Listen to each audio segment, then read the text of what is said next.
Herzlich willkommen zum Digital Health Now Kongress.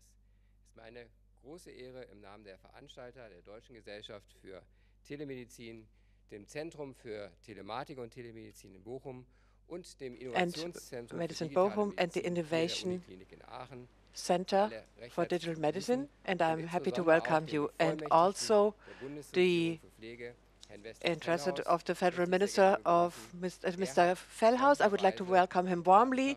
He was so friendly to take on sponsorship as a representative of the Federal Ministry for Health.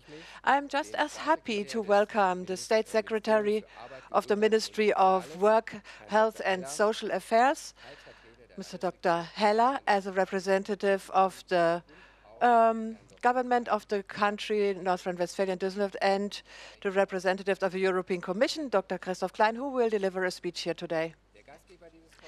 The sponsor, the host, is the local sponsor is the university clinics of the RWTH Aachen, the Technical University, and I would like to welcome you and also the rector of the RWTH, Dr. Rüdiger, who will have the honor, who will bestow on us the honor to deliver a speech and to set a little accent. Dear speakers and dear colleagues, and I would once again like to welcome you to this very special Congress, Digital Health Now. I am happy very much to welcome the plus 400 participants who have logged in digitally via a screen. All those many registrations show us that today's motto, joint action for a digital and value-based healthcare provision in Europe, is attractive but also exciting to everybody. As per 1st of July, Germany has taken over presidency in the Council of the European Union. And this in times in which it is more than clear how important cooperation and coordination is inside the European Union, especially with a view to healthcare provision. The focuses of the German EU Council presidency span from the joint overcoming of the corona pandemic and quite in general the strengthening of the capability to react to health crisis. That we have here digitalization and that digitalization plays an enormous potential is obvious. Therefore, it also belongs to the central topics of this Congress. Just as much demographic development, structural factors and personnel deficits. Healthcare in Europe is facing major challenges. At the same time, the digitalization changes social life. The expectations of our citizens to a contemporary healthcare provision also creates new possibilities for us to network digitally. This is the basis for the digitally supported medicine. Dealing with a COVID-19 pandemic has shown how utterly important the quick adaptation to a joint healthcare provision in shortest time. We had to find alternatives to presence medicine. With this Congress, Digital Health Now, that takes on parts of the associated project of the Federal Ministry of Health within the EU presidency of Germany, we exactly address those topics. We also show how digital medicine, for instance, telemedicine, networking, automated integration, and AI-assisted processing of data can effectively enhance and really enhance and support healthcare provision. By means of concrete projects, we make it clear to you today that the highest medical expertise and cross-country cooperation, how they can help in the digital healthcare provision and how it can be made accessible throughout Europe. Digital health spanning sectors, it also spans disciplines, and it also spans countries. Digital Health Now for all citizens inside the EU. What you will expect today is a very exciting program, ladies and gentlemen, with many facets that shed some light on many facets of digital medicine. You can look forward to all the speakers. They are all real experts in their field. A special focus will be on the current pandemic situation. We will hear a very interesting insight from the people treating side, but also from the side of the patients. But it is owed to this pandemic that we need to be creative in order to have a good, prosperous exchange and to learn from each other, so that colleagues can learn from each other. But it actually is made possible by the digital technology. We are on site of the campus of the Technical University Aachen, RWTH. Here, the interplay of highest medical expertise of the University Clinic with the cross-discipline, action-oriented excellency of the university experts is possible. Trias and university and clinics. Here, the transaction of academic innovation can be implemented very quickly, especially when it comes to digitization and medicines. This is a real key factor, and we have chosen digital health now as a title because this is exactly what it is about. We need to do it, and now. Now I would like to thank all the speakers for getting on their way, or most are not here on their way into the study, but do it virtually or in the contract. I would like to thank you for enriching our conference digitally. I would also like to thank our Federal Minister Pinkwart of the North Rhine-Westphalian Ministry for Economy and Innovation. We are very happy that he has taken on the sponsorship and that he will award the Digital Health Award to innovative startups here from the region. But you will learn more about this later. I'm always happy to see which dedication and with commitment our country of North Rhine-Westphalia further promotes digitalization. And in order to make this Congress, in order to be able to launch it digitally here from Aix-la-Chapelle, and in order to show you the possibility of digital medicine, I would also like to thank the organizers of this Congress. Mr. Günther von Aals, as a speaker of the Innovation Center Digital Medicine of the University Clinic of Aachen, the deputy representative of the German Society for Telemedicine, and Rainer Becker as the CEO of the Centrum for Telematic Medicine in Bochum, Germany. Both have been dedicated and they confirm that joint work has always been important. It has become even more important, and it's also an enjoyment. With our first international event format that you will see today and will be able to experience today, we want to create a new platform for exchange. I'm very delighted about that. This format is also in the future to become a firm part, also post the German EU presidency, EU Council presidency. Last but not least, I would like to thank the organizational team under the lead of Mr. Weber in EZDM, Innovation Center for Digital Medicine, and also Mr. Bigger as a concrete landlord here. This Congress means so much intensive cooperation as a presence meeting. At this point, I would like to leave the floor here for somebody else, to our host, whom I would also like to welcome, our moderator. Thank you for taking on. I wish you all an event with many exciting information, important insights and good discussions in the chat. Thank you very much.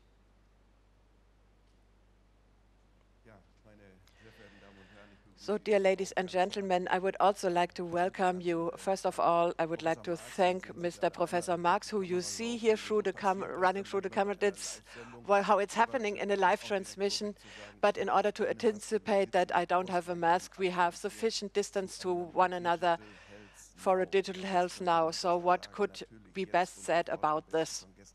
And what's better than a digital congress in times of COVID that we can actually put on stage together with you? I would also like to extend a warm thank you to the technology colleagues who have actually made it possible.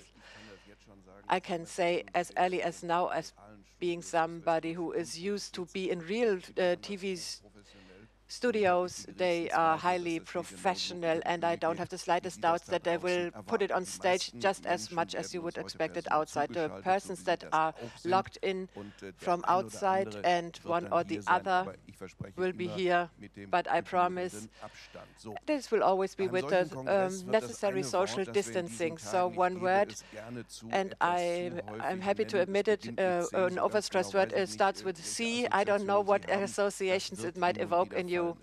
It will be the mentioned sometimes, but this is my only anticipated preliminary remark. Be it a crisis or a pandemic, what we are talking about is one of the central topics in the German, in the European healthcare system. This is why it's important what we are doing here, and if what begins with the C word makes a contribution to us being more quickly in digitalization, going along with all the problems, or despite all the problems going along with it, then this would be an important aspect, which is that we learn some things can be done more quickly if we take on it in a targeted way. We are sitting here in premises, or we have institutions on board, and those people who represent such institutions who have mastered the crisis and have been accelerating things. In the beginning, we did not even know how many intensive care beds we have at our disposal in Germany, and in the midst of the crisis, we learned very quickly, and they have made a huge contribution. This is what we want to talk about in the first forum. This will be about joint actions for a digitized and value-based healthcare provision in Europe. And the participants have been introduced to you by Mr. Marx. I don't have to repeat that. You have seen the pictures. For instance, Mr. Westerfellhaus, who met at Medica digitally at the Medica trade show. He was rather indiscreet. I'm allowed to reveal that. He told us that he has something carrying, something. He has his corona always with him, so it showed a red signal. So this is why he had to stay at home. But now he is with us. He will actually deliver the first speech, Mr. Dr. Westerfellhaus, and I hope you are well. And now the floor is yours for the next 15 minutes. So the first ball is yours. Good morning, dear Mr. Professor Marx. So now it could be that you might have to switch on your microphone. So mine is on now. Really, I can hear you very well. Mr. Dr. Westerfeld, be welcomed. Thank you, Mr. Dr. Marx. Yes, I am well, but those who deal with such media, and when I know how to live up to my obligation. So, dear ladies and gentlemen, digitization is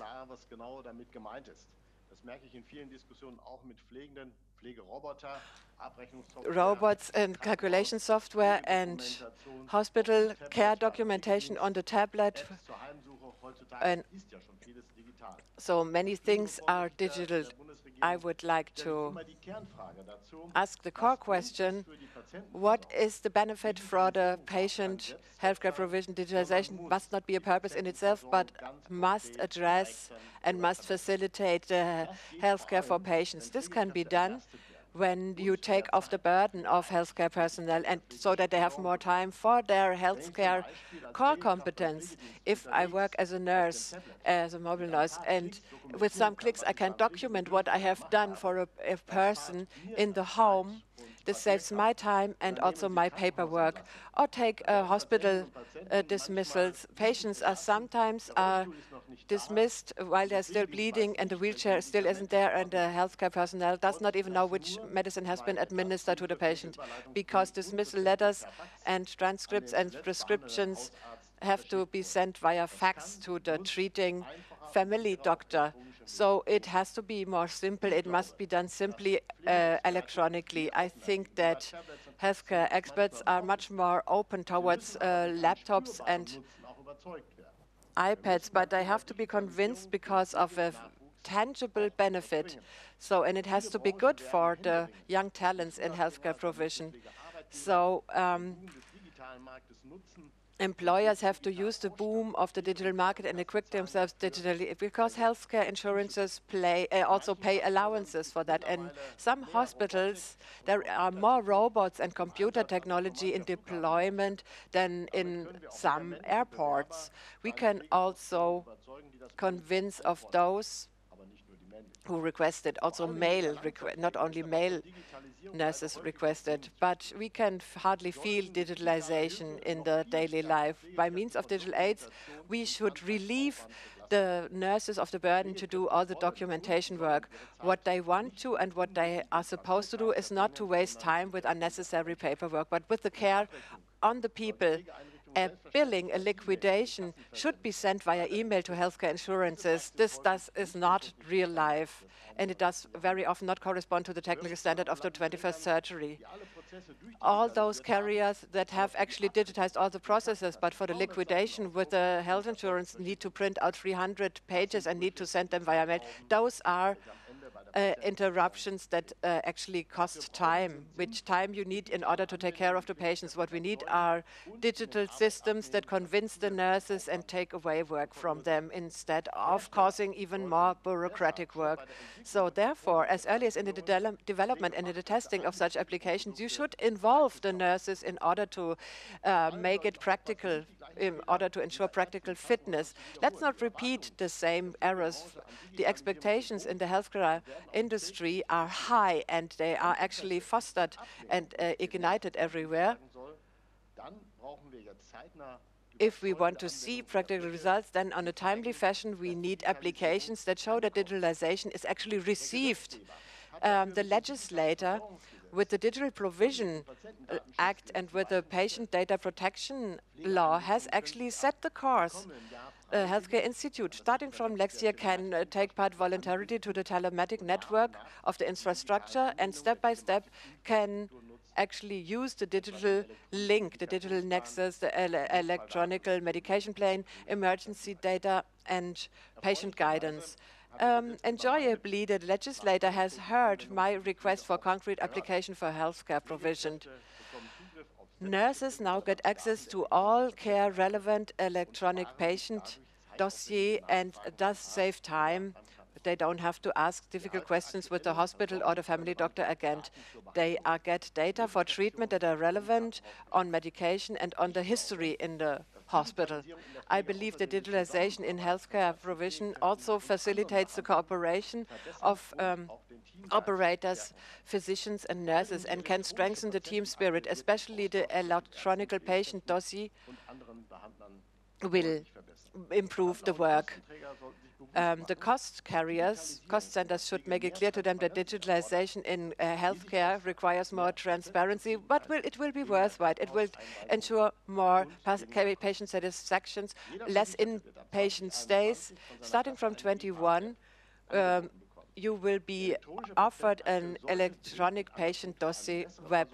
It should make it possible, it should be the focus for a better cooperation, because a better network patient is a patient better taken care of, and you will be able to do a liquidation with health insurances electronically.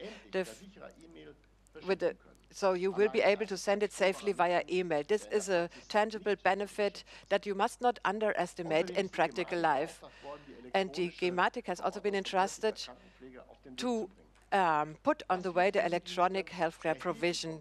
So this will relieve them from paperwork and bureaucracy with family doctors. In times of online banking and online shopping, it cannot be true that apprentices go with their patient card in order to collect prescriptions. This has to be done electronically in the future. I'm happy that in Healthcare Institute that we give concrete incentives to healthcare institutes so that they voluntarily link to the EPA. But now the big but, a spanning link is not in sight.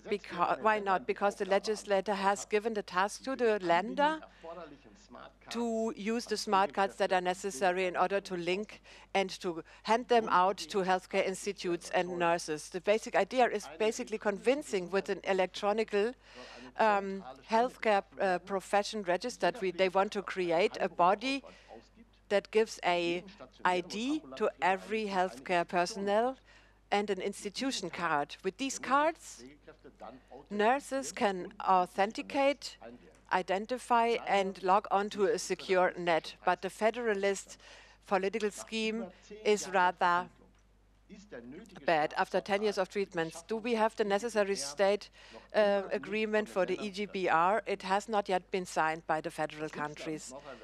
So the Seatland, North Rhine-Westphalia, has actually put a lot of pressure on and has further promoted it. But as per today, it's still unclear how many federal countries will actually take part in 2021 once the IGBR is to be launched. So that means I cannot tell you today how many healthcare institutions in Germany will actually receive the blessing of the TI. So my forecast is that in North Rhine-Westphalia and some few countries we will see some individual healthcare institutions, just a handful will take part in the GKV of the statutory health insurance. This cannot be satisfactory. This is why I would like to extend a clear appeal to the federal countries. If you really mean it with digitalization in healthcare and want to convince the nurses, then it is highest time to actually use all leverages. That means quite precisely sign the state treaty, ratify it, and as quickly as possible carry on with the procedures of the country authorities with the EGBR. After the many digitalization acts and urging for digitalization on all sides, now something digital has to be received in healthcare industry. You must no longer postpone it for another 2 or 3 years. In the past, we have made the experience that physicians, hospitals, and pharmacies do not always move themselves when it is are not very quick when it is about linking themselves to this. So this has this has made the citizens lose a lot of trust.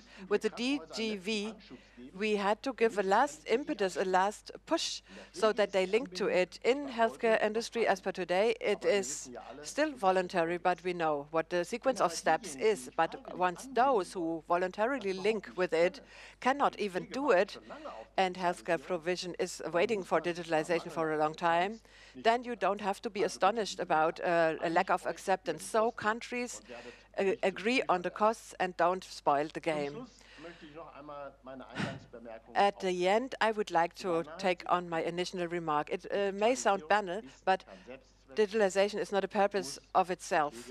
It must serve and must be to the benefit of those doing the care. Nobody is better off if you have 10 different softwares instead of 10 pages of paper. And here I'm talking about training, but also about interoperability. Digital systems must understand each other. They need to use the same language. Digitalization is of no use if nurses have to take data, if they have to insert it manually from the doctor letter, or if the physician uses a different description for its therapy measures than it is written in the healthcare letter. This is why I'm happy that the patient protection law wants to ensure interoperability and the semantics. If you use the same terms in all healthcare-related questions, and it's also true that the State Ministry of Health has actually prescribed compulsory interfaces so that we have clarity and we don't have different factors between physicians, healthcare institutions, and hospital. Healthcare, as the biggest group in healthcare, has to be able to take a say in the shaping of digital healthcare. It only works if all the stakeholders sit at the same table. Therefore, the Chamber of Federal Care should be taken up as a member in the Society for Telematics. Thank you very much for your attention, and I'm very happy to I'm very much looking forward to the joint discussions. I would also like to thank you for your contribution, Mr. Westerfellhaus.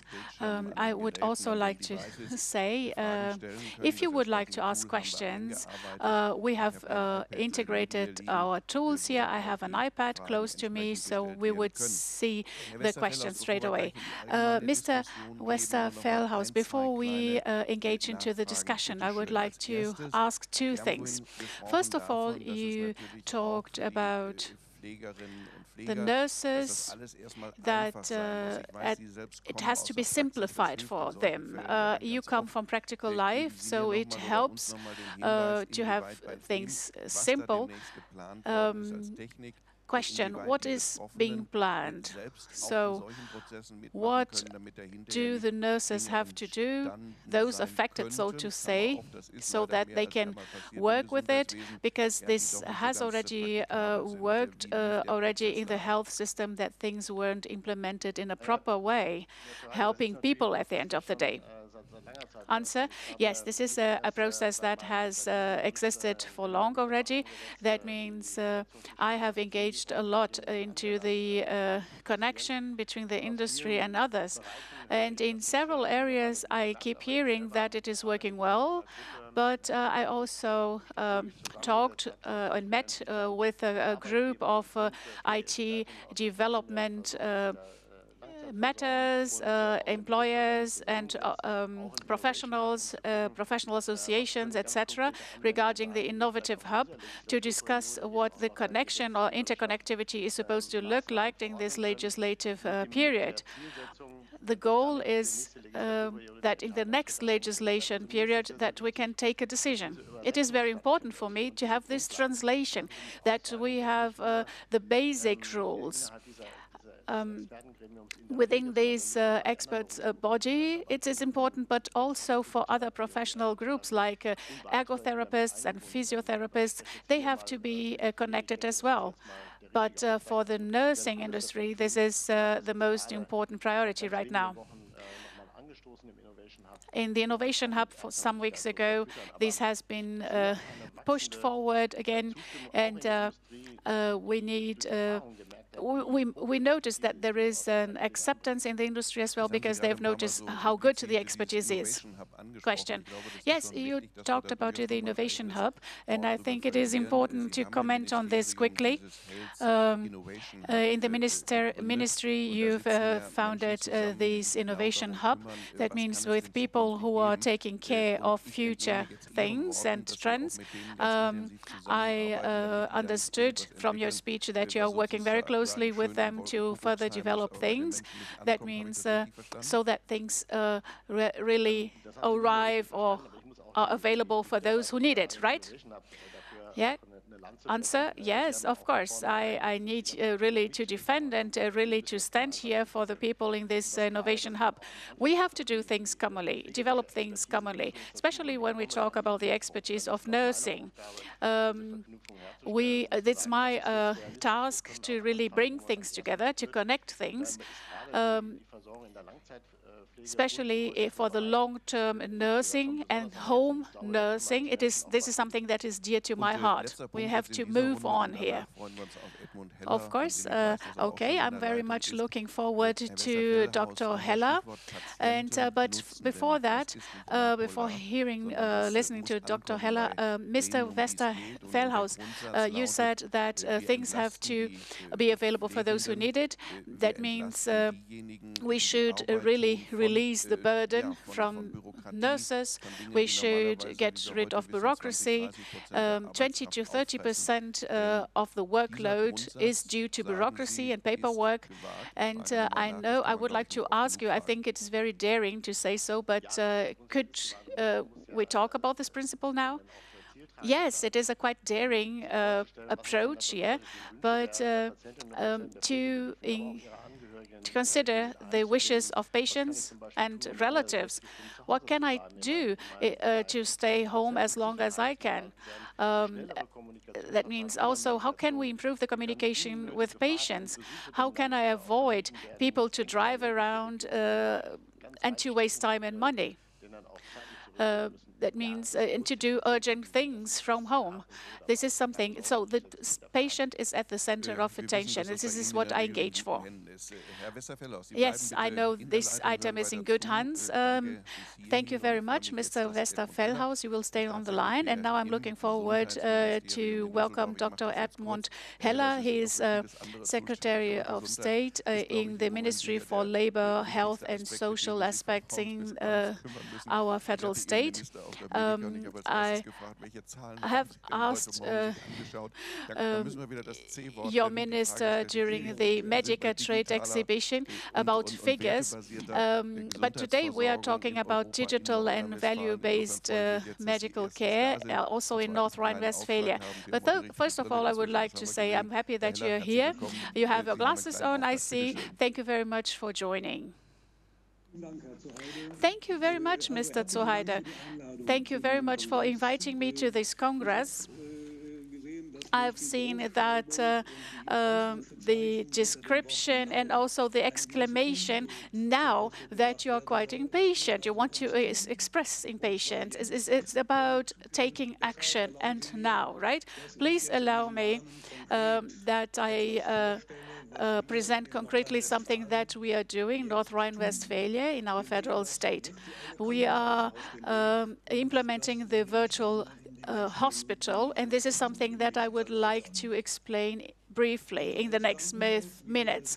The virtual hospital, as we explain it, this is a telemedical connection, the digital connection of doctors and patients. Hospital doctors and practice doctors in order to treat patients. This is something that we can do by the means of digital tools and means, and this is something that is already happening better than before. That means in hospitals, but also this is supposed to be made available to hospitals and practices. That means to bring them closer together technically. So by the means of a platform, having an agency to organize demand and supply. That means to bring hospital doctors and practice doctors together. A society was founded. It is the Virtual Hospital GmbH in North Rhine-Westphalia. They will start working December 1st. That means now, so to say. Just to give you some details, since 2 decades already, this has been a very dynamic process. That means during the Medica trade show, we keep seeing how creative people are. Also the startups, they are presenting innovations, products, etc. That means things are changing month by month and not year by year. And this is something that we see regarding the federal standardization. That means the telematic infrastructure, the electronic health care cards, the registry. So it is difficult to keep pace with all these novelties. There is an excellent project in North Rhine-Westphalia that we had, Telnet NRW, in the last years. It is a telemedical innovation project by the RWTH Aachen and the University of Münster with several partners. I remember March 2019 as this project started, Telnet NRWE, in January 2017. Back then, in May 2019, more than 1,000 intensive medical or infections consults or consultations have taken place to give consultation to the experts in Aachen and Munich, but also to benefit doctors in corporation hospitals and also in the practices, in the doctors' networks participating as well. So I'm sorry, the connection has been interrupted, but I think it's coming back. Here in the ministry, and I think Minister of Health Laumann, we have occupied ourselves very much with this project. We've visited Aachen to check how things work, and in the ministry we have asked ourselves how things are supposed to further evolve regarding funding. In the ministry, in summer 2019, we decided that we don't want to expand or prolong the project. We want to do practical work to implement the project, and the question was what to do about the Telnet and RWV project. That means the hospital is the confirmation of this successful project. So what did we do? We need scientific, digital, technical, but also financial competences in order to involve all important players in this field, and also to consider all critical voices.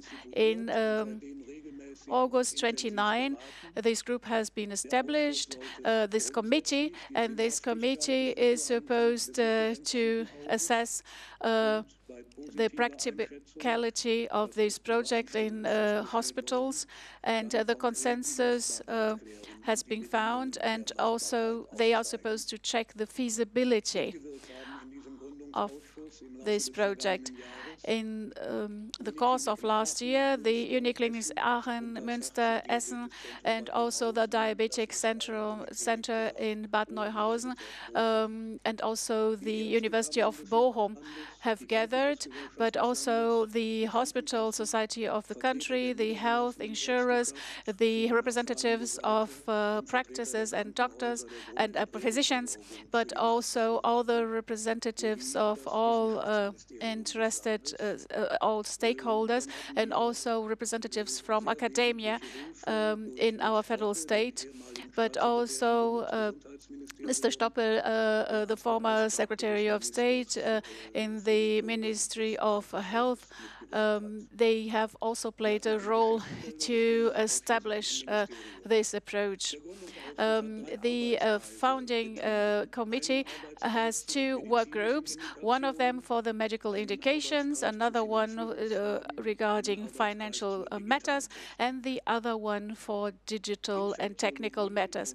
Infectiology and intensive medicine, rare diseases, liver metastasis, and heart insufficiency. These are the areas where this approach is supposed to start. And it is also important, Professor Marx could explain this much better than I can. It is about diseases that require a very detailed consultation. Regarding the service providers, but also regarding those who are giving consultation, and the physicians are establishing supra-regional centers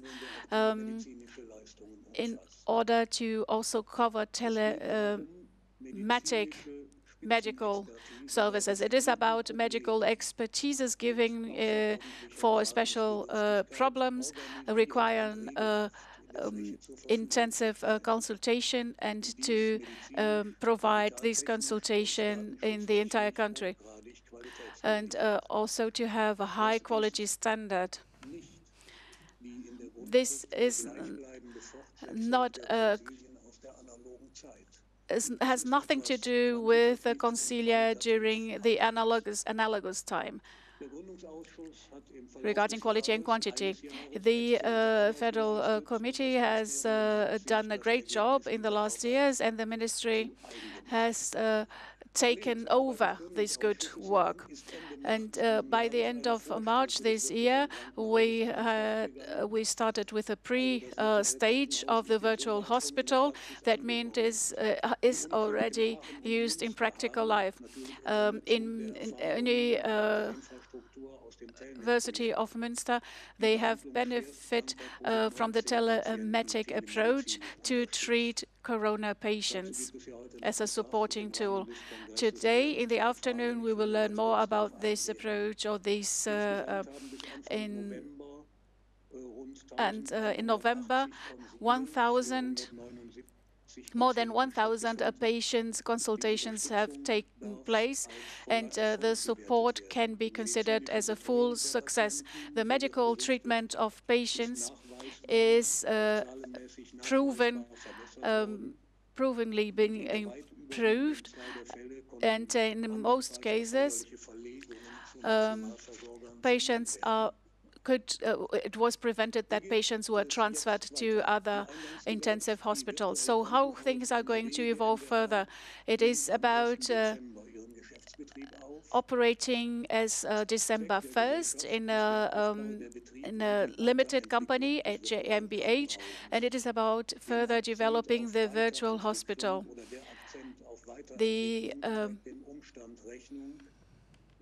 In order to keep pace with the dynamic development in the industry, we are entering new land, and we need to be flexible and also accept innovation and dare much more. One of the members of the founding committee was leading in the technical committee, and he said last week in the meeting that in this new established GmbH company that we should have startup spirit. That means it's not about administrative routine, and I think that he put it quite right. That means this project is really proving that it has a startup spirit, and this spirit is being transferred into the company, in the GmbH.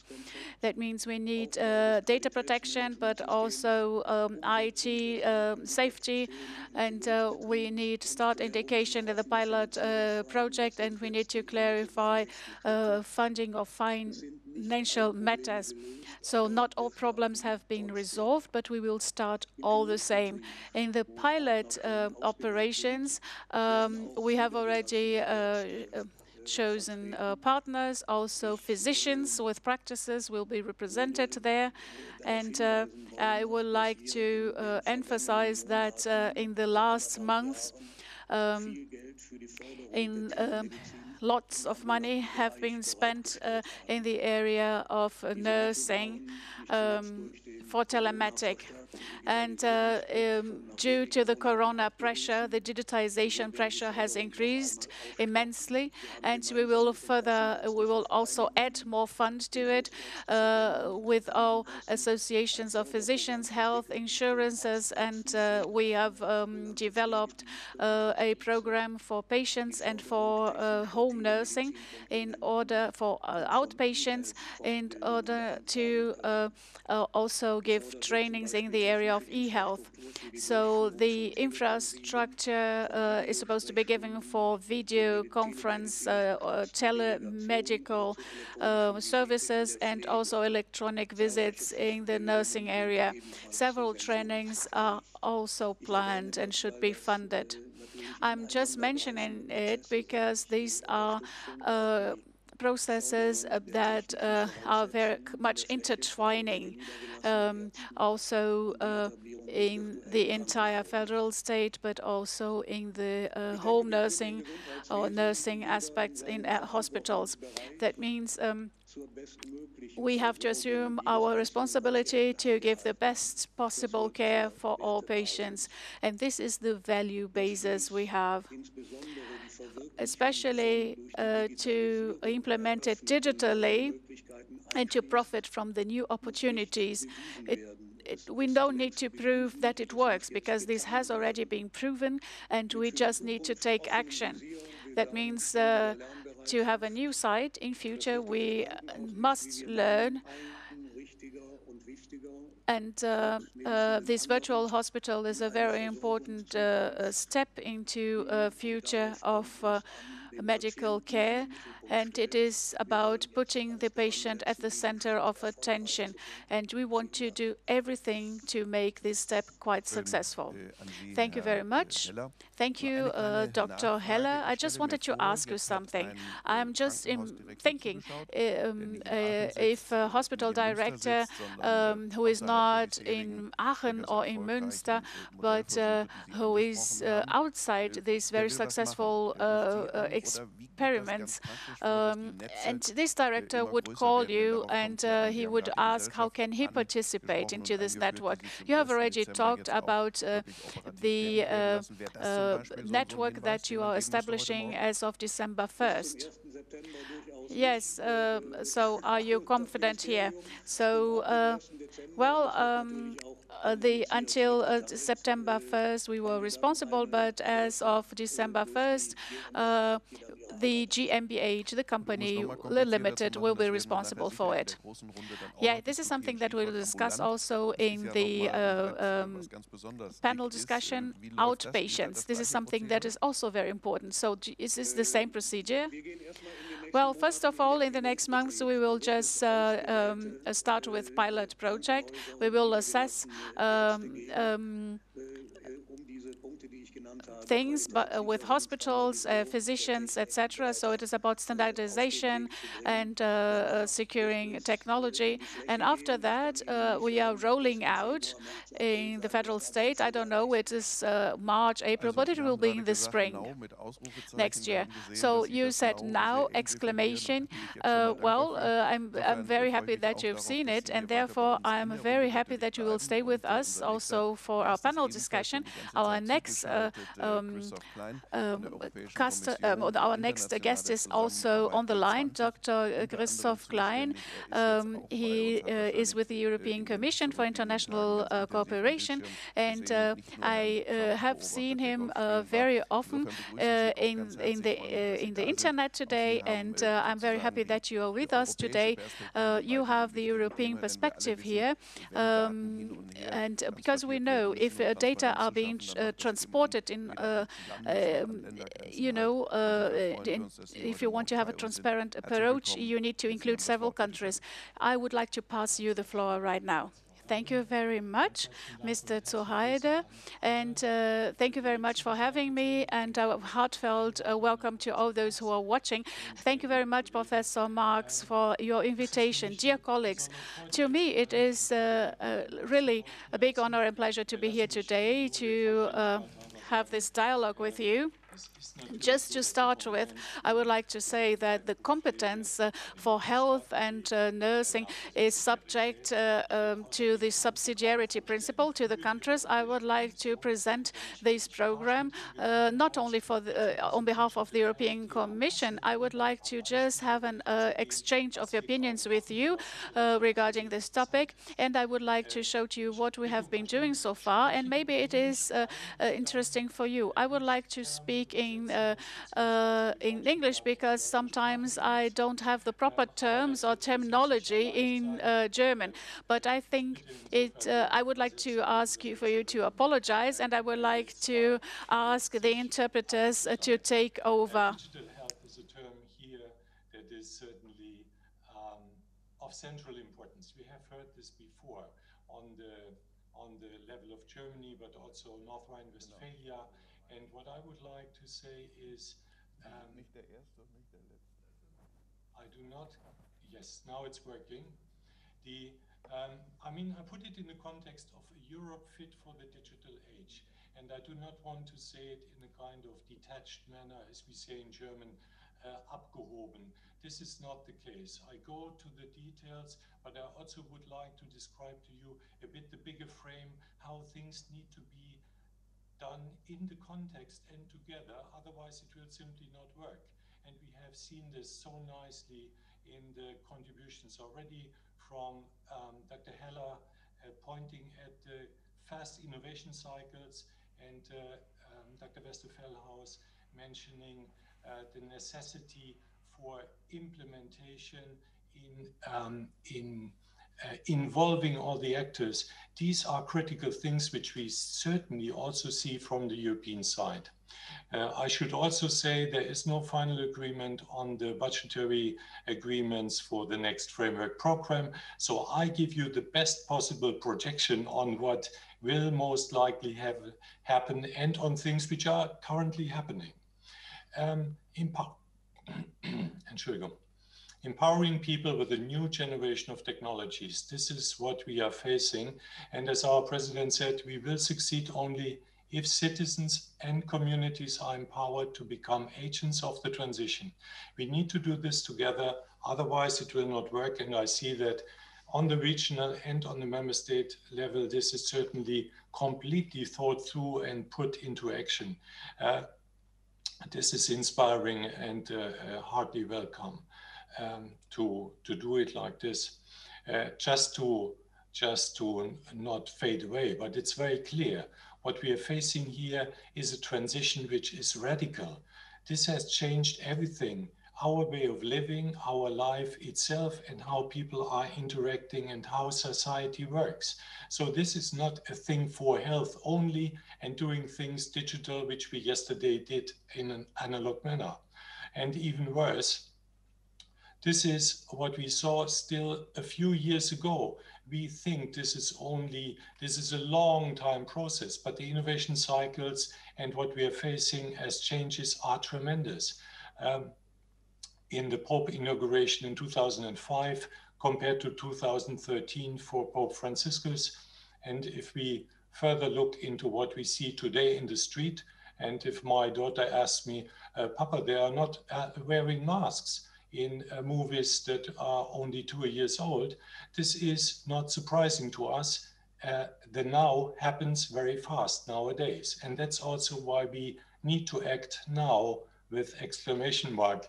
Hella, I share your impression. Smart health and digital health depends on data and to foster data-driven innovation.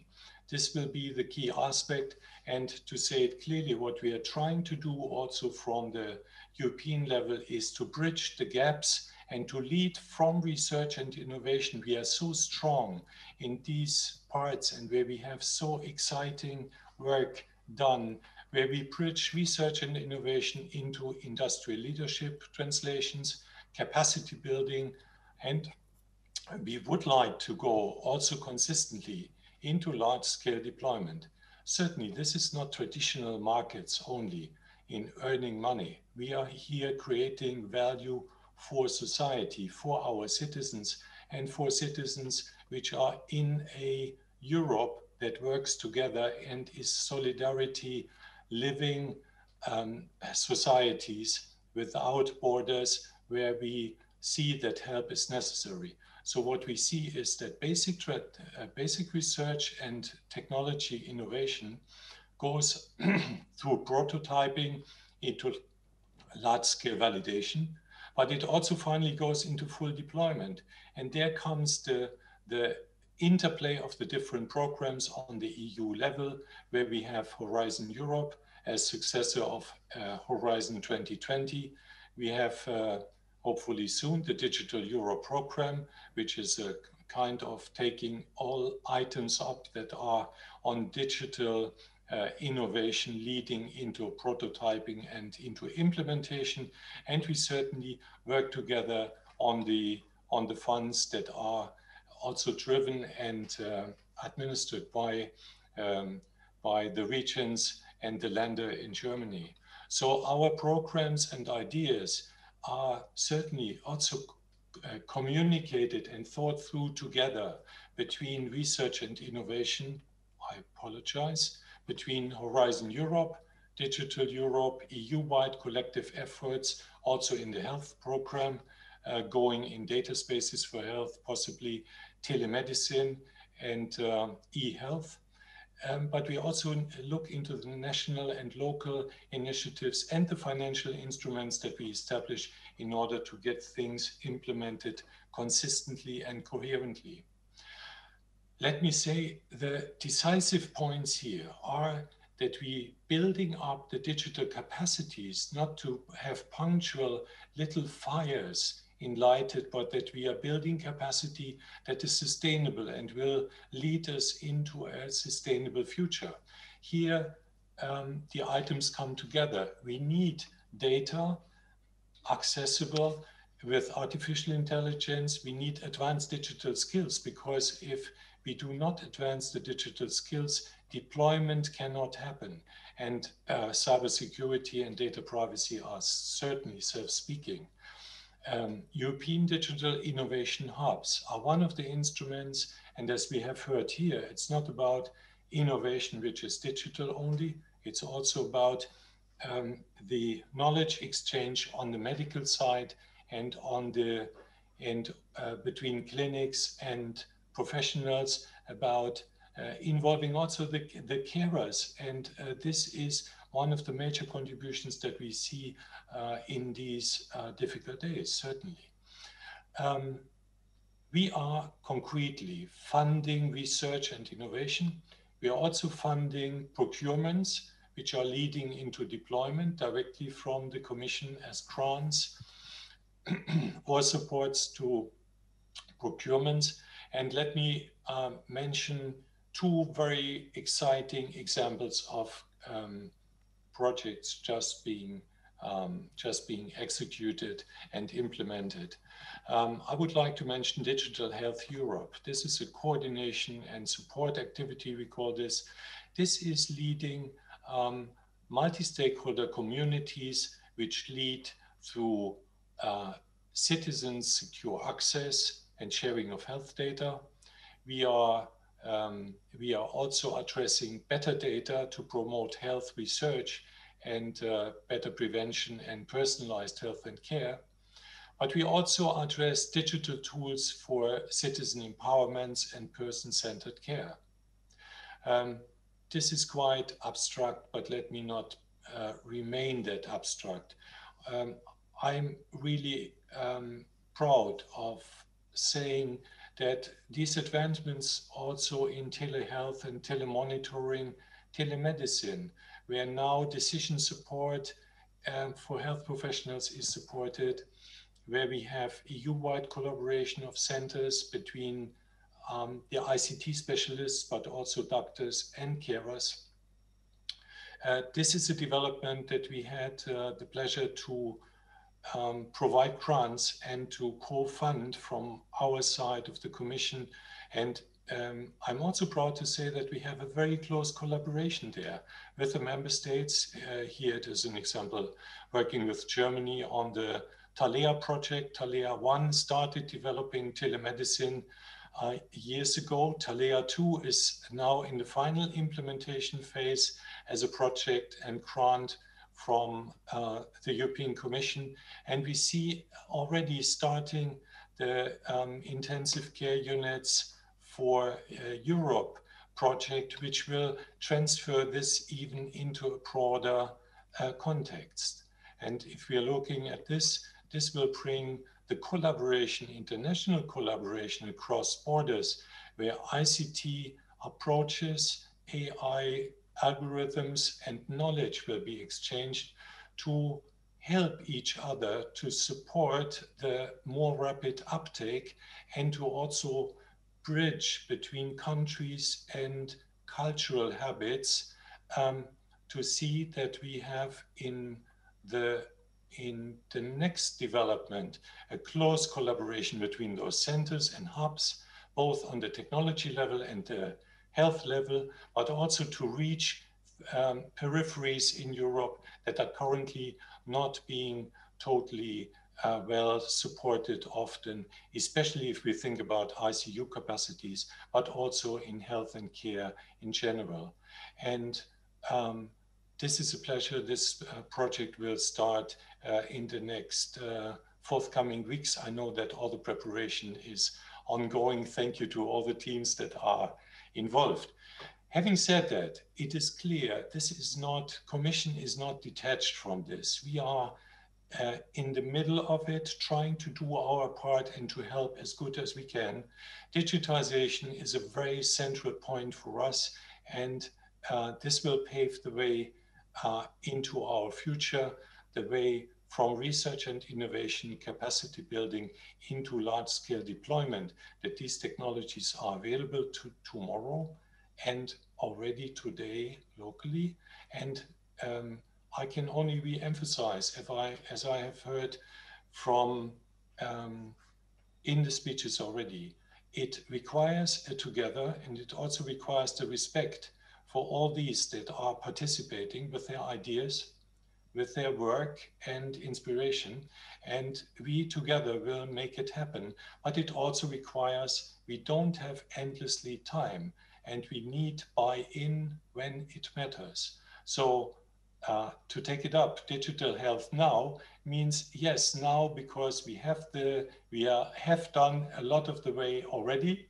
We have developed many items. We are ready to do it, and certainly we are happy to work together with the member states and to support where we can in the efforts towards digital health and its deployment and in a good health for our citizens throughout Europe without borders, where we don't need borders.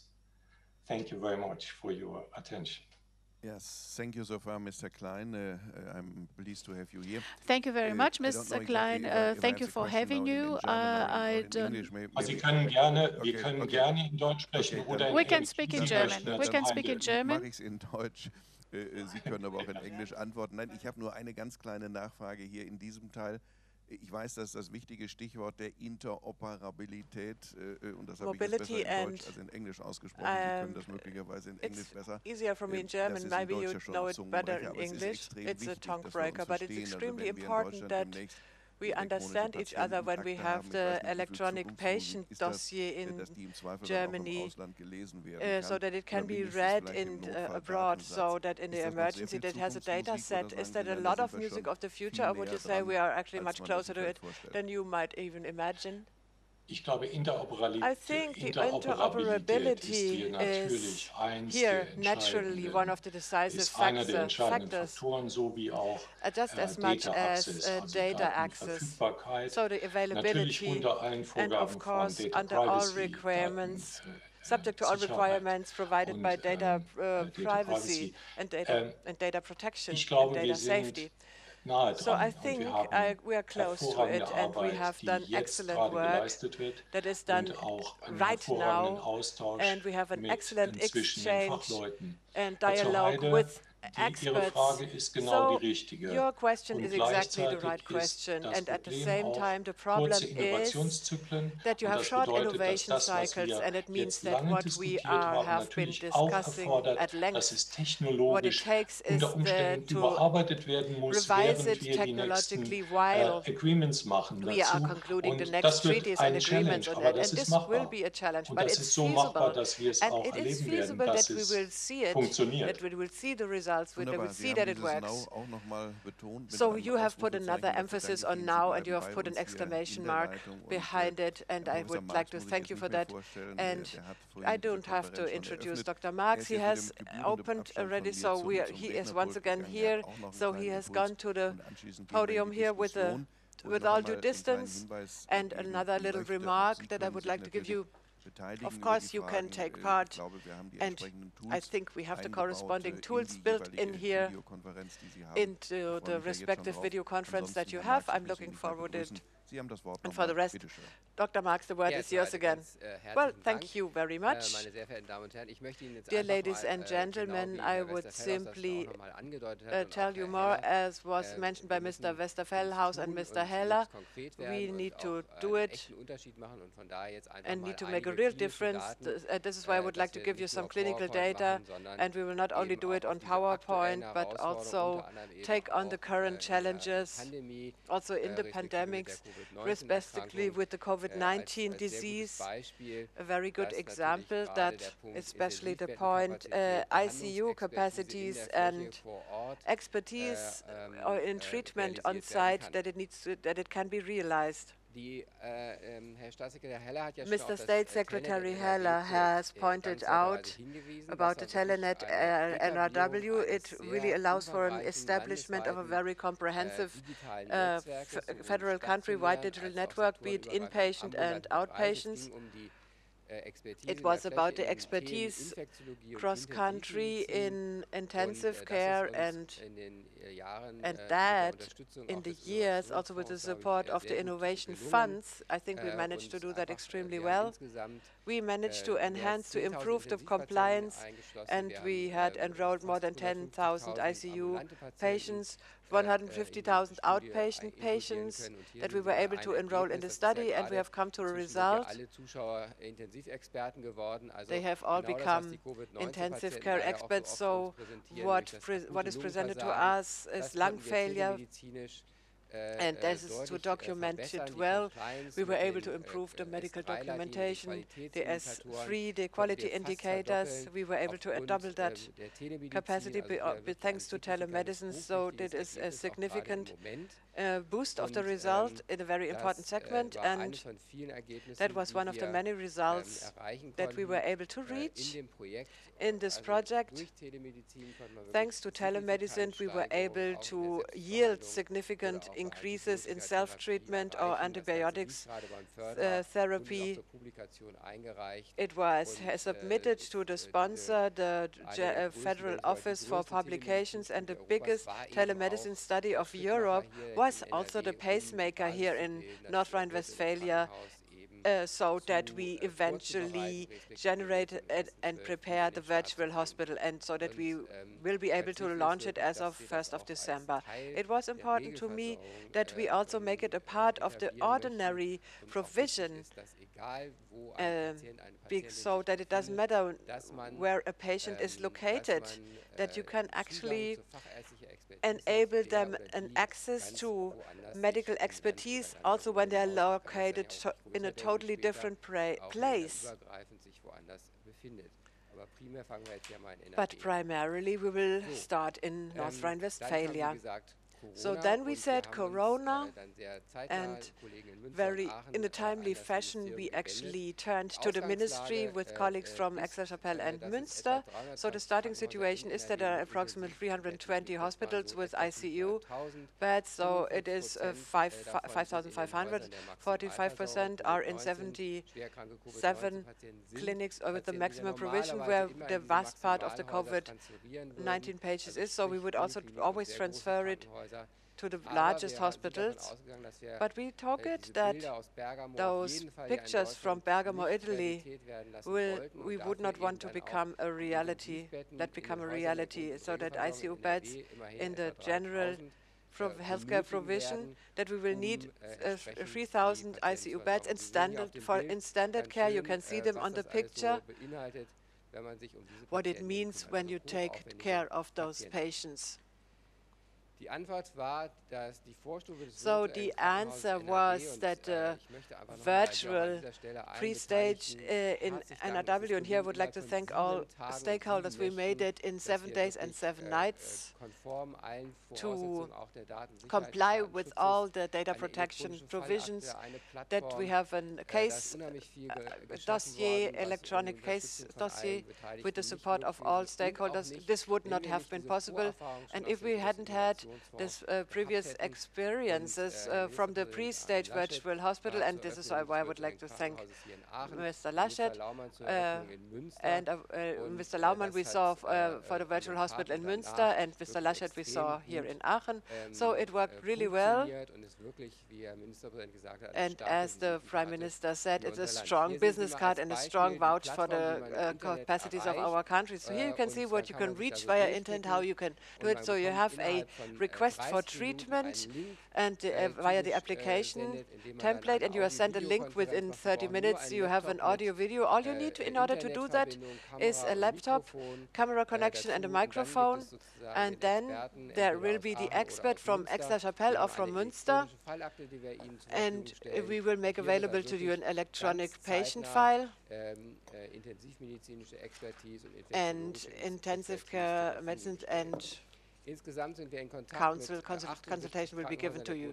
We have 78 hospitals of standard care and basic care. This amounts to 23% of the standard care entirety. And here you can see the various logos of the involved institutions. And here, once again, some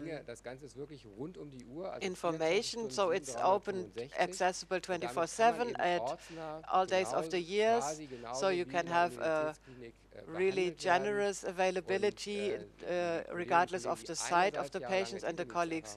You have telemedicine experience, but on the other hand, in Aachen, where because of Heinsberg, we had a very early hotspot in the corona pandemic, so that means they were able to collect experience in the very beginning. It was a totally unknown disease at the very beginning, going along with a lot of uncertainties.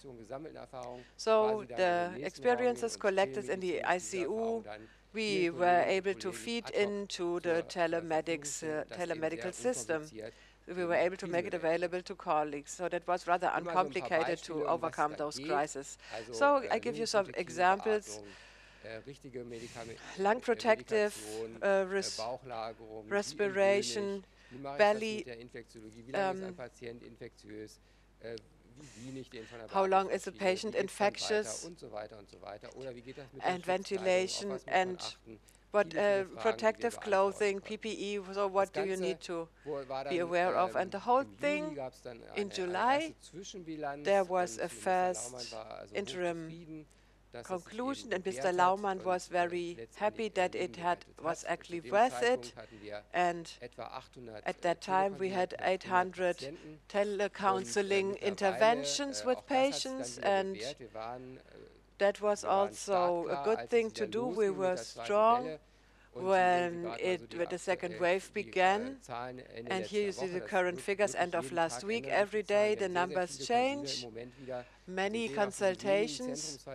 You see there are, since March, 17 transfers to the center, so that has really proven worthwhile. And Ms. Dom, my leading doctor, and who will give you more precise figures this afternoon, and there will be a live connection. But we have shown that the vision to ensure a modern and high quality and close patient provision had become a reality even in the pre-stage of the virtual hospital, and it will be a reality because we have remarkably low mortality numbers, and I think that's a really great proof that digitization is not a matter of itself, a means to an end, but it really serves the patient. Thank you very much. I would like to thank you, Mr. Marx. Now we can actually enter the panel discussion, and I would like to point out that you might ask questions. I don't know whether that is the killer question in the discuss it more in detail. So, Mr. Heller, so it is asked here. At least the observation shows that smaller European countries, just as like Portugal, Latvia or Denmark,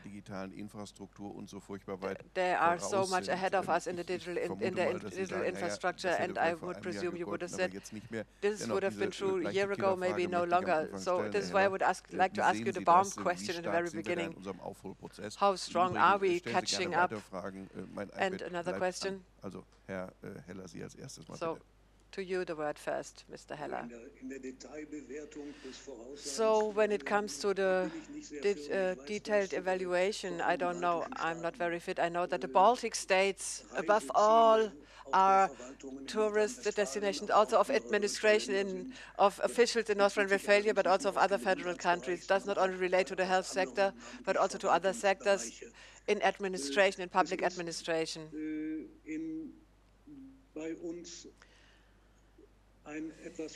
It is a somewhat more difficult procedure here in our house. In all aspects of the further, also technology-driven further development, we have a very differentiated systems of checks and balances. I'm somewhat reluctant whether or not to judge this negatively, neutrally, or positively. I believe that, and this is why I've chosen the example of the virtual hospital, I think we have done something basically within the course of a year, also on the basis of the previous innovation projects, which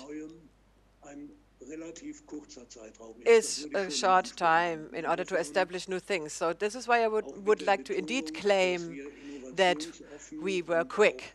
that we are open to innovation and are willing to dare something. So I'm confident that also in those checks and balances structures we have, we were able to make progress. And we have to make progress, and it's not a question.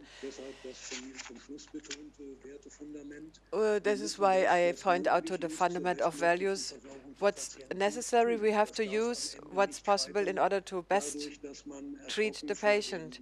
And it must not fail that you, because of the fact that you are so shy of the very quick innovations cycle. So then you must not give in, you have to tackle it. So I do not want to resort to a detailed comparison of countries, of national countries. I would just like to say we are in a good start. We have made a good start. So I will ask you the question, how often do you look to the Baltic states or Scandinavian states, or do they look to us? I don't know if they are watching us or if they're taking us as an example, but as I just said, in some areas we have actually caught up. For instance, in intensive medicine, I see it is European-wide the best established network, and we are indeed able to demonstrate its beneficial effect. It's not just a shiny surface, but we can represent that these are innovations that improve quality of healthcare provision and have lead to patient-relevant outcomes, or which suggests that the effect is very good. And this goes through all the aspects. In 2012, we actually set on the journey and carried out many a project, so that I do believe that we have a conscious development. But I think it doesn't make sense that you say Latvia fares better than Germany or whatever.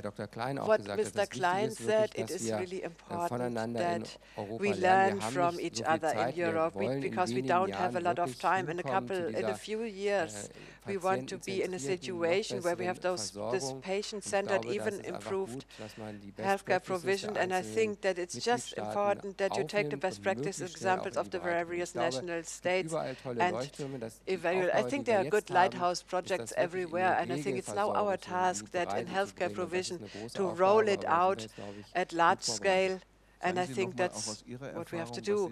Tell me, on the basis of your experience, what are the factors of success of such a cooperation in such a system? And I don't say it for the first time, because there are limits to sectors. We all know the problems for cross-disciplinary work. So what's your important observation here? Actually, earlier, in previous times, the interoperability was a real hurdle. Now we have removed that hurdle for the most part. My personal learning here is that also when it comes to large projects, they don't happen like that. You have to take care of them. You have to organize yourself, and this is not neutral to resources. So the central turning to each other and linking with each other, and I think that it is a really important task of the centers, that they have to make sure it really happens. And to me personally, this is a learning effect that I was able to experience and that I find important, and that we need to put into action. So we need to take it in our hands and organize it and roll it out at large scale. This is my question to you, Mr. Heller.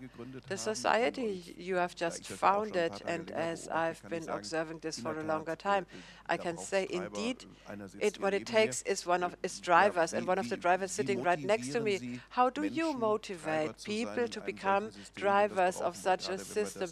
Because this is exactly what we need if we want to launch this cooperation cross-border.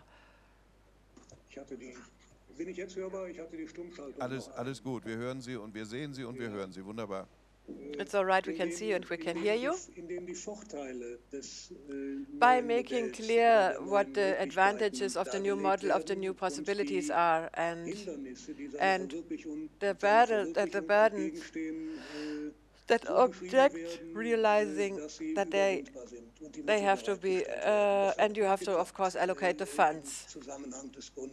So, and this worked rather well in the context of the Foundation Congress. It wasn't to be taken for granted that hospitals, doctors' chambers, and health insurance companies actually came to a coinciding evaluation and recommendation in shortest time.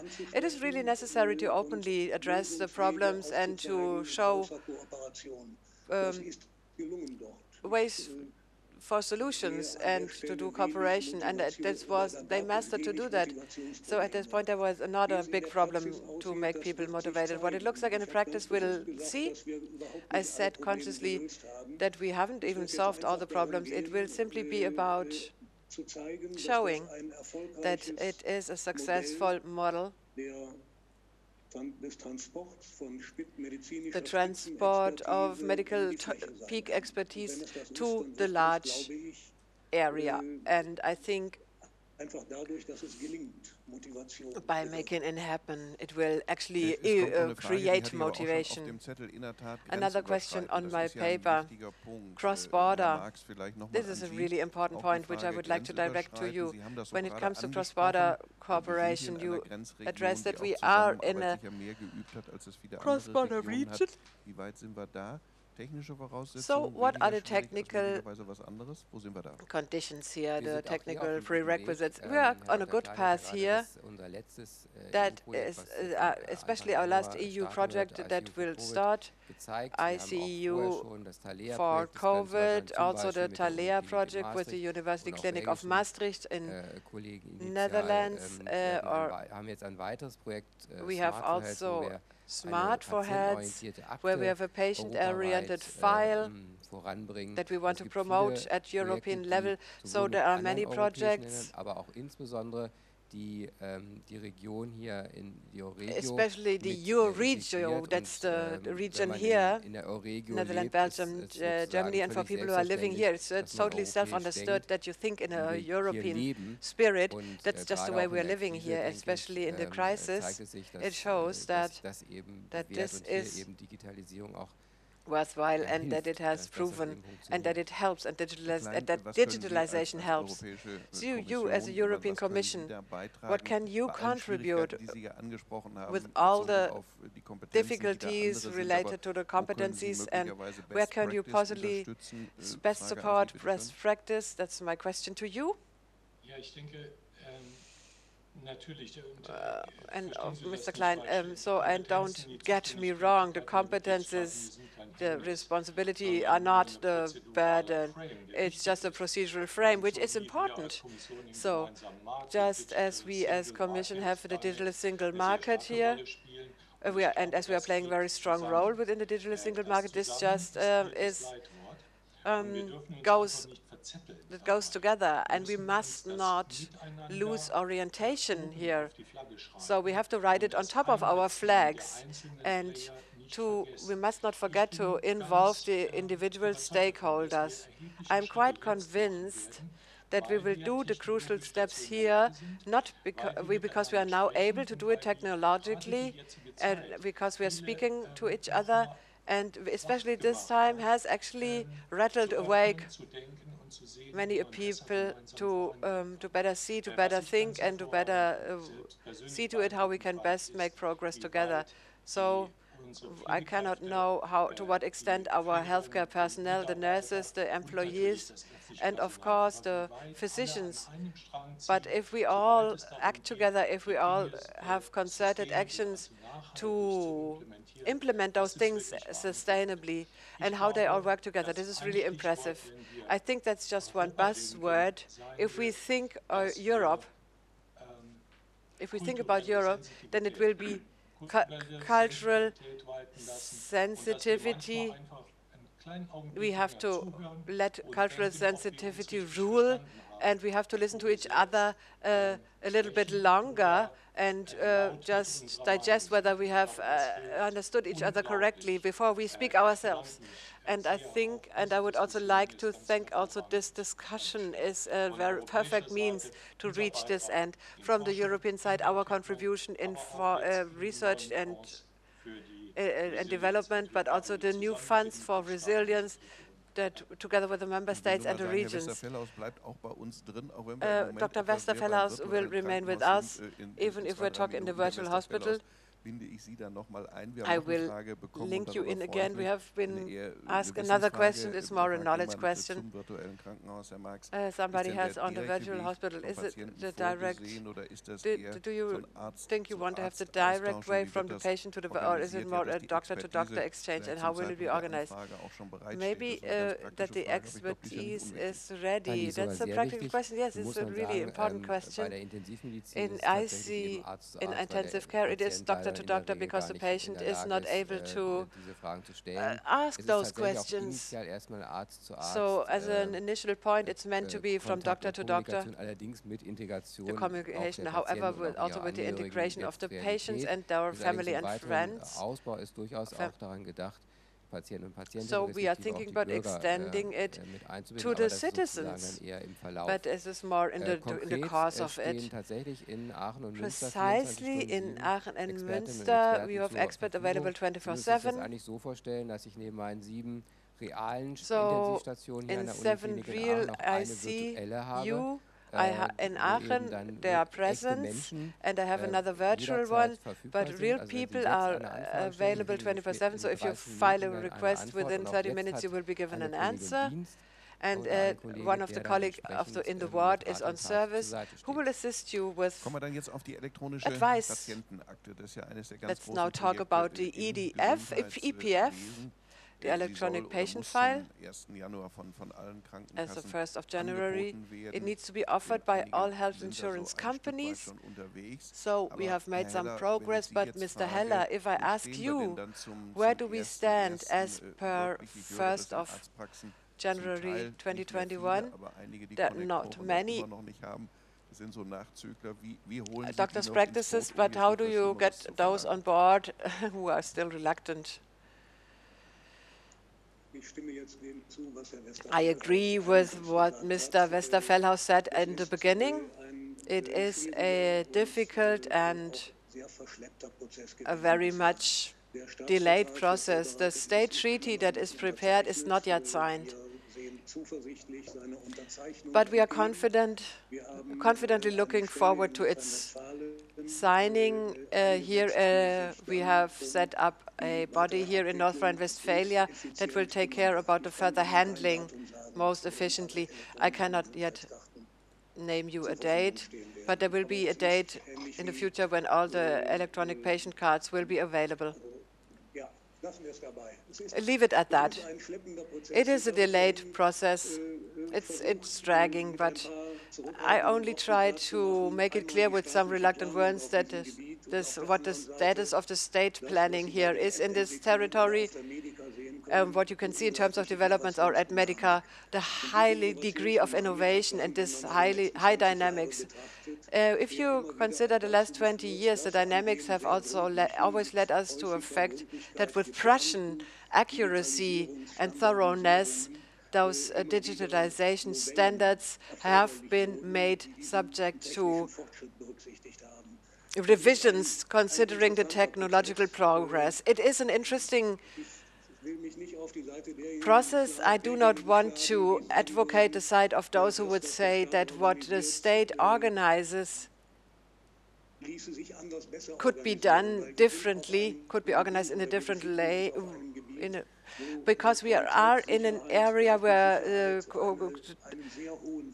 safety of data and quality of data enjoys a high reputation. So you always have to check what's technically feasible and what is responsible in terms of data protection and in terms of administration, and you have to reconcile those two things. But the consequence cannot be that there are such delays that you want to defend or justify that, so it has to be quicker. I agree. So I think we need to distinguish between the electronic patient file. In ICU, it's compulsory. You have the data and it worked, and we will surely come back to the ward treatments, to the healthcare provision, the standard care. So what were the factors of success that this exchange works, actually? We need to first understand that.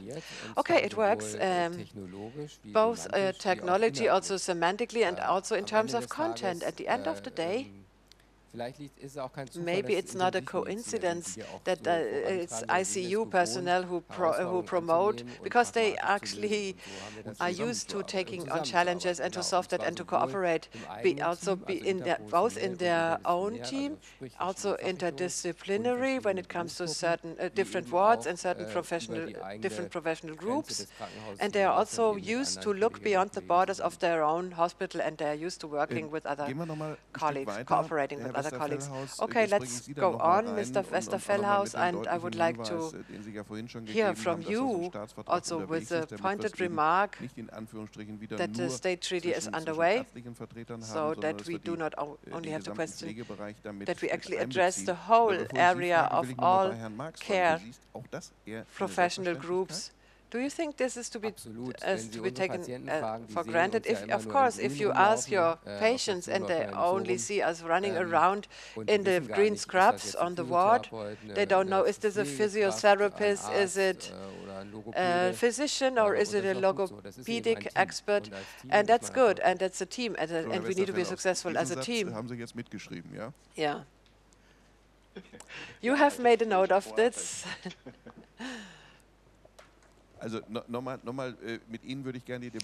I would like to take up on the debate, as you said before, care professions we need to roll out at large scale, and that are for you it goes without saying, but when it comes to state treaty, what do you wish for? And we will continue to discuss this with Mr. Heller then. Well, let me put it like this. State treaty and electronic healthcare professional registry. We have been having this requirement that you need to have an European healthcare profession identity card. I think you need to use it. And I think North Rhine-Westphalia has made good progress to involve the self-administration organs, to involve them.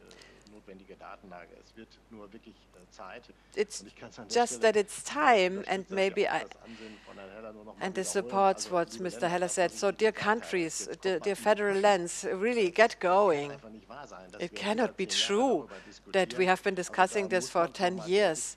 You need to it needs to be expressed clearly. So, Mr. Heller, you can answer, and Mr. Westerfellhaus has excluded North Rhine-Westphalia. But what's the state of the debates? We are almost among us, together with the colleagues from the other länder. So where are the obstacles? Well, I would doubt it that it's just us here. There are burdens in administrational allocation to who has to work off these tasks to actually create this electronic healthcare profession ID cards, and we are in talks with other countries, with other Länder. So the obstacles are almost removed. So we are making progress now. Many things have to be sorted out in order to be able to conclude such a state treaty, and some countries are quicker than others. So the mills were milled slowly, and the health card that you have in your pocket, it took it 20 years to develop, and it's not yet where we want to have it. I do not want to embellish anything, but we will make progress with the electronic healthcare profession identity cards. That's at least the status of the last week. So the question here, and Mr. Marx can give me an answer, it's not only about nurses and employees, but also those sanitary items, the e-prescription, and maybe it's a somewhat more way to go.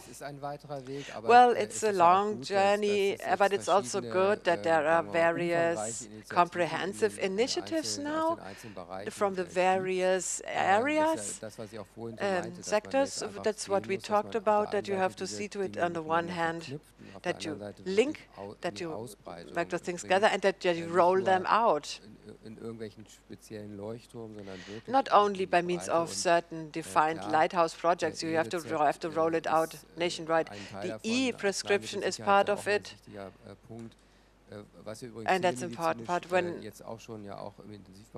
and what telemedicine in the ICUs, what we have carried out is it's electronically very elegant also for other patients. So yes, the answer is yes.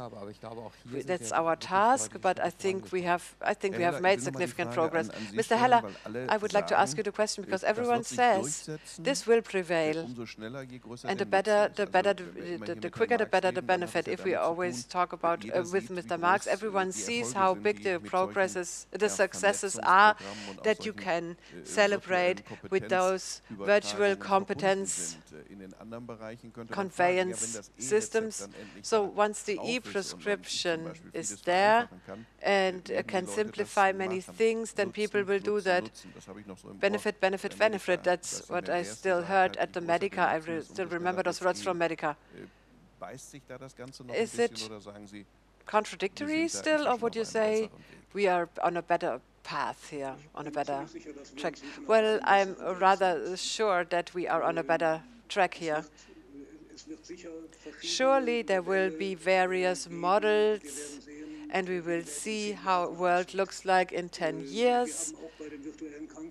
Also in the virtual hospitals, we are not able to master all the problems, but now we agree on the fact that we have to do something. Only in practical life we will be able to solve the problems, whether or not we will be able to solve them like that, and that we will be able to look back upon a groundbreaking success within 10 years, or whether this openness for innovation we will lose on the way, this will show. So we are called upon that we have the courage that what's responsible on the basis of our experience, also at a national, at country level, that we support and reinforce that and boost that and enhance that with those who are convinced of the meaningfulness of those new developments anyway. So I'm rather confident after what we have done in terms of work, preparatory work. I'm rather confident that we will see this success. I would like to talk about data protection, not as a counter-argument, which was probably something that was the case in the past, but more like the title, if we convince people that it's all safe and good, safe and sound, then we will make better progress. Maybe to Mr. Westerfellhaus, and then I would like to discuss this with all participants. Important, Mr. Fellhaus, how this data protection issue occur in practice with those who are taking care of people, nurses. Is that something where there is comprehension that because of data protection it would be somewhat lengthy? What's your observation? Well, I don't want to be misunderstood here. Well, data protection and also the transmission of data, a safe one, is indispensable. But on the other hand, it is also in the interests of patients and of relatives that those things are done properly. So, but many people don't understand if despite a personal decision, if I choose to go this way, that I'm going to be, attacked bureaucratically. So this is my answer to it. But also here, people's needs stay at the center of attention. And if I decide to have a connection to my nursing center to provide data, this is my own personal decision. No third party should interfere here in looking for a kind of implementation solution or something. I know it is about data. And of course, but these personal data, they also belong into the hands of the patients. So, Mr. Marx, what do you think? Is this a challenge? Yes, it is a challenge. My colleague Schuppert will talk about our huge project, also in the area of telematics, data of intensive patients, dealing them with artificial intelligence and so on. It took them 2 years to deal with this topic with several expertise from legal firms, etc., to share data with hospitals. So the short form is that you kind of do prevention work based on data. Yes, exactly. That you can diagnose, for example, severe complications by the means of data. So just asking the round of panelists here, data protection is a very important aspect, but this is one aspect that at the end of the day should not hinder things from moving on, right? So, but data protection, you wouldn't contradict when you said that it has been a showstopper so far, data protection.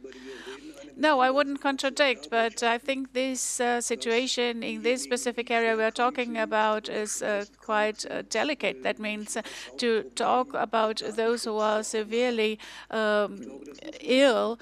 I mean, those patients, their first priority is not about data protection, but in this case, I have two hearts because I'm a physician myself. That means when developing artificial intelligence, you need data. There is a big pressure here, but the protection of my personal data, I think this is really a big asset. But we must find a solution here to have an anonymous data sharing, anonymization of data. That means in order to further develop the algorithms for artificial intelligence, we need this step. But my wish is to have the sovereignty for my data. And I know this is a very difficult task.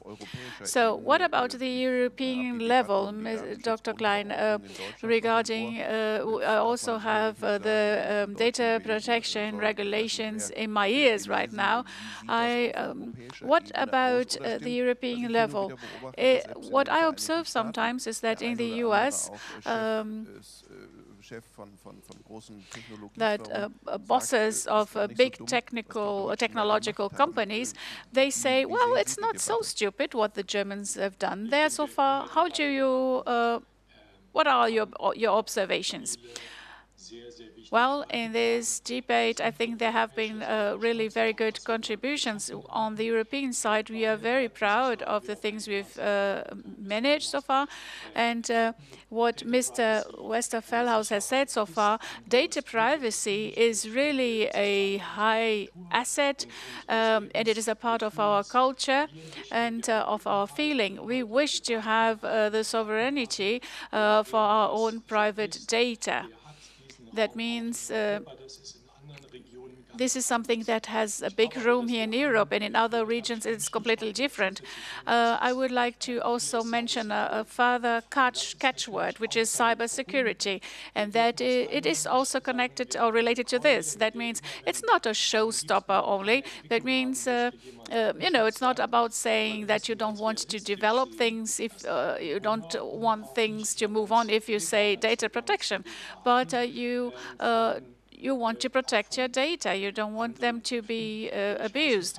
But there is a risk out there, and therefore this requires investments. And this is an area we have to work on to have sustainable protection of our systems. This is something that we have to emphasize here. And when we talk about data privacy, this shouldn't be neglected. Well, in the final round of this panel, I would like just to say in the federal government is DGV3 is coming up. Mr. Marx is someone who comes from the practical side and who is observing this very intensively. What are your comments on this? in order to move on. Well, something that has advanced a lot is about the rules in the outpatient area, moving from inbound to outbound. What is extremely important, and I hope that we can emphasize it much stronger and implement it. I have seen the first drafts. It is about the option to carry out telematics from one hospital to the other and to interrupt it as well. So we need to move on here, to speed up here, and this is my wish that it happens. Mr. Westerfellhaus, what wishes do you have so that we can discuss it next time during our next conference? Well, I agree with Professor Marx, but basically the fast connection and to the operational part. So that means in these weeks, I mean, by the end of November, we will have a meeting with the experts so that we can include this into during this legislation period and to have a wording that it is good enough and also can't be taken back in the next legislation period. Well, regarding federalism, things are not easy here, but of course we are also watching other countries, but I see that it is important to have results, right? Yes, we've talked a lot about the virtual hospital, and if I had to say my Christmas wishes, I think this is really very important to have the invoicing, the billing of medical services, and we need this new type of hospitals. In this area, we still need to have a rule. In other areas, this has already been ruled, and I think we have to work on this so that we define rules in a satisfactory manner and that we can really cope with this. Well, Mr. Klein, I would like to, I don't want to disturb you with this German debate, but please tell me, what do you think is realistic? What will come up from the European Union?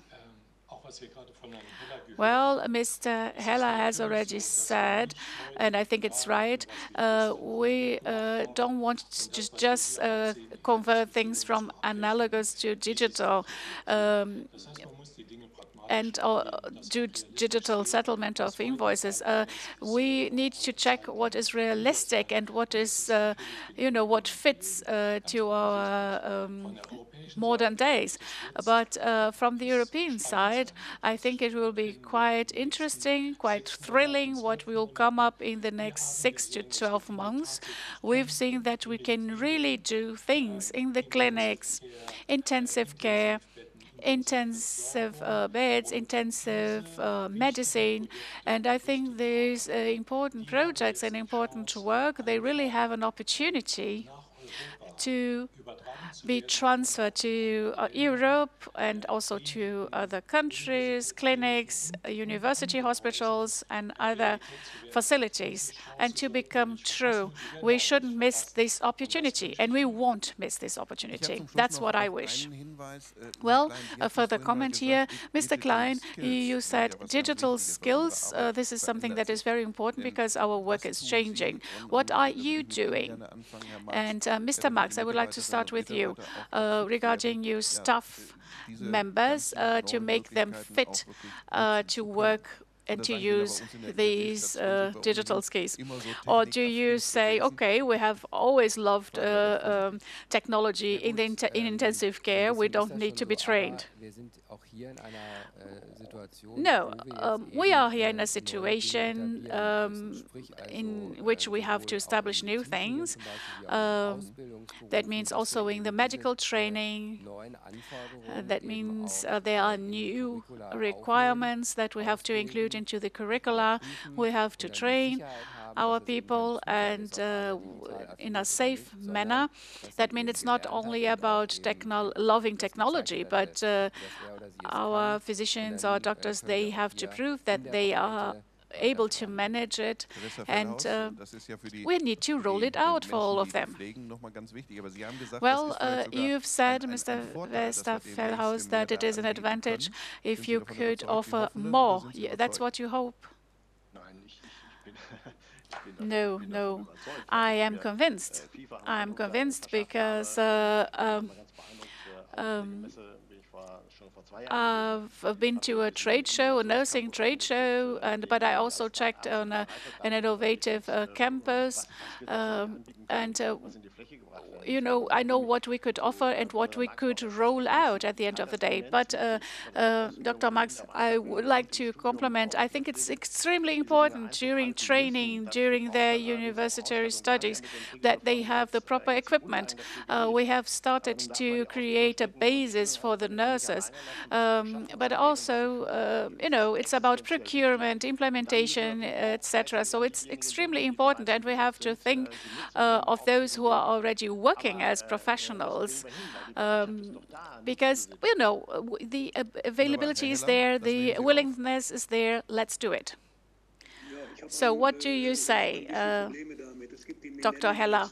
Well, there is a problem. Of course, they are millennials, and when I read their papers, better states of mind and mindset, and the continuous willingness and corrections loops and whatever, all these words, I am a little bit reluctant here, because here in the ministry and in the federal state administration, I see that there is a gap between generations. That means the younger colleagues, they use pads, they don't have a bag anymore, they have everything in their pads, but I am a digital delinquent myself. I won't learn it, I think, anymore, but I think that, of course, in the next years we are supposed to implement a digital administration so that everybody can deal with it, also the elder generation.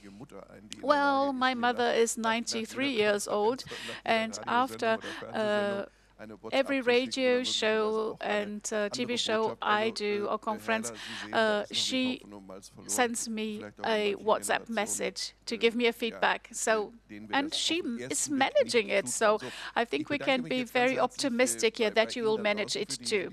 So thank you very much for all the questions you are sending to us, and I think it's working quite well.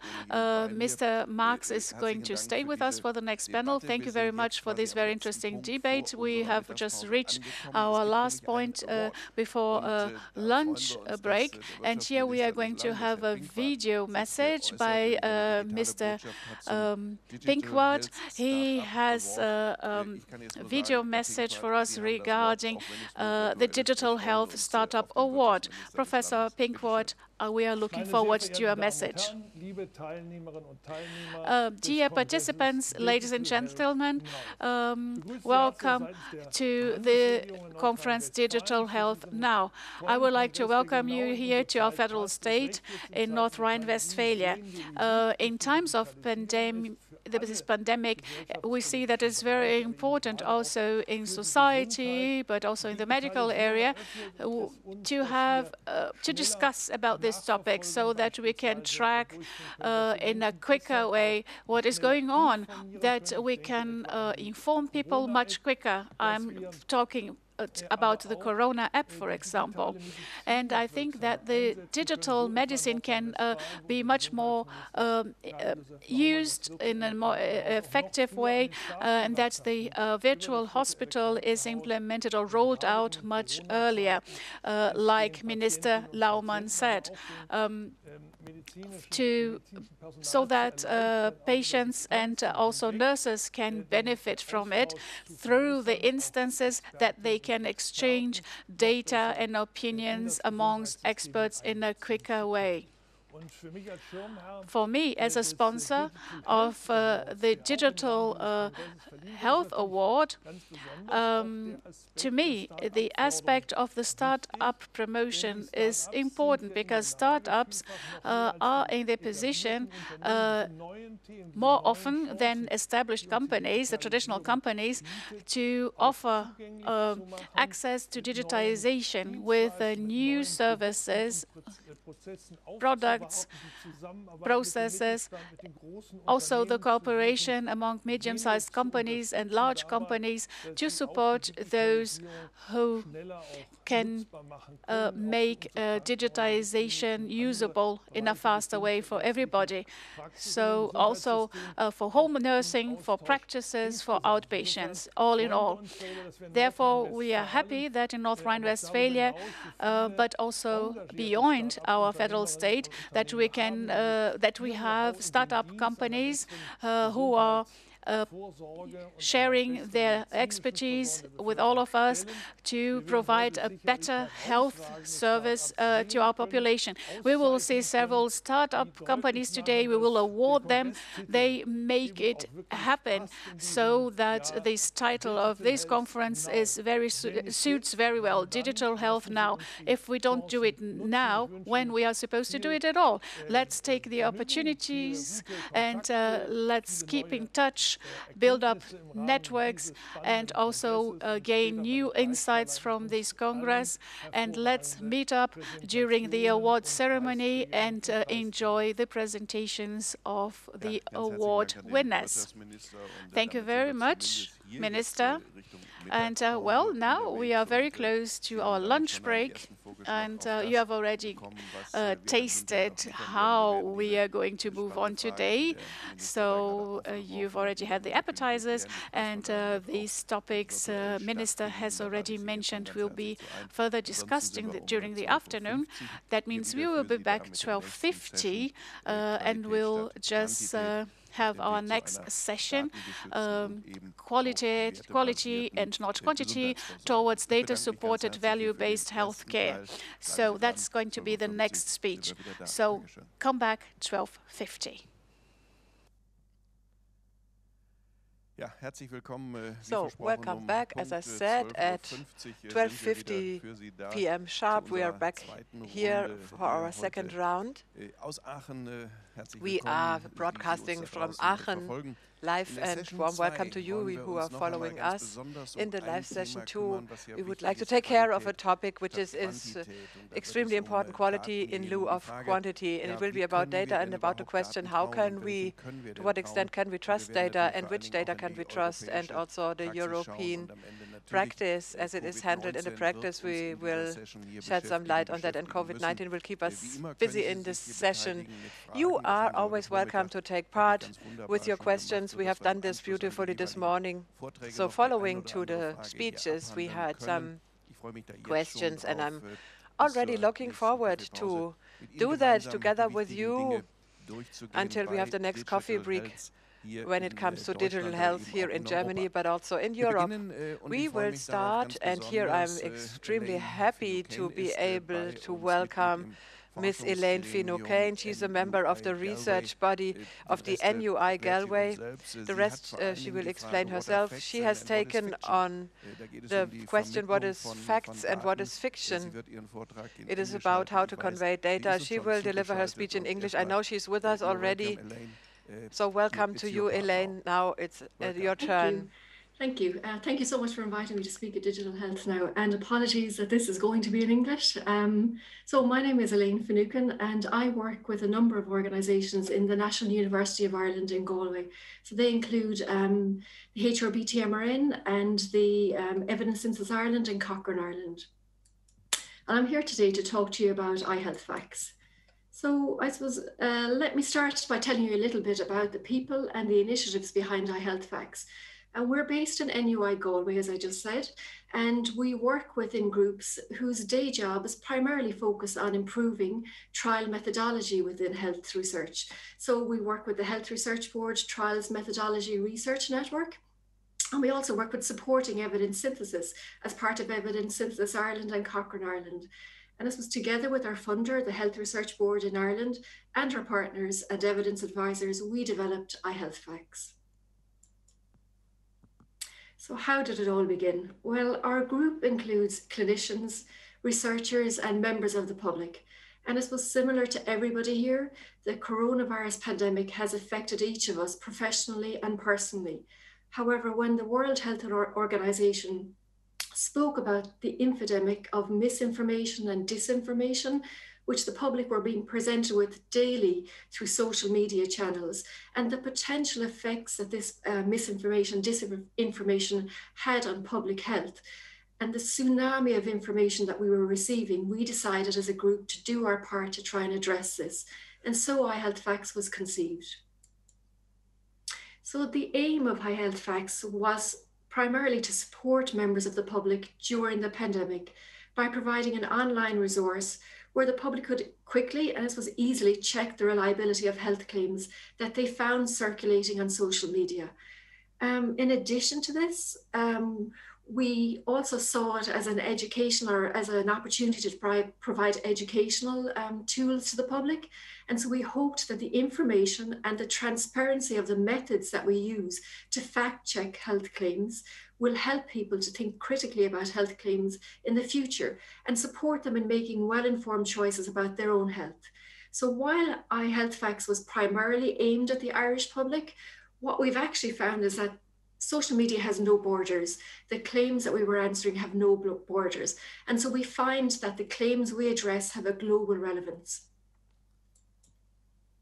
So our aim is, first of all, to provide an online platform where the public and people can check the current evidence for health claims. And I suppose it's really important to remember that it's the current evidence. And so the claims on our site are not static. We revise them as and when new evidence becomes available. We also try to help the public to use this evidence to make informed decisions about their own health. So within each claim, we include live hyperlinks to highlight the systematic reviews, studies, and references that we've used to inform our answers. We also try and encourage people to think critically about health claims. So at the end of each claim, you might notice on the website that we highlight key concepts or principles that are used and can be used to evaluate the trustworthiness or the untrustworthiness of health claims, comparisons, and choices.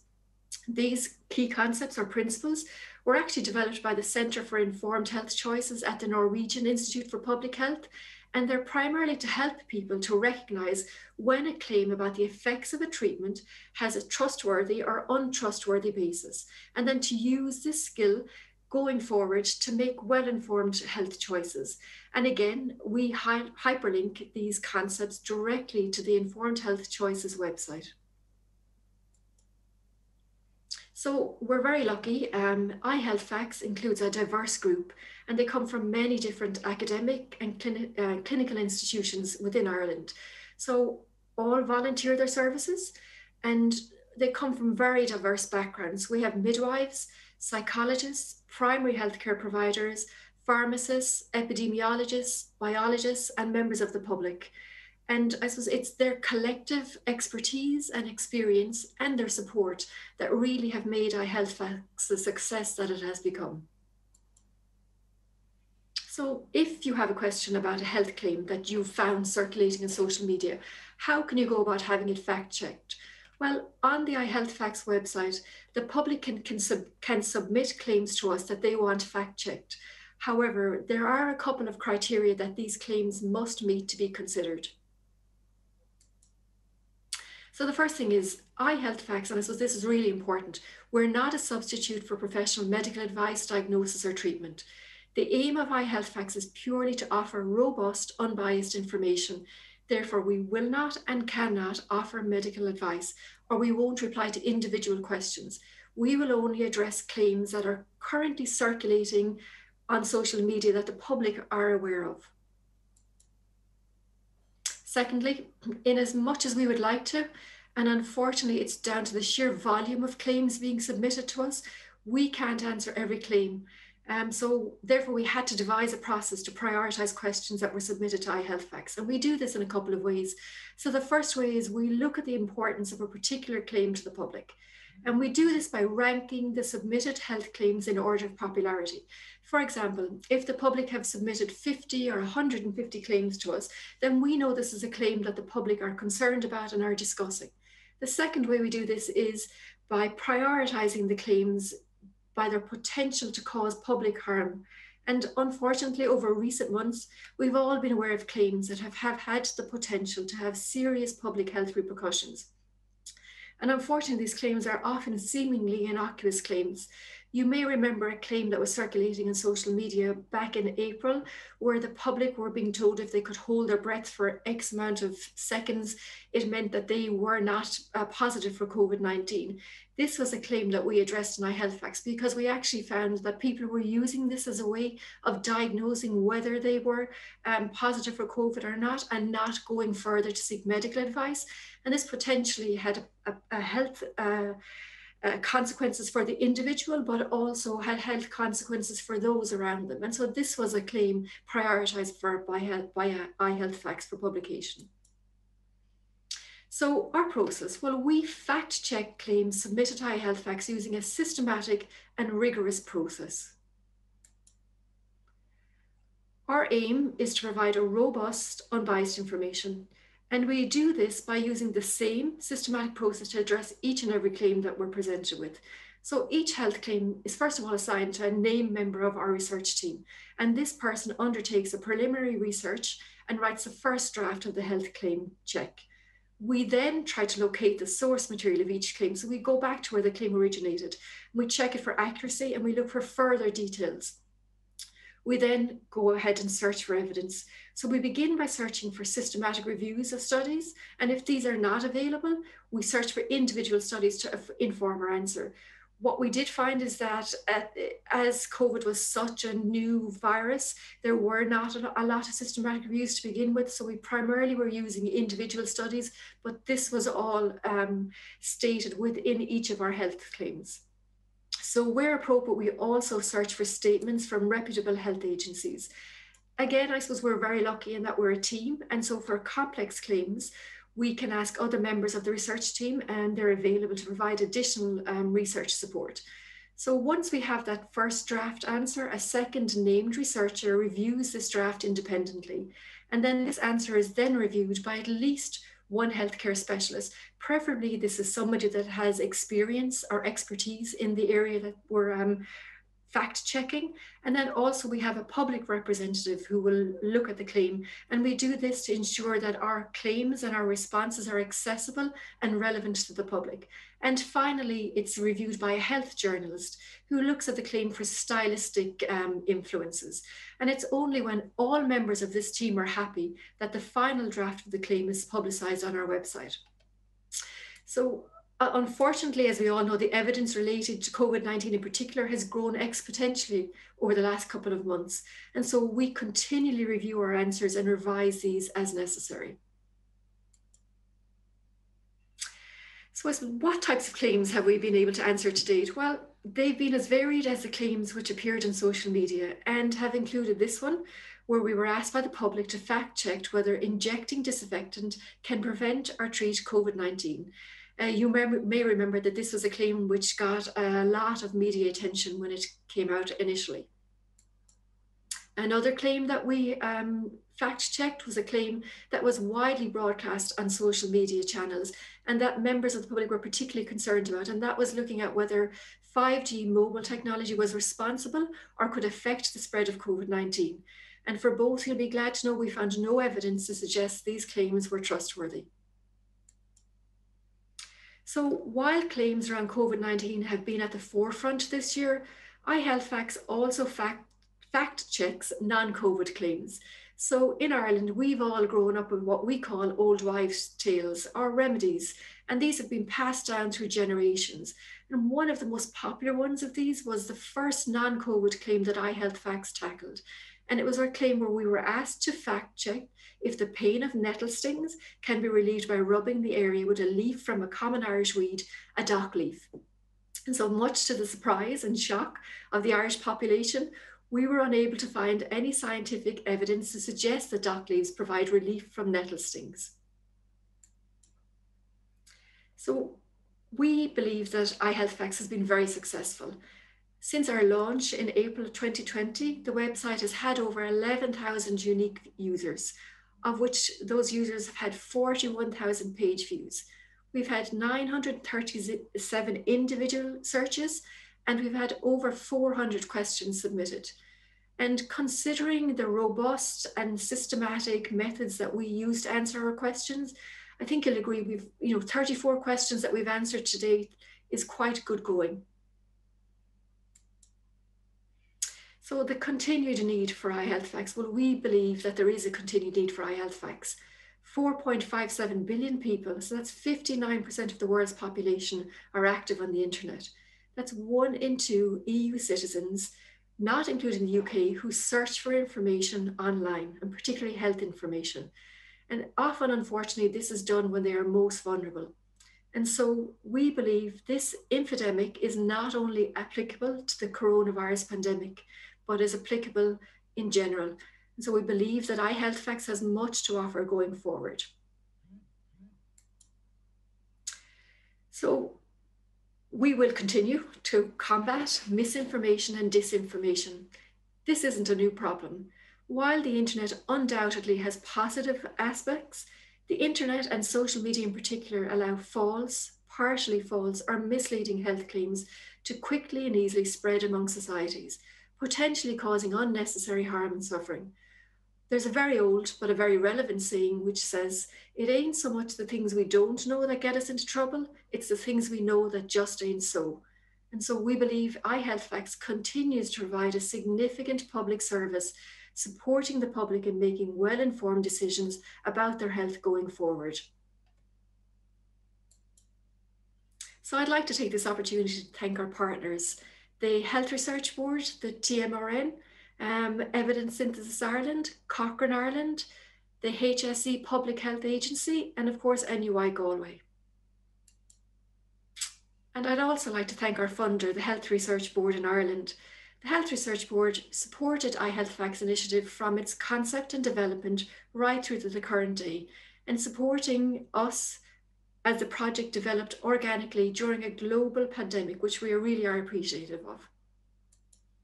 And finally, thank you for having me, and I'm happy to try and answer any questions you might have. Okay, thank you so far, Elaine.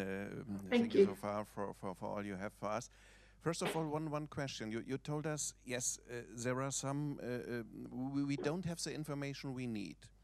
And first, with the pandemic, we had no evidence, or we had low evidence. First of all, what's the way you are handling with questions where the answers are not ready on the table? So we're very transparent, and if the evidence is of low quality or there isn't sufficient evidence, we will state that.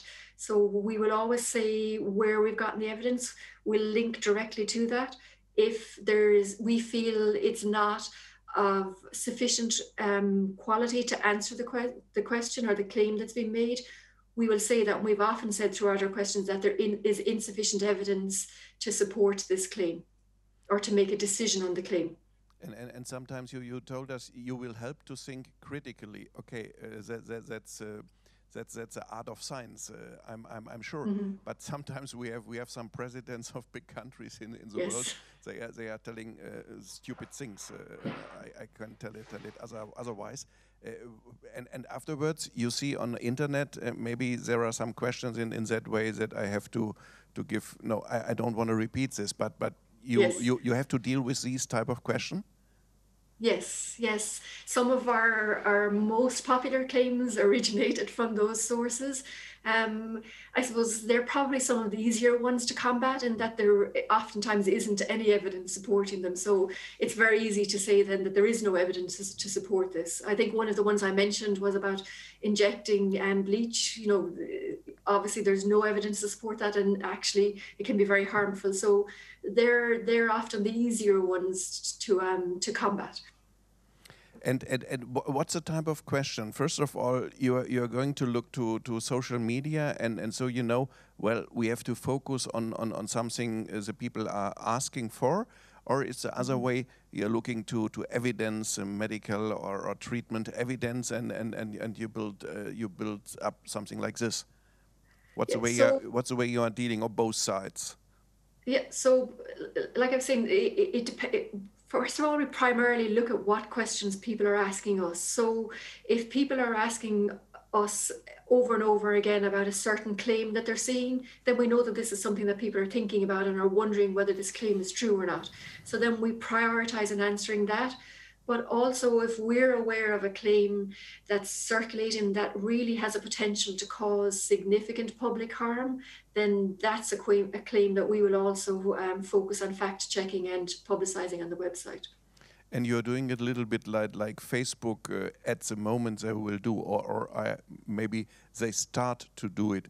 That means they tell us, okay, this information is false. How you are treating with this type of problems we have now with social media? So we will only provide evidence. We don't ever make a claim. So we'll never ever say you should do this or you shouldn't do that. We provide the evidence and say whether there's enough evidence to support a claim or not, but we will never tell the public this is what you should do or this isn't what you should do. We'll provide the evidence for people to make their own informed decisions, but we're very transparent about the quality of the evidence that's there to support it, or if we can find evidence to support a claim. When you mention social media, I suppose we also promote iHealthFacts through social media. So we ourselves have Twitter and Facebook and Instagram accounts, and we use this to promote our claims, or the claims that we fact check on social media. And sometimes the people come and are going to attack you because you have other information, or you try to rest neutral? We're very neutral, so we only provide the evidence. Obviously we have people who have definite ideas who may not agree with what we're saying, but I think the fact that everything we say we provide evidence for. So in each claim, we link back to the research and the systematic reviews and the studies that we've based our evidence on. So we're very factual. So I think that mitigates the amount of questions that people can have, because we're very transparent and we give them all the information that we have. Is it possible to have some sort of this discussion with you or your colleagues over there? Yes. So on the website, so it's www.ihealthfacts.ie. You can email us there, or again through social media, any of our social media channels, you can contact us through those. And we're very happy to talk to people. And what about the question, actually it's only COVID-19, or is a false impression? In terms of, I don't understand. The questions you will get, or the claims you are working at. No, so we primarily have been working on COVID-19 claims because they're just the most popular. Obviously, it's on everybody's mind and everybody's concerned about it. But we're more than happy to take any other health claims that are on social media. So going forward, that's actually where we see our role, is in answering, because this isn't a new problem. Unfortunately, we've had claims about cancer, diets, drugs have been on social media for a number of years now, and so we see iHealthFacts offering a service going forward where we can help fact check other health claims outside of COVID-19. So we're very happy to take any health claims that the public would like us to check. And actually, you know something about the users, the people you're working for. It's a European public, or is maybe a public in other countries where information is weaker than in Europe, for example, or maybe the question is not the right question. I don't know exactly. No. So like I said, we had originally when we started iHealthFacts, we had primarily aimed it at the Irish public because it was in direct response to the COVID pandemic. But what we found is that the questions are actually very global, and that it's the same questions because social media is so global. It's the same questions that were being circulated throughout social media. So our audience is global. We well, it's primarily Irish. We have countries all over the world that have submitted, people from all over the world that have submitted questions to us. And there is something similar in the world, or you expect maybe to work together with something new you are going to do in other countries? Is it possible? Because maybe it's necessary or not, or are the questions specific? We're very happy to work, we're very happy to talk to people if they wanted to engage with us. It's not something I've thought about myself, but I'm sure going forward, I'm more than happy to talk to anybody that would like to collaborate with us. And tell us something about the next steps in your project. You think in 2 or 3 years where we are, maybe, and I hope without COVID. I'm quite not sure, please, but maybe there's something else, I don't know. Yeah. So I do feel that iHealthFacts has a lot to offer in terms of informing the public. The use of internet, social media is only increasing. The amount of people that have internet access is increasing on a daily basis. And what we do know is that people are using often the day they're receiving diagnosis, or the internet is the first place they go for health information. So I think that it's very a very useful public service to have an initiative that helps the public to check the trustworthiness of claims that they're seeing. So really, I suppose the public will determine how broad of a scope that they would like iHealthFacts to be. But once it's a health claim circulating on social media, we're happy to address it. And what about the finances? Is there your funds? You're depending from whom? Yeah, so we're very lucky in that our funder is a Health Research Board in Ireland, and they agreed with us when we first proposed the project to them, and they were in complete agreement that it was a worthwhile project and funded us. And hopefully the funding will continue, and that's something I suppose that will happen in discussion with the funder. And maybe it must be necessary to go to the European area. I think that would be a good way, or do you think you're well where you are? I suppose it depends on where we see iHealthFacts going and if we end up collaborating with others outside of Ireland. But it's definitely something that we will think about. Elaine, thank you so far for the information you gave us and all the questions you answered, and have a good luck. I think it's very, very interesting and necessary, the work you are doing. Very, very great. Thank you for all of this. Thank you so much. Thank you for having me in our conference. So we go to the next step, and I'm pleased to have here Professor Isis Eimer Wallin. She's with us, and she will have a look to the European search in COVID and health in European areas. Isis Eimer, I'm pleased to have you here. Welcome. Thank you so much. It's a pleasure being here, and I will try to share some aspects related to value-based healthcare with you all.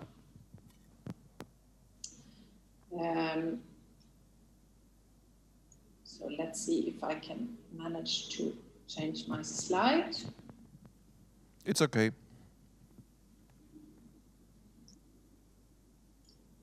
Yes, I would like to proceed to the next slide, but it doesn't seem that it's working. Maybe I can get some technical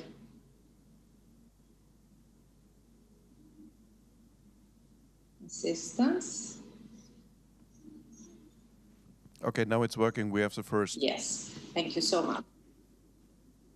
Great. So the background, of course, of the challenges have been both the rising costs of healthcare in general, as well as evidence of both underuse and overuse of medical technology worldwide, and also variations in clinical practice and in outcomes between various countries, regions, and providers. As far as the rising costs of healthcare are concerned, you can see in this slide the OECD health spending as a share of GDP over time, which is, of course, a challenge that we are all facing.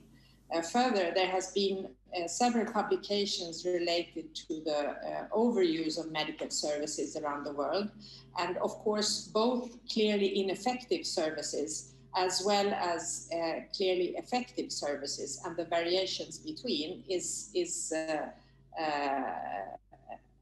challenge as to where benefit encounters harm. To understand all this, measurement is necessary, which is nothing new, but of course, new technology has offered unprecedented opportunities, and also information about the methods used to compare performance between hospitals has given us the information, which is very important, that variations in health outcomes is in fact a worldwide problem with a great potential. And closing the gaps between the best performers between countries, but also inside countries, the gaps between the best performers and the poor performers could, of course, save both lives and reduce healthcare expenditure. This is a challenge that can be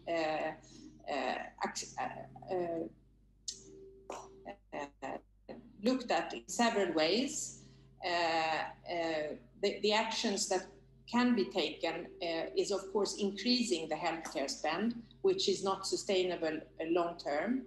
There is a possibility to increase efficiency, outcomes in relation to cost, which is a major potential. There is also the third possibility to prioritize and ration, and that is rather ethically and politically complex.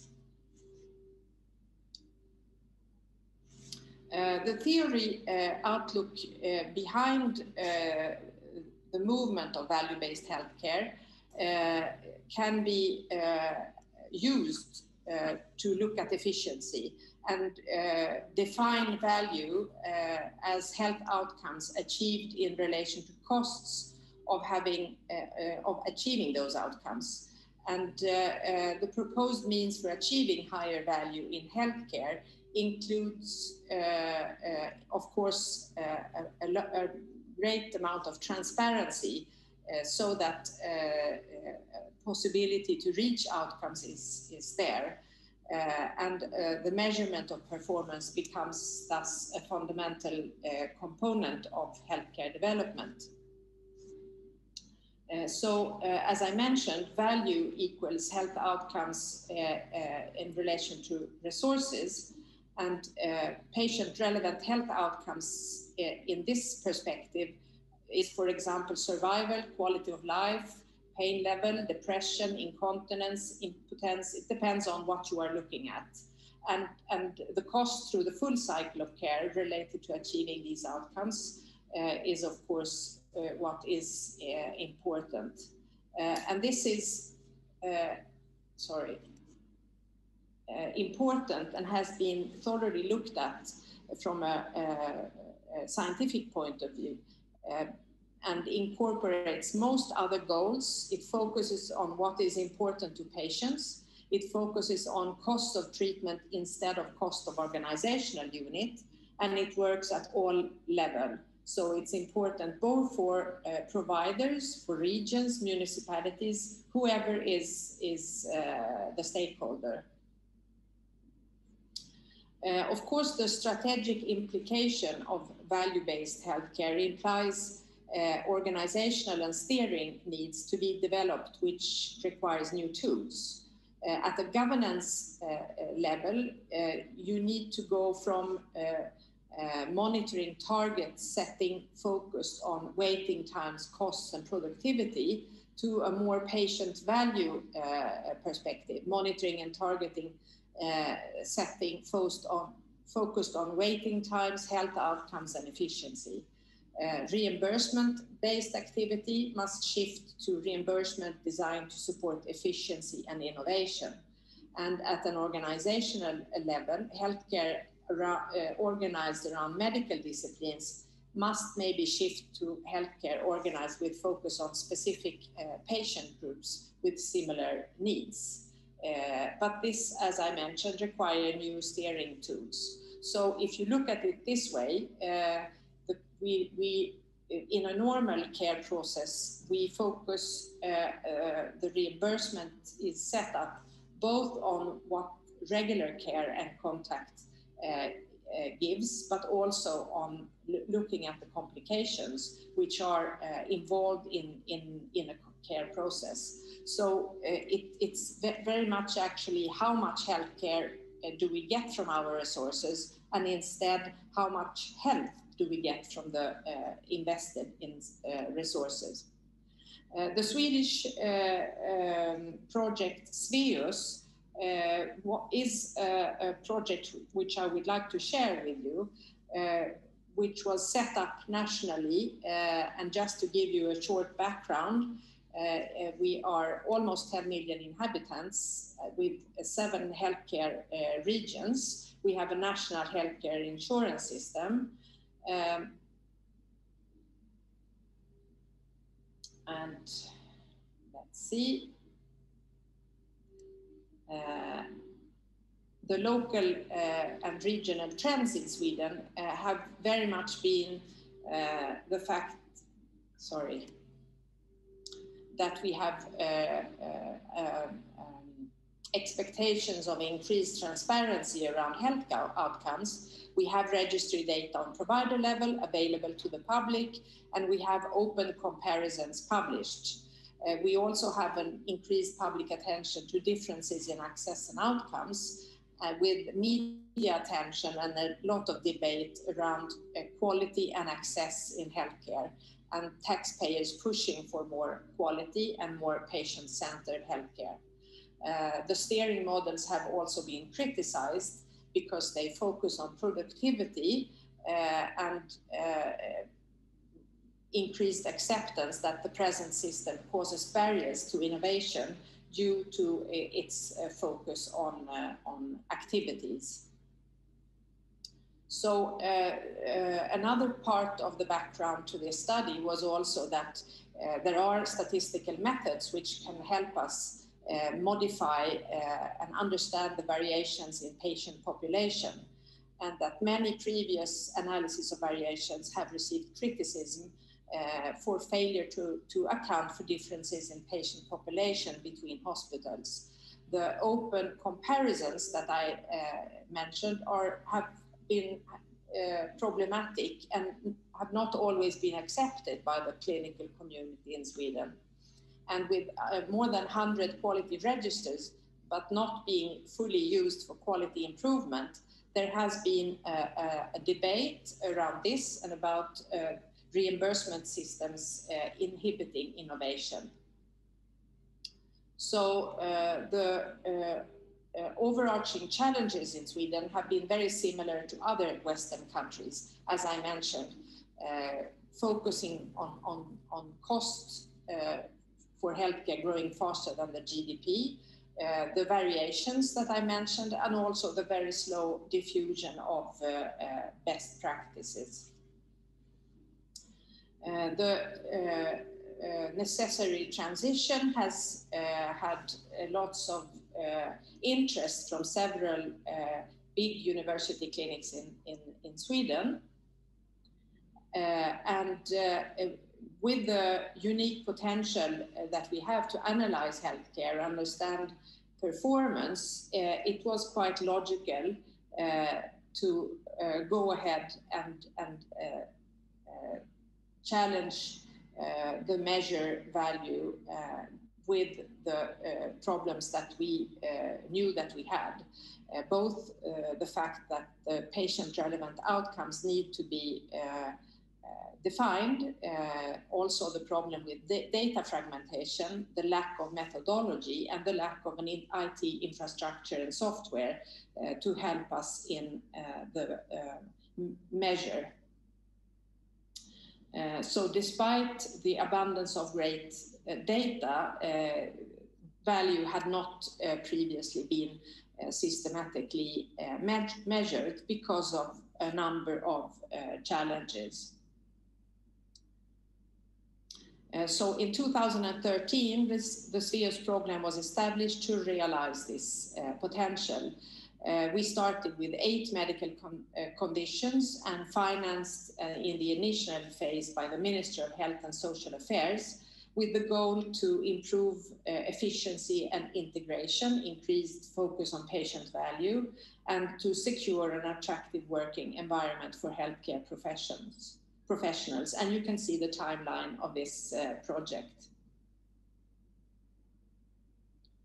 The scope and objectives of the program was set to develop a methodology and an IT system to be able to analyze value with a huge number of participating organizations. And a tool for with the potential to identify improved performance was set as a goal. 50 stakeholders were involved at various levels in this project, and the program organization was set up to distribute between counties and regions various parts of the program, which was designed to engage both patients and physicians when deciding on relevant outcome measures, perform legal analysis as early to protect the patient data, and decide how this affected the design decisions, to develop techniques to adjust for case mix, to consider risk mitigation related to gaming with data, and to harmonize outcome measures with other projects going on internationally. Implementation of a value-based monitoring and reimbursement system to identify care activities related to the episode that might require adjustment of provider reporting in terms of episode ID or equivalent, requirements on IT system, harmonization with existing payment system such as DRG groups. Also to secure top management support, identify and engage all concerned stakeholders very early, and start with pilot implementation and use experiences from other countries. Each patient group was treated as a separate research project, and in this work, the output would then be benchmarking report, publications, and a system specification for configuration of the analysis platform. And I take perinatal care as an example. It is well known internationally that variations in care in and between countries, only 50% of patients in the US, for example, receive recommended evidence-based care. So reducing variation in perinatal care and outcome is an essential professional responsibility. What we did was we identified the process of care and defined very, very thoroughly what various parts were included. We also identified very strictly all data sources to be able to get a sample, a historical sample big enough to help us build algorithms and test for significance amongst case mix factors. And in the new performance analysis platform, all data was adjusted for case mix. And for all patient groups, we could see the key performance indicators and categorize them in the same way. So all diagnoses were addressed in the same way. And the case mix analysis strongly showed the association with specific indicators.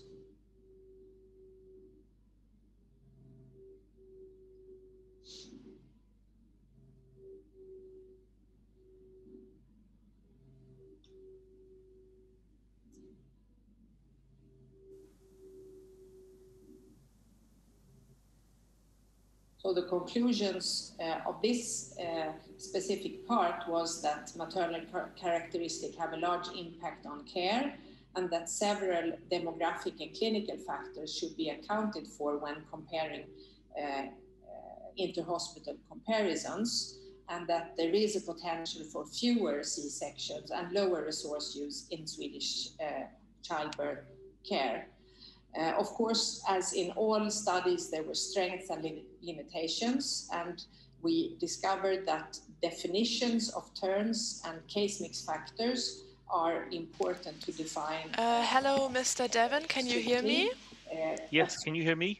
Yes, I can hear you. Could you please start your camera?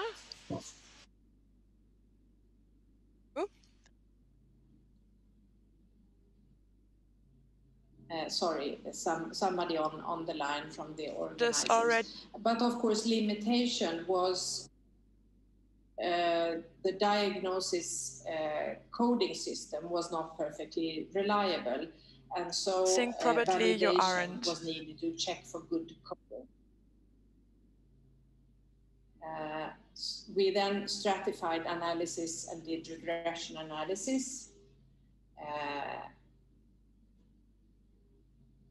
And a broad approach was taken with both general components and patient group specific components, so that we did a stepwise approach to our new analysis capacity. And in the analytical platform, data was harmonized and calculated centrally, and then after that pushed back into the local business intelligence systems.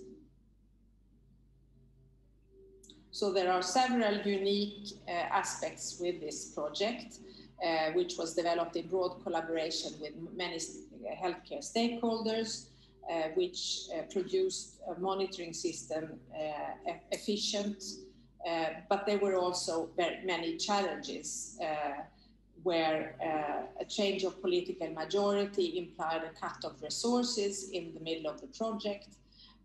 No tradition of collaboration between county councils was present, so that was also a challenge. And as well as monitoring system included both patient-relevant outcomes and cost of treatment. There was a lack of knowledge of certain aspects.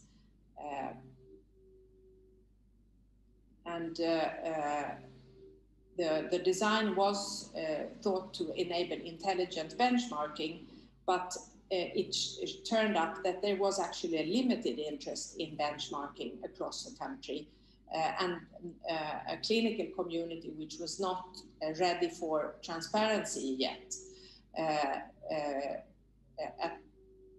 Then, of course, continuous updated data can also be a challenge, because it builds on feedback to providers and regions, and it requires a tradition of quality follow-up and reimbursement systems which support this. This has been described also internationally in various publications, and I think these two citations very clearly describe both the challenge and the positive aspects of the strength of such a project.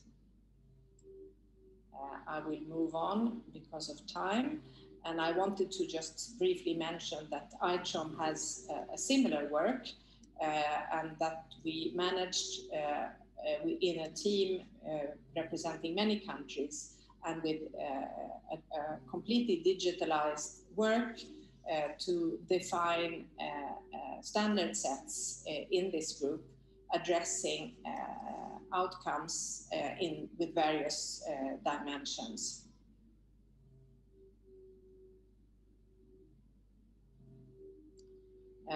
Of course, you can ask yourself if standardization is then the solution to variation. And of course, this would mean that each patient is processed in exactly the same prescribed way, irrespective of individual values and preferences.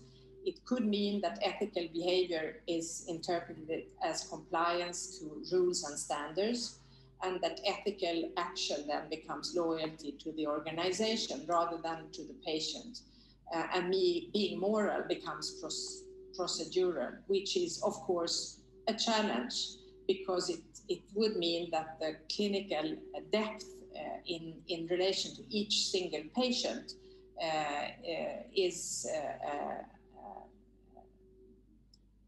maybe not taken into consideration. So as with NHS as an example, I think we all can conclude that it's more problematic than just standardizing things.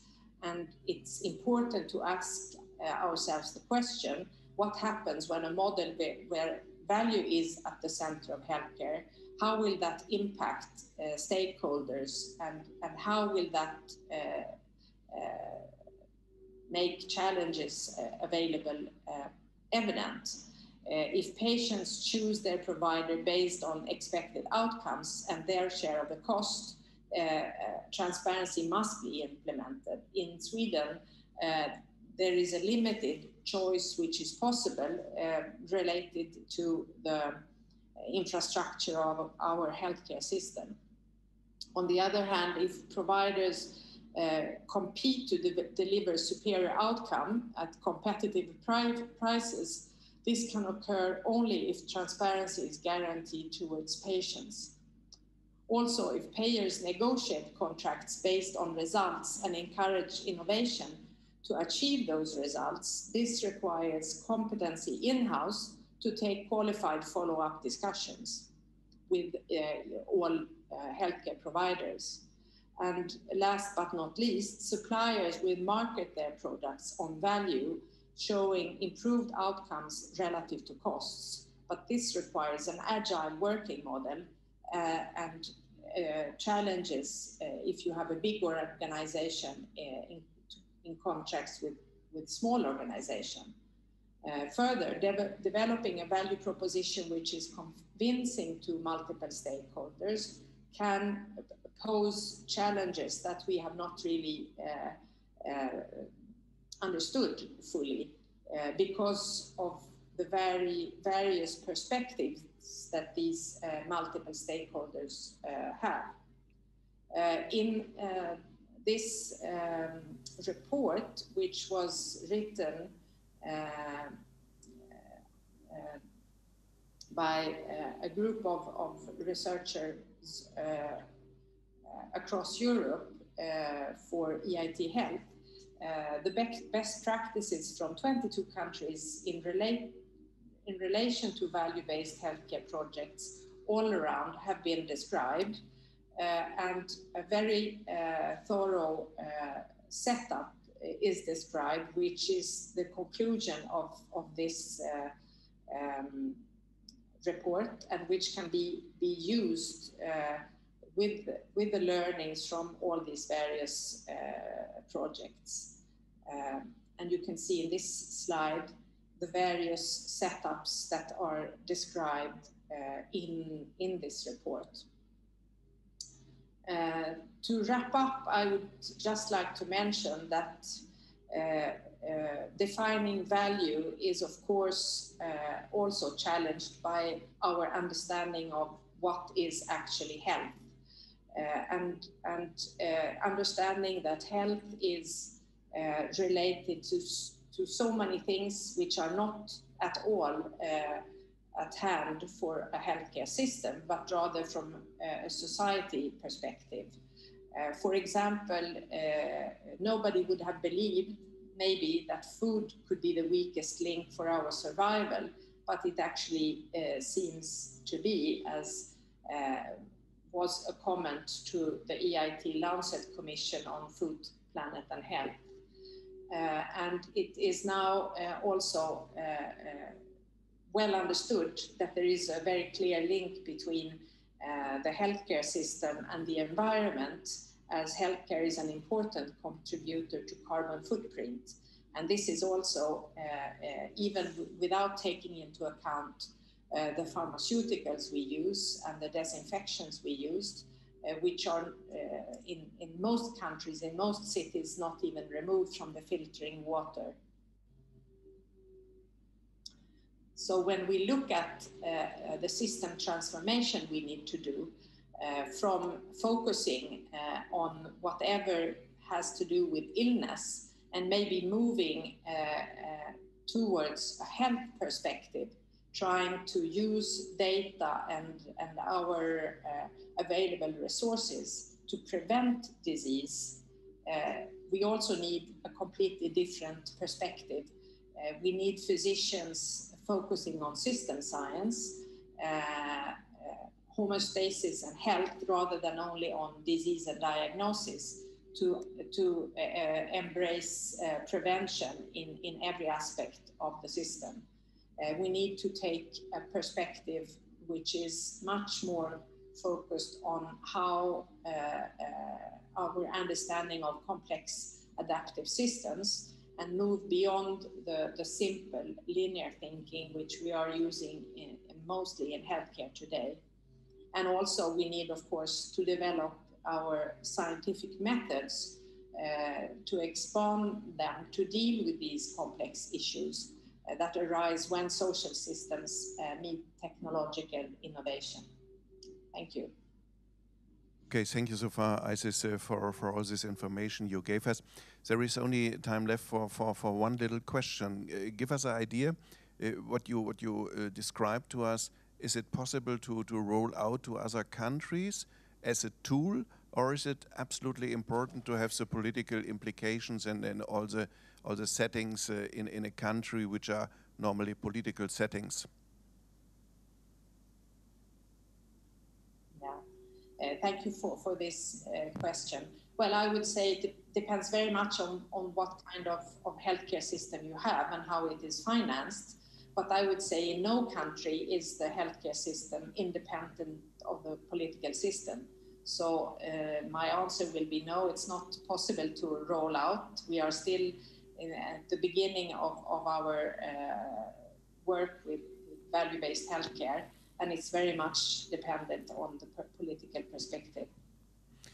Thank you so far for the work you and for the information you gave us, and now we have the next person here in our conference. Ich glaube, ich kann wieder nach Deutsch wechseln, denn Carina Bensström, Professor Carina Bensström der Uniklinik in Aachen ist Professor bei uns, Dr. Carina und sie will uns Bensberg from the gemeinsam Uniclinic gleich mit einem Aachen Kollegen, is here with us, and der together zugeschaltet ist, der nicht with direkt the hier ist, other etwas über das colleague who Potenzial is eines also on the line. She would Covid-19-Evidenzökosystems like zeigen to und talk about the wie wichtig das ist, potential muss ich of a in diesem Zusammenhang COVID-19 nicht evidence weiter erwähnen. ecosystem Sie and ist talk in about the gebührendem data Abstand hier von mir and the am insights. Rednerpult. Und wir freuen uns, She dass Sie is da here, sind. Sie haben das Wort. Bitte schön, but herzlich keeping willkommen. this safety distance, and I would like to pass the floor to her. Dear Mr. Zureide, dear colleague, and dear audience there in the outside, I am very happy to talk to you today about the evidence ecosystem that has become a huge challenge to us overnight. Due to the pandemic, we need really a very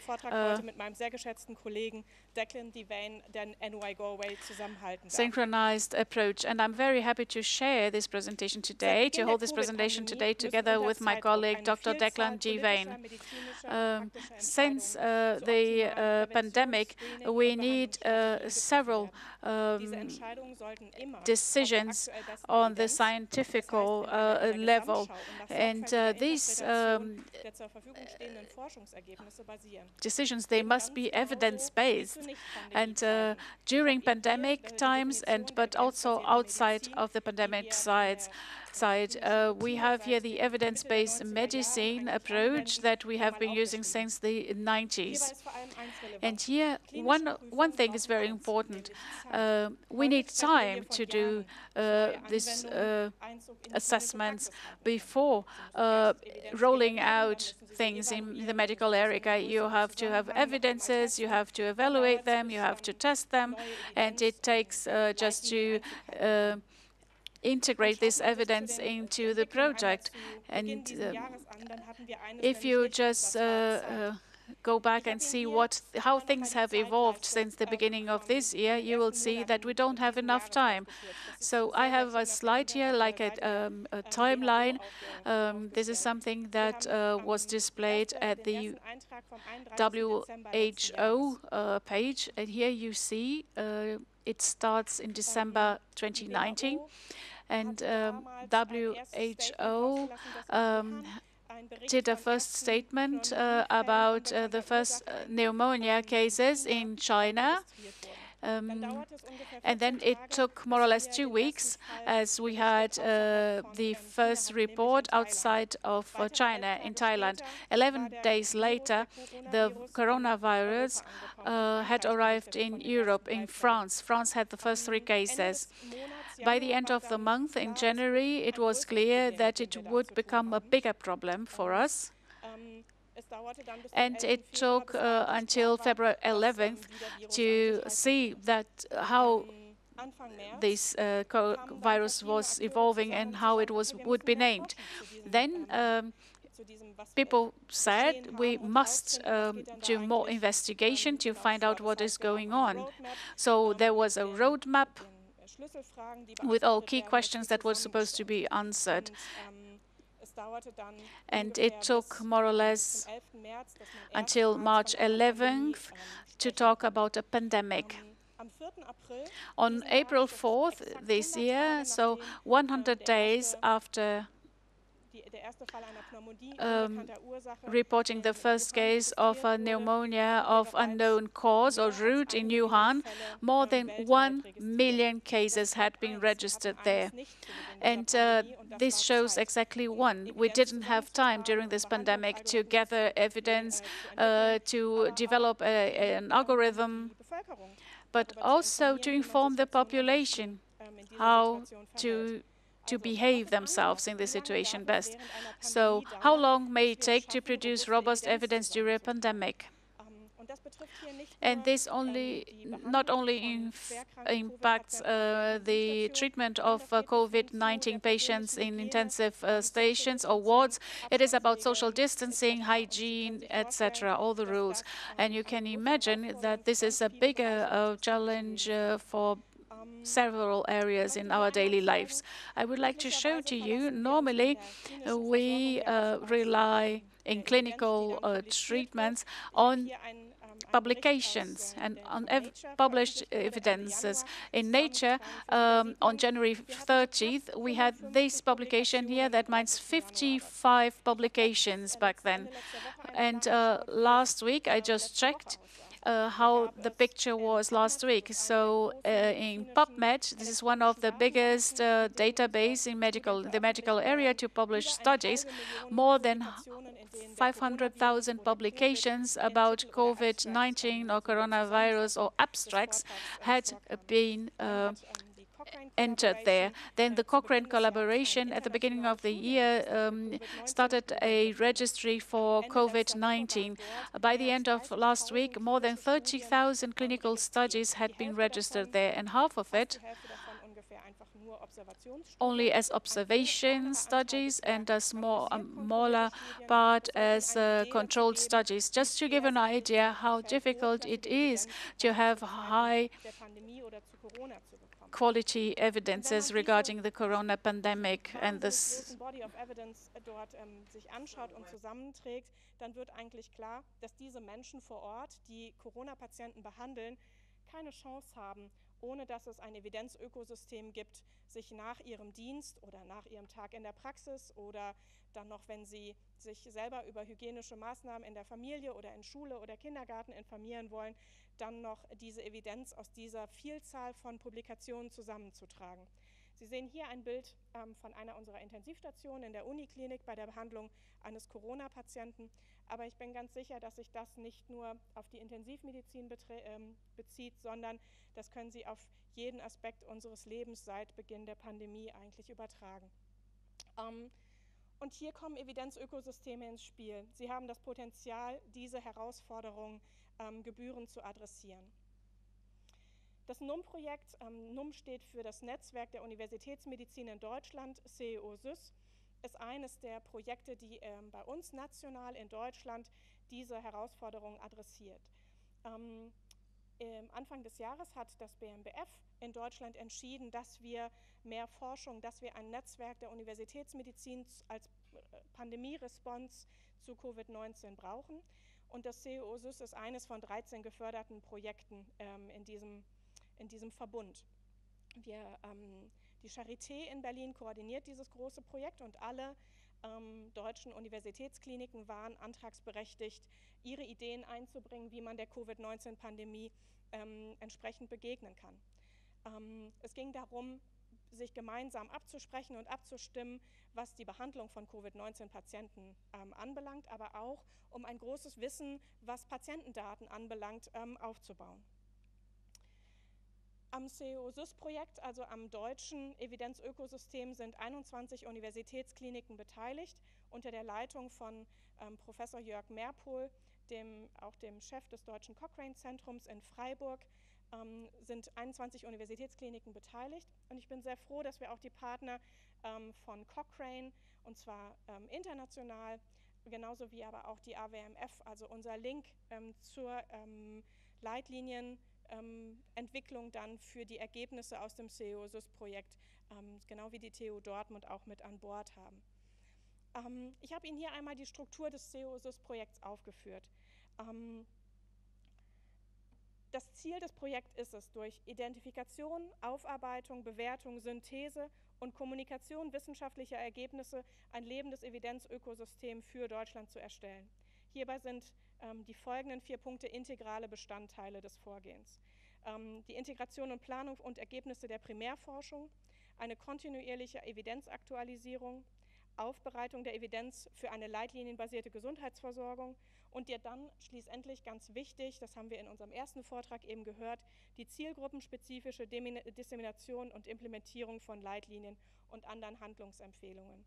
Sie sehen hier auf dem Bild, dass wir auch bestimmte Themenfelder integriert haben. Es geht also nicht nur um die klinische Versorgung in den Universitätskliniken, sondern es geht genauso auch um den ambulanten Bereich, es geht auch um den Bereich der Altenheime, es geht um Palliativmedizin, Hygiene, Public Health und nur so kann unter der Zusammenarbeit von methodischen und klinischen Experten das Ergebnis das sein, was wir uns wünschen. Das CEO-SYS-Projekt sichert somit, dass individuelle Therapieentscheidungen sowie institutionelle und öffentliche Versorgungsstrategien und politische Entscheidungen auf der Basis der aktuell verfügbaren Evidenz getroffen werden können. Ich bin sehr froh, dass das CEO-SYS-Projekt als Evidenzökosystem nicht alleine dasteht. Wir haben wichtige internationale Partner, die sich dem gleichen Thema verschrieben haben. Und ich bin sehr froh, dass, let me change to English, that my colleague Declan Devane from NOI Galway will now take you to the COVID NMA initiative and will tell you about what our colleagues in Ireland have been up to. Thank you, Declan. Thank you very much, Karina, and thank you to you and your colleagues for the invitation to speak with you here this afternoon. I'd like to speak with you about the COVID NMA project, which is a living mapping and living systematic review of COVID-19 trials for the prevention and treatment of COVID-19. Next slide. The COVID-19 NMA initiative is led from Cochrane, France by the woman in the top of the picture, Isabelle Breton, and her colleague in the bottom, Philippe Raveau, who started the initiative back in March 2020 at the beginning of the COVID-19 pandemic. It's an international initiative that's working in conjunction with the World Health Organization and led by a team from Cochrane, France, but it involves a large group of colleagues internationally to support the effort that is COVID in MA. Next slide.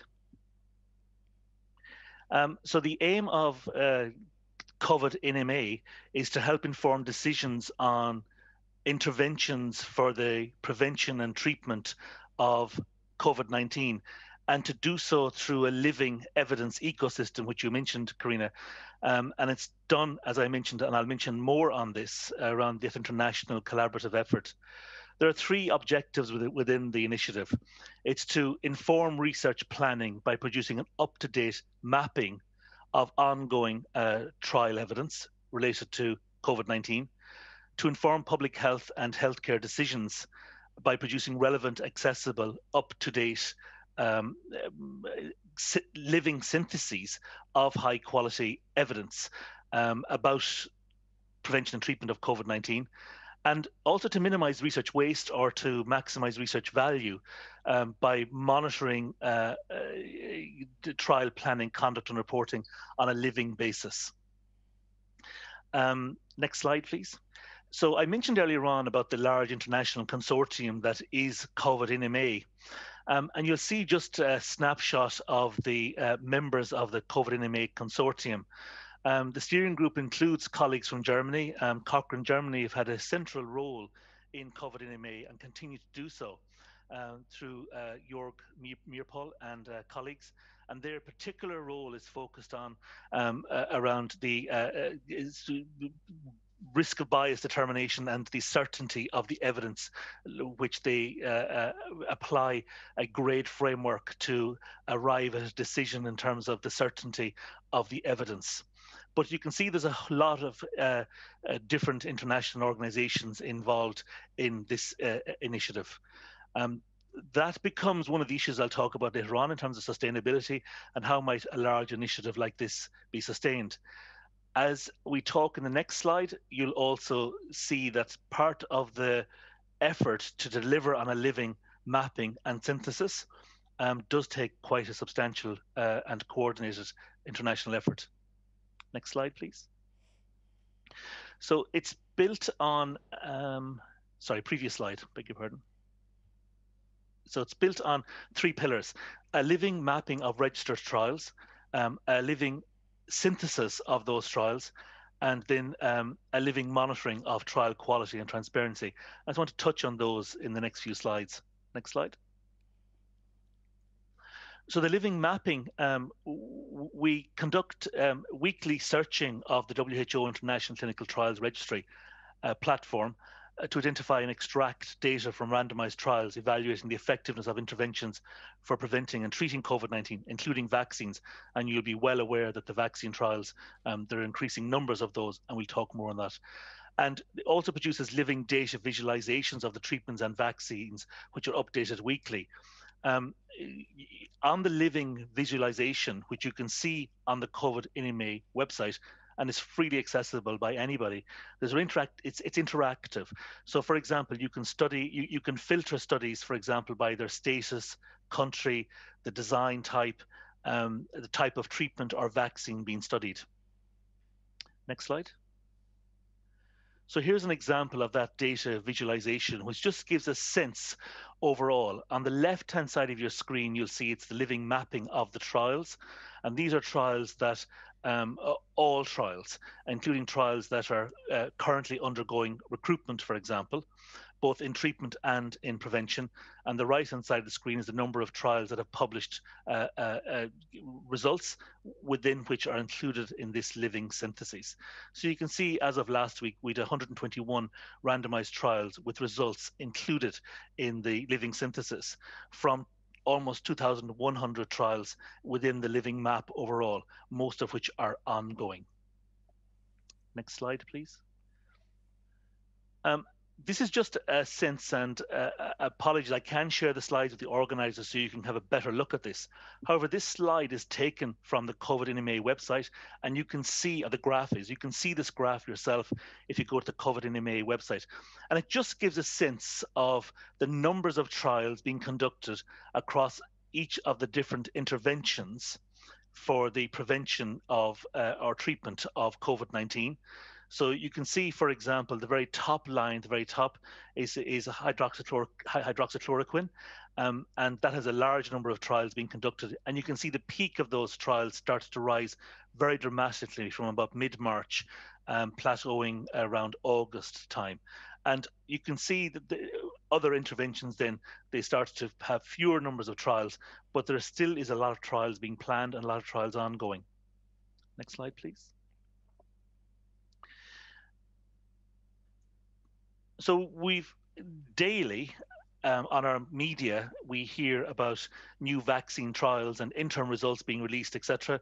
So there are a large number of vaccine trials currently in progress. And as you know, some of those are coming very close to reporting primary findings as distinct from interim analyses. And this gives this visualization, which again is available on the website, gives a sense of those countries where those vaccine trials are being conducted. Next slide. So the living synthesis then, which is an exciting part of the project, we are searching what's called the LOVE platform. So do check it out if you haven't heard of it. And the COVID-19 study registry platform every day, that's daily checks, to identify any new randomized trials with results. We collect data from all of the randomized trials identified, including the main characteristics of the studies, and assess the risk of bias of those studies and include those studies as appropriate into the living synthesis. We do that depending on the appropriateness of doing the synthesis through forest plots with meta-analysis and update the summary findings tables with the help, substantial help of Cochrane Germany. We contact individual authors with the help of the World Health Organization of published studies to request additional information and contact investigators of ongoing trials to obtain the trial protocol and the results as soon as they become available. We have planned for conducting a network meta-analysis when it's appropriate when we have sufficient numbers of trials and appropriate interventions, etc., to do a network meta-analysis. And again, that will be on a living basis. Next slide. So this is just an example from, again, difficult to see here reproduced, but please check it out on the website. So this is a table that shows some of that living synthesis, which shows the trials, the comparisons, the designs of those trials, the participants, the sample size, for example, the risk of bias, and you can click into a full description of the individual data from each of those trials and the individual and full domain level risk of bias assessment. Next slide. And again, this is just a representation. Again, please do go to the website to see this. But this is this particular slide is from the synthesis of remdesivir versus standard care or placebo. And again, in the right-hand column, at the individual outcome level, it shows the grade certainty of evidence. Next slide. And here's an example of one of the living forest plots, which is hydroxychloroquine, in this particular case, versus standard care or placebo. And the forest plot presents not only the study and the intervention and the outcome, but also the risk of bias within that, and in addition to the risk ratios that are found for those studies. Thank you. Next slide. Thank you. So this is a slide that's very difficult. It's impossible to display this in a PowerPoint presentation, but I do encourage you to have a look at this. So this is a slide about what's going on currently in terms of the evidence around trials. So what it does is, on the left hand, on the y-axis, is the list of countries. And the red dots, which you can't really see very well here, but they happen to be once the 10th death due to COVID occurred in a particular country. And then what it shows is how many trials are ongoing in those countries pre and post that event. And you can change what that event is. In this case, I've put in 10th death, the time of occurrence of the 10th death. And you get a sense of how many trials are being conducted per country. You get a sense of how many trials are being conducted that are international and how many are single country trials. And I can tell you, for example, that in Germany, the vast majority of your trials, which is a good thing, are multinational trials. You also get a sense, which is very interesting, how many trials were being conducted in advance of that event, i.e. the 10th death across the individual countries. Next slide. Some of the challenges in mounting such a substantial piece of work, particularly for colleagues who are leading this in Cochrane, France, is the need to be flexible and adapt the systems to accommodate what's needed by decision makers. And that's required rapid searching, rapid quality assessments. But there's always a balance between doing that rapidity and the quality and rigor.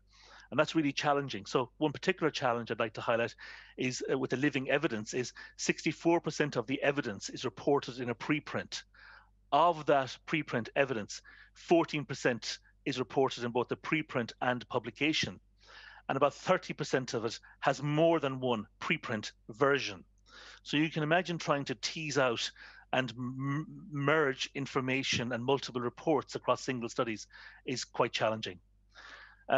The transparency is a challenge on two fronts. Transparency to ensure that people who are conducting and reporting trials do so transparently so that information can be used.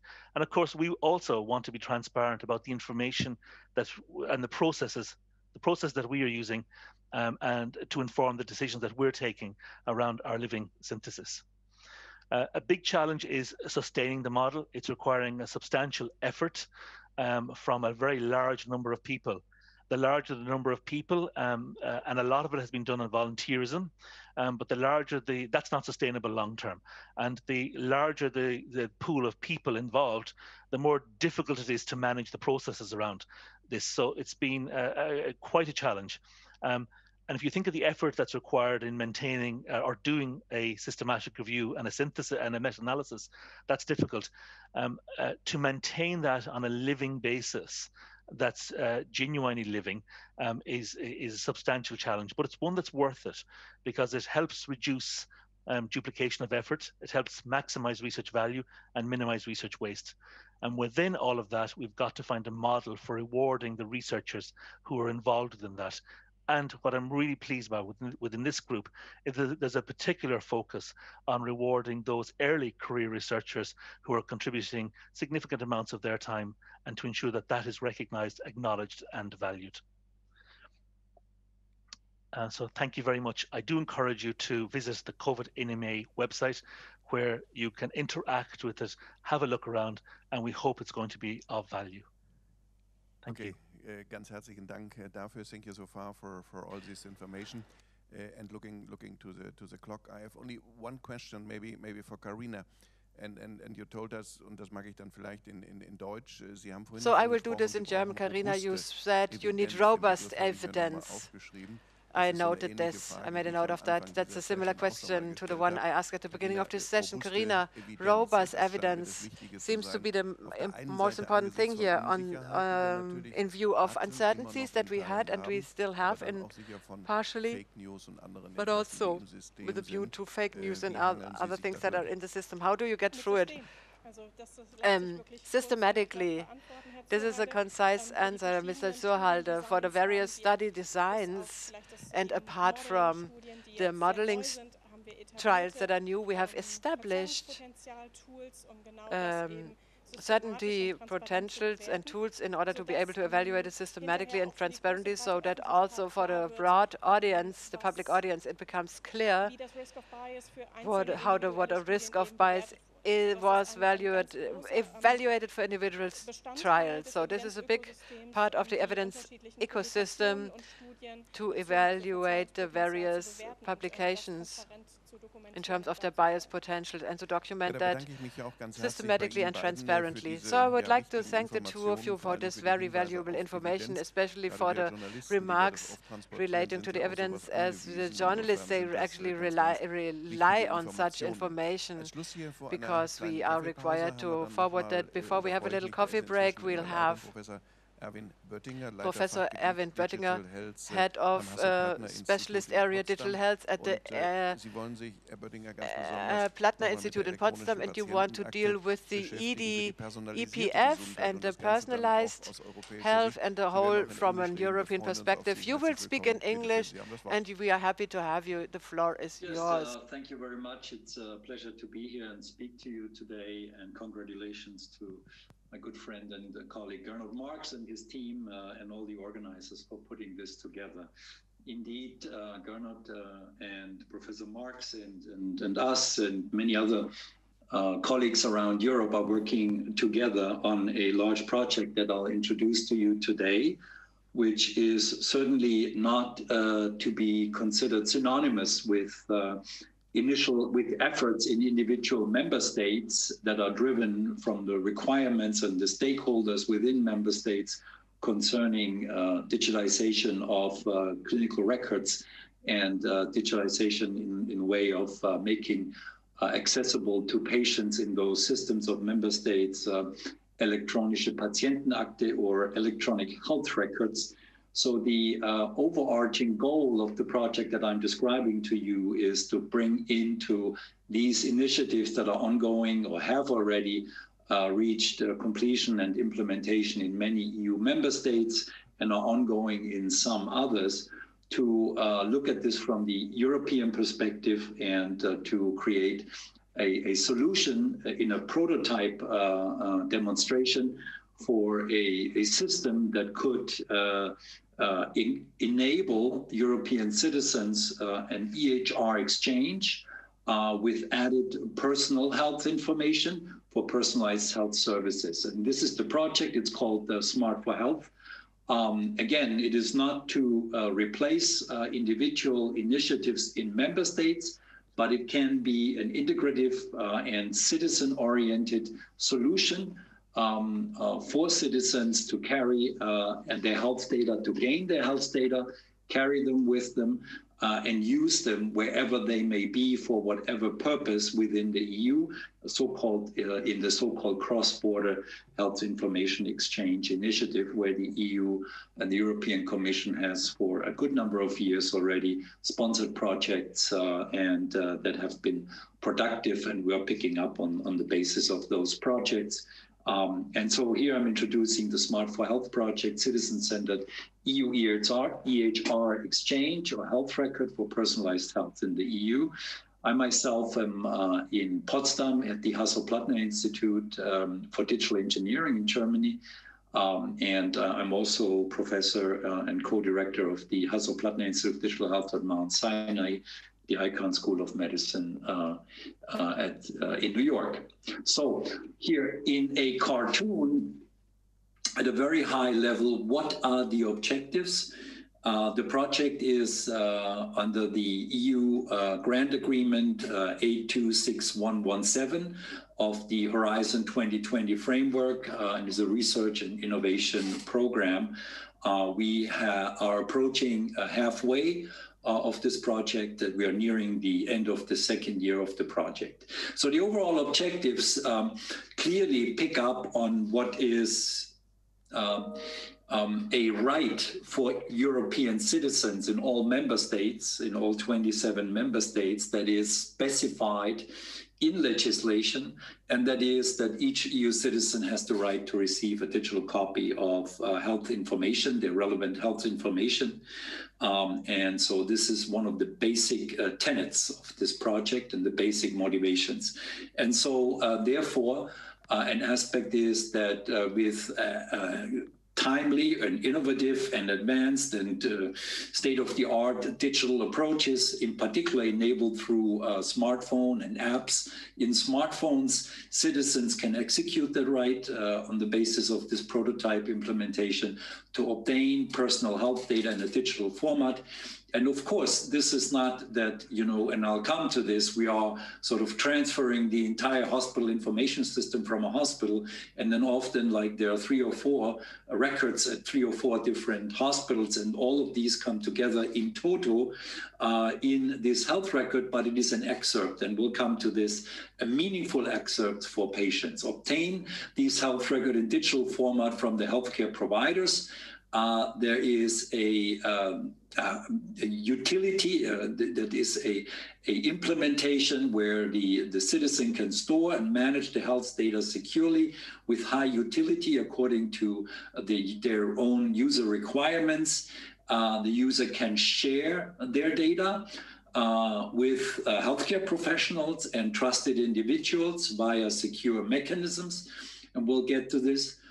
In addition, as is sort of clear in many European member states, that health data out of healthcare, so-called real-world healthcare data, plus data that is collected by citizens through wearable devices, through participation in fitness and wellness programs, that this information is very valuable to support research at large scale. There's much talk about European health data space and other initiatives that the current Commission is pushing forward. And so certainly our project is embracing this initiative by finding solutions and implementing solutions how participants in this project can make their health data accessible to research. Last but not least, we have learned from many efforts in the digital health space that a sustained use of such solutions by citizen users or patients is largely dependent on users seeing a benefit for themselves, gaining personal health insight from the particular tool, the particular app, or the particular system that they're using. And so in particular for the second part of the project, we have tasks and to implement some use cases for gaining personalized health insights from the analysis of healthcare data in the platform. So there are 18 members from 8 countries in the EU. The administrative lead for the overall project is with Uninova and our good colleague, Professor Ricardo Gonçalves at Uninova, with an IT background and interoperability and technology standards background. He is the overall administrative coordination, and myself and the colleagues at the Hasso-Plattner Institute in Potsdam are responsible for the technical scientific coordination. Professor Marx is responsible for work package 4. We'll get to where we have use cases and interaction with patients in a number of different use case scenarios. And then there's a large number of other entities and stakeholders in the process, such as an EU EHR exchange record, a personal health record, so to speak, for EU citizens that address all kinds of constituents in this process. I want to emphasize also the contribution of Ulrike Feld and her group from the University of Vienna, who is instrumental in driving sort of the co-creation aspect of this project, which is very strong and very important. So here from the outset, Ulrike and colleagues supported by all of us are driving sort of co-creation and co-design approaches forward, where we want to ascertain, get to know and structure user preferences and user desires that can guide the design process of the software and the app and the prototype development. And this has already proven to be very productive. And I think, therefore, this project at the end, when it's ready and available, will have certainly an advantage with regard to usability from the user's perspective, the citizen user's perspective.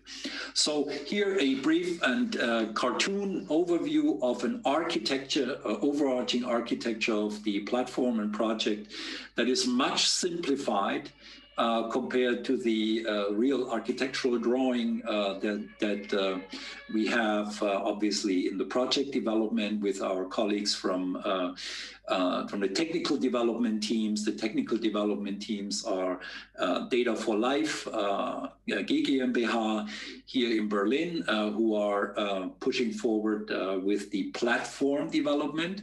So they developed the citizen health data platform and research platform and have done so already in a different context and bring this knowledge and technology into this project. And also Health Metrics, and a health IT startup that is in particular caring for the user-facing portals for the app and that are bringing it all together for the users. So there are much more detailed descriptions and architectures that are available, and you can look, and later I show you a link for the websites, etc. You can look these up. But here, for the purpose of this audience and this discussion, here are the key functionalities and elements of this approach. So we have certainly diverse data sources. We have data sources that come from the hospital information system in healthcare institutions. We can also think of data that are in a medical practice, in an ambulatory care practice, the GP, for instance, or a specialist in the field, and they have their practice management, practice information management system. We have increasingly questionnaires that are structured and encoded, digital, and we have certainly the advance of wearables, very rapid advance wearables, so including smart watches. They all carry sensors and provide sophisticated data and algorithms, in particular with regard to information on health and fitness that is now being exploited in many projects. So upon participation of the user, citizen, there is a connectivity to these systems, to these different data types, that the data can be triggered by the explicit wish of the user, transfer the data into the citizen health data platform where it's structured. All this is happening according to interoperability standards. As you know, there are recommendations from the EU, from the European Commission as to health data standards, in particular with the exchange across borders and systems.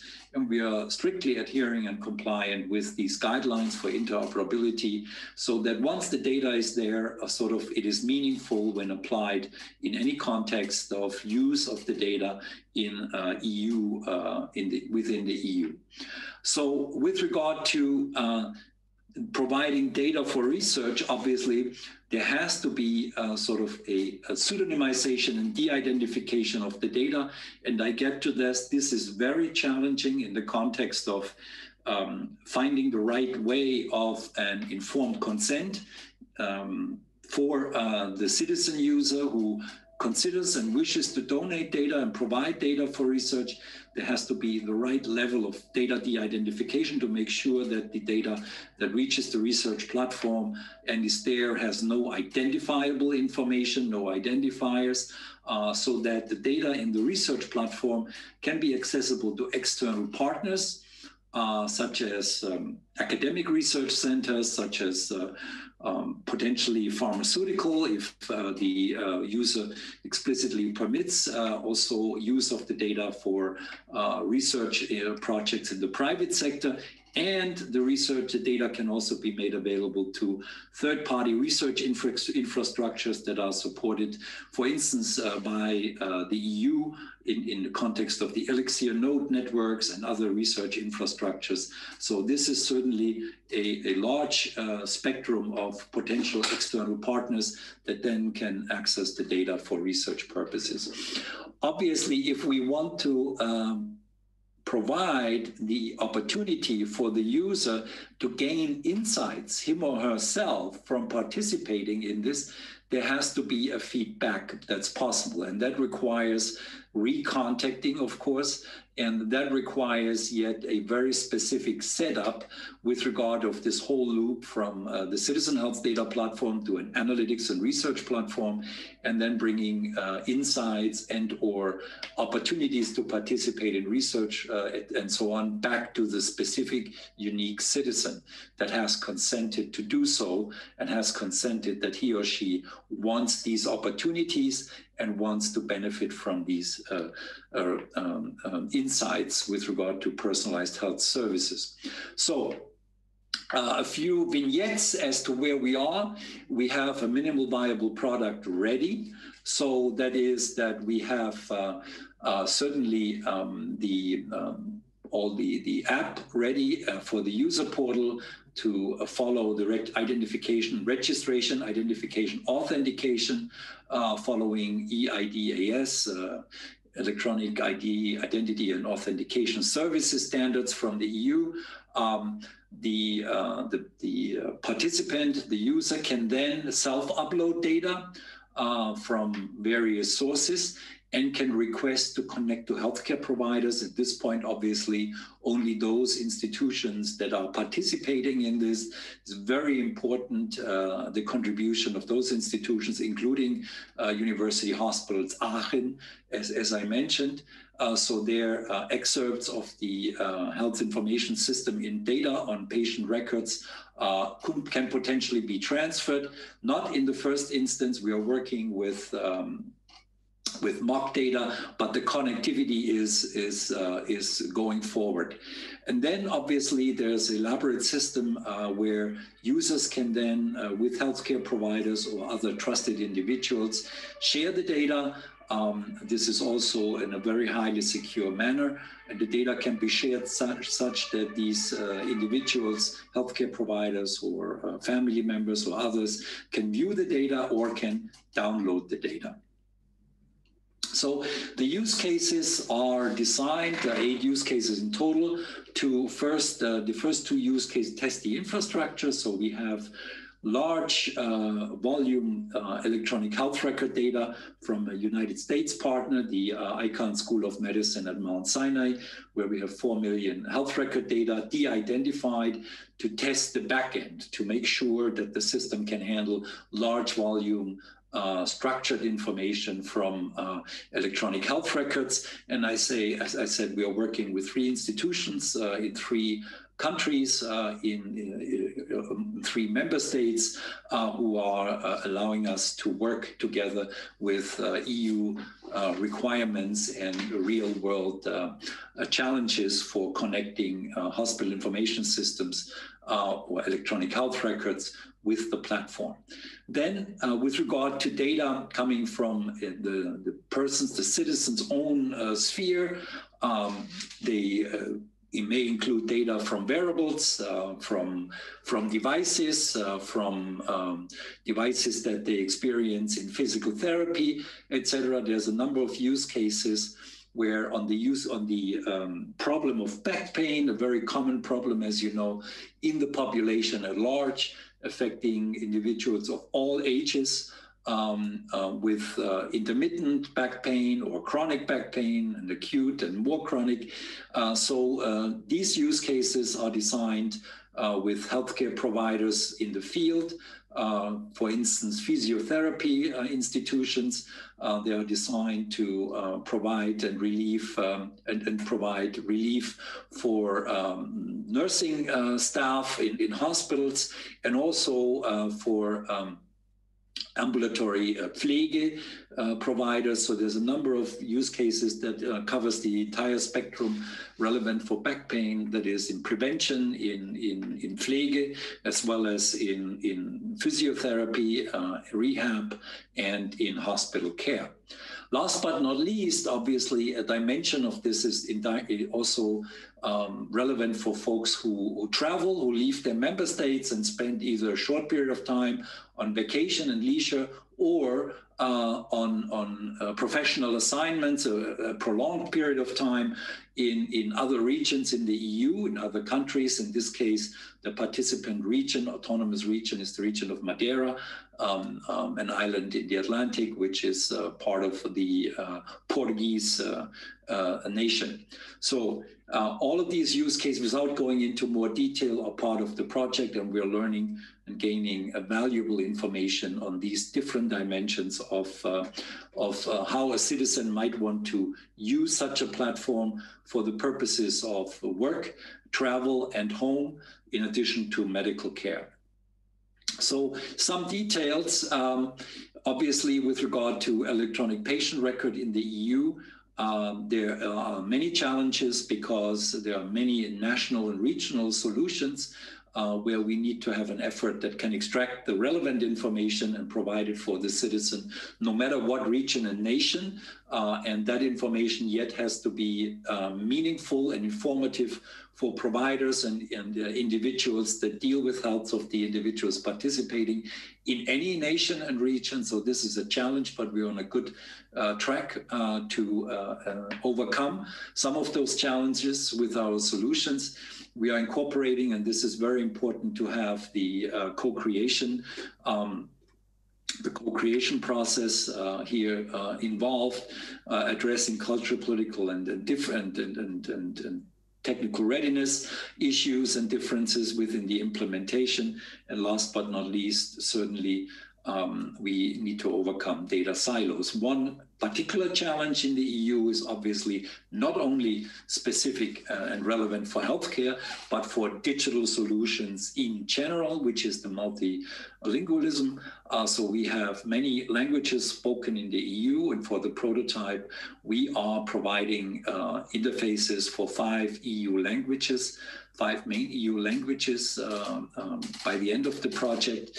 That includes obviously structured data and the medical codes that is in the 5 languages presented, but also very challenging is to apply translation tools that are obviously the basis of this service, translation service, to apply these translation tools, including the Connecting Europe Facilities translation tools, to medical text. So here there is so far a paucity of validation of translation tools for the specific requirements of medical text, and we have primary research and validation efforts ongoing to prove that what is the best tool and what provides reliable and dependable translation services in this context. With regard to connecting to systems that are in play in various member states and regions. I'm sorry, Erwin. I have to have one question. I think I heard you have more than 10 slides. I think it will be a little too much because now our time is over. So maybe I will have only one last question. Please answer to that last question. You mentioned it at the moment. That means what is the link from Smart for Health to the elektronische Patientenakte, for example, we have here in Germany? Maybe we have only this one question, and afterwards we have to go on here. Okay, thank you. Okay, so this is now answer the question, or should I go please, on? Please. No, answer the question. Normally our time is over, so we have only this one question. Right. Okay. So this is actually getting close to the end anyway. So for the link is that we are focusing on the international patient summary, which was defined in great detail by EU projects prior. And here is certainly the information of the international patient summary. That's a EU standard, so to speak. And this is the information that, as we are accessing national health information systems, including national electronic patient records, so this is the information that can be extracted and transferred into the platform for the use of the citizen as he or she pleases. And there are certainly standards involved to do so. We are working with Gematik in Germany, with MedMai, Envisioned in the Netherlands, and other national systems to move forward for the remainder of the project in the next 2 years to make this health data transfer possible. Okay, thank you so far. And for example, we heard and we learned that it's possible all the devices we have in pocket or wherever we have it, it could be in this this smart for health device. Thank you so far, Erwin, for Very all good. the information Okay, thank you. gave us. Thank you. And now, Okay. now we have a little break for a little more than 25 minutes, and afterwards we will have die Verleihung, the Digital Health Award, den wir vorhin schon angekündigt haben, und zum Schluss gehen wir dann nochmal in die Session 3, die wir hier bei uns haben, gemeinsam. Then we will go back into session 3. It will be assisted by, to act jointly, competently, and assisted by telemedicine and artificial intelligence, the future way for the future for Europe. And we will meet at 3 p.m. in sharp. Ja, noch einmal herzlich willkommen. Ich begrüße Sie zu unserer letzten Welcome Runde back. heute bei I would unserer like to Digital welcome Health you to Conference, our Digital last Health Now. round Das Ganze mit of talk Fragezeichen, during our wie Digital wichtig, Health Now conference. Wissenschaft und wie wichtig And solche Erkenntnisse you sind. see now Das werden how wir jetzt in important unserer science nächsten is, kurzen Session and also merken, the denn wir hatten es ja insights. This vorhin is schon mal something that we will angekündigt. discuss Der during Award our wird last vergeben, auch im panel Rahmen, discussion. dieser Konferenz. As you know, Das the Ganze presentation natürlich of wie the immer digital, Digital oder ich muss Health sagen, Award fast will also digital. happen today. Die Verleihung des That Digital means Health we Awards, have die an haben wir jetzt, almost die bekannten completely aber der digital Preisträger. Aber das mache conference nicht ich, today, das and macht Dr. now we Katharina would Ladewig like to vom present the EIT winners. Health. Und die ist uns And auch inzwischen zugeschaltet. we Ich sehe sie have schon auf dem here a Screen. lady Frau from Kollegin, the Sie haben jetzt das Wort. EIT Sie kennen die Health, Menschen, die sich da and she beworben haben, will deutlich besser, können das besser present machen the als ich. award Insofern freue winners. ich mich, And Ihnen jetzt as you zuzuhören. Bitte schön, Sie know haben das the Wort. award winners better than I do, you can present them. Thank you very much for the invitation. It is an honor for me being here today and to guide you through the award ceremony. You've already said everything is becoming digital, like the title of the conference already says.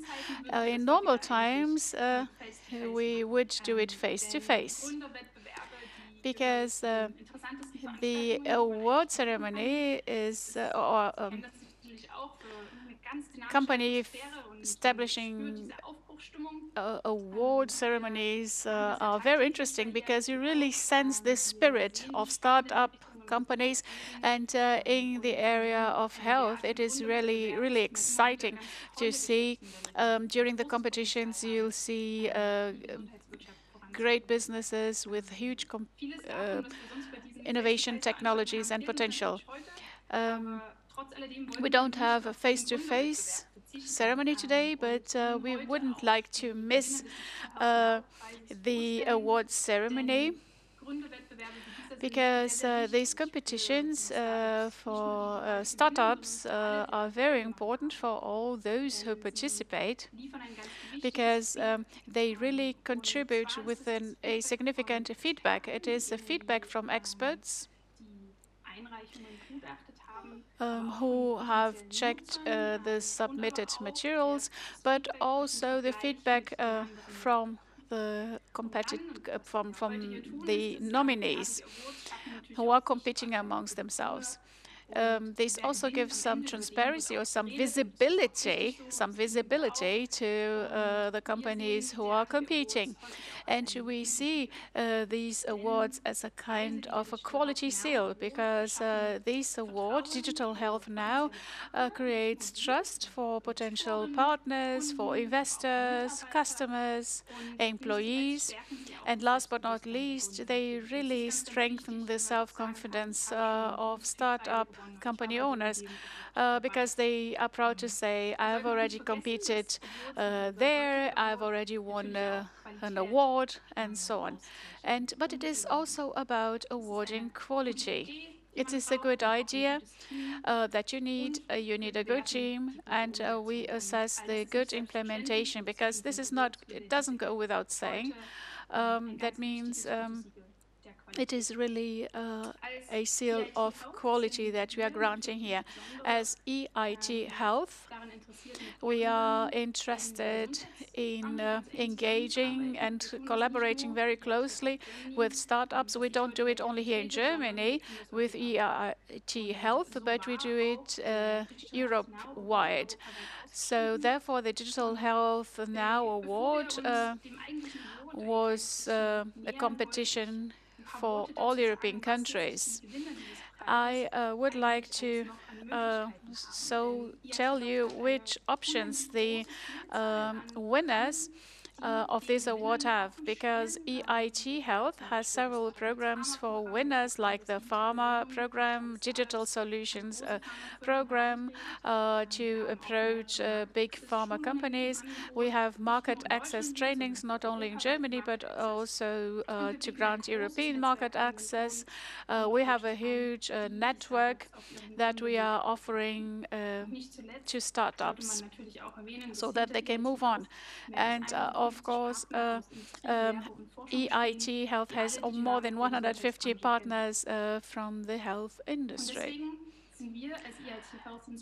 who know this market, and therefore EIT is interested in awarding these prizes. I would like to thank Professor Dr. Pinkwart, who is the minister in North Rhine-Westphalia for economics, innovation, digitization, and energy, who has sponsored this award, also financially. That means we are only able or capable in the position to award a prize of 4,000, 3,000, and 2,000 euros, and a special prize for 1,000 euros thanks to these sponsorships. European candidates were asked to submit their materials. We had applications from Denmark, Ireland, Spain, Netherlands, France, Germany, Switzerland, UK, and Poland. But not only competitors were announced European-wide, but also our panels. I would like to thank our jury, because they've helped us to pick the winners. Among Dr. Sabine Hanna-Joschko, Dr. Hendrik Martens from the Ministry of Health, Andreas Hofdahl from Digital Academy Düsseldorf, Dr. Murat Rapsi, the chair of EIT Health, and Dr. Farnhurst, academic responsible in Maastricht, but also Andreas Westerfellhaus, Federal Government Commissioner for Nursing in Berlin. Now we would like to present the winners to you, and we will do in the following way. I would like to talk or to tell a little bit about the startup, and then we will see the pitch video they have applied with. So it is not in the sequence of the winners, but the first we have here Timo Help with the fatigue app, so female fatigue app that helps patients who have MS or cancer to control or to assess their fatigue symptoms much better and to improve treatment. I would like to ask you to show Alexander Krawinkel. Please wave your hand to greet people. And now I would like to see the pitch video. This is Emma. She is suffering from fatigue for a time being. Fatigue is a symptom of multiple sclerosis, cancer, Parkinson, and many other diseases. The handling is a problem for many people because fatigue can occur very suddenly. It reduces the performance capacity significantly, which also limits Emma in her daily life. Today, she invited her sister to coffee and cake. But while baking, Emma suddenly gets a fatigue attack. She has to cancel again and goes to bed. A doctor recommends the Fimo Health app. It records up to 12 influencing factors using a smartwatch. In addition, scientific tests are included to measure fatigue. Emma learns to understand her fatigue better, so she can avoid exhausting situations and has more time for herself. Now she's looking forward to the cake with her sister. The Fimo Health app also visualizes your influencing factors and gives you advices on how you can consciously counteract them. This makes fatigue more comprehensible for you and also for your environment. Your quality of life increases and you have more time that you're not exhausted. The Fimo Health app, your individual companion for fatigue. Thank you very much. What a nice pitch video. The second candidate is Ancora AI for clinical trials.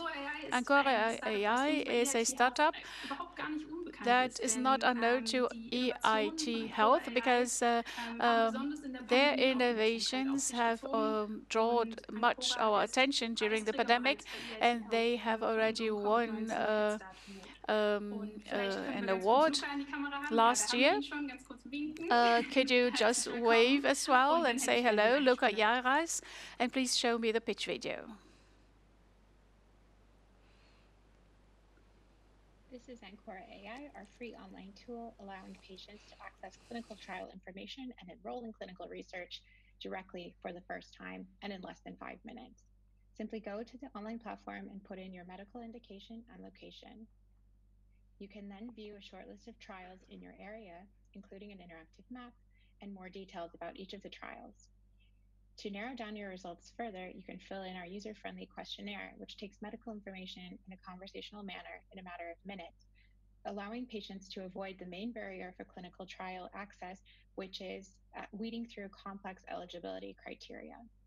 When you have a trial you're interested in, you can view everything about the trial here on our user-friendly page, including whether the treatment has been FDA approved. This is an enriched data source we pull in from various online databases. You can also track progress towards enrollment on your personal dashboard and share and bookmark searches. When you ask to be put in contact, we do the heavy lifting and connect you to the trial, and you can learn more about trials using our educational resources.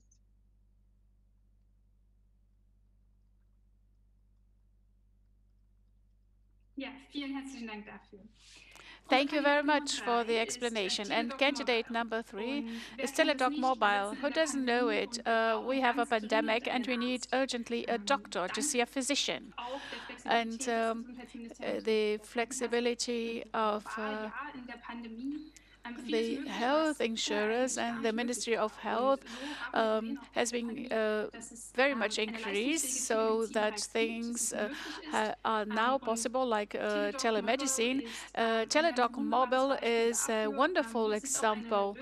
It is a solution that hasn't existed since last year, but since 2014, Teleclaire and Dr. Clouds had developed Teladoc Mobile already, and I would like to shortly... Entschuldigung, Dr. Michael Czaplik, hier haben wir ihn. Also einmal, okay, just wave your hand and just now let's just see the video pitch. The Teladoc system takes the doctor to the nursing home immediately. Modern and secure telemedicine allows a visit by the doctor whenever it is needed. The visit is only one click away. The confidential patient conversation takes place via modern video telephony. Blood pressure and other vital data can be easily recorded and automatically documented with Teladoc. In addition, the system enables remote auscultation.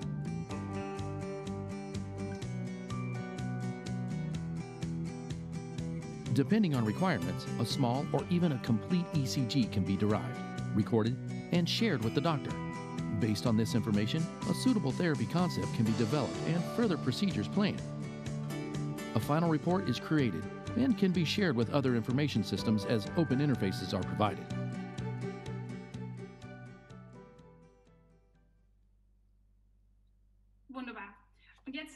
Wonderful. And now, last but not least, our last candidate, Monevo Drive. Our Monevo is already known to us, and we are very happy that this very young startup has developed well in the last years. In Monevo, it is about disabled elderly persons. Claudio Leverens, I'm very happy that you are one of the candidates, and I would like to see the pitch video.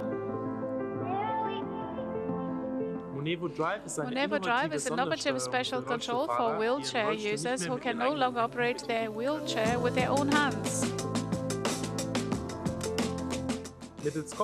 By moving the head, we can control the wheelchair via smart glass.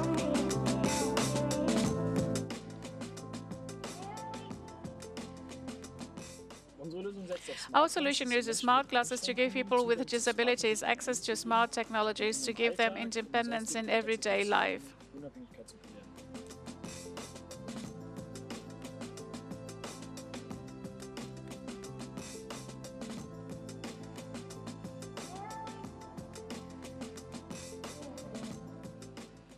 Smart home systems, smartphones and computers will also be controlled via our glasses. With the help of sensors, we will be able to avoid collisions between wheelchair users and objects or pedestrians in future. Controlling the wheelchair is very easy when the glasses are well calibrated. The control and also the setting made a quantum leap compared to the previous system. The menu navigation is incredibly clear. When I look at Moderator Drive, it's something that can make life worth living again.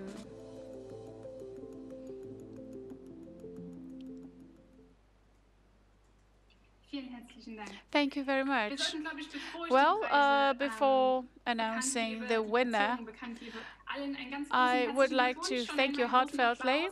A big round of applause to all candidates. And I also have an important information for you too. The FIMO help.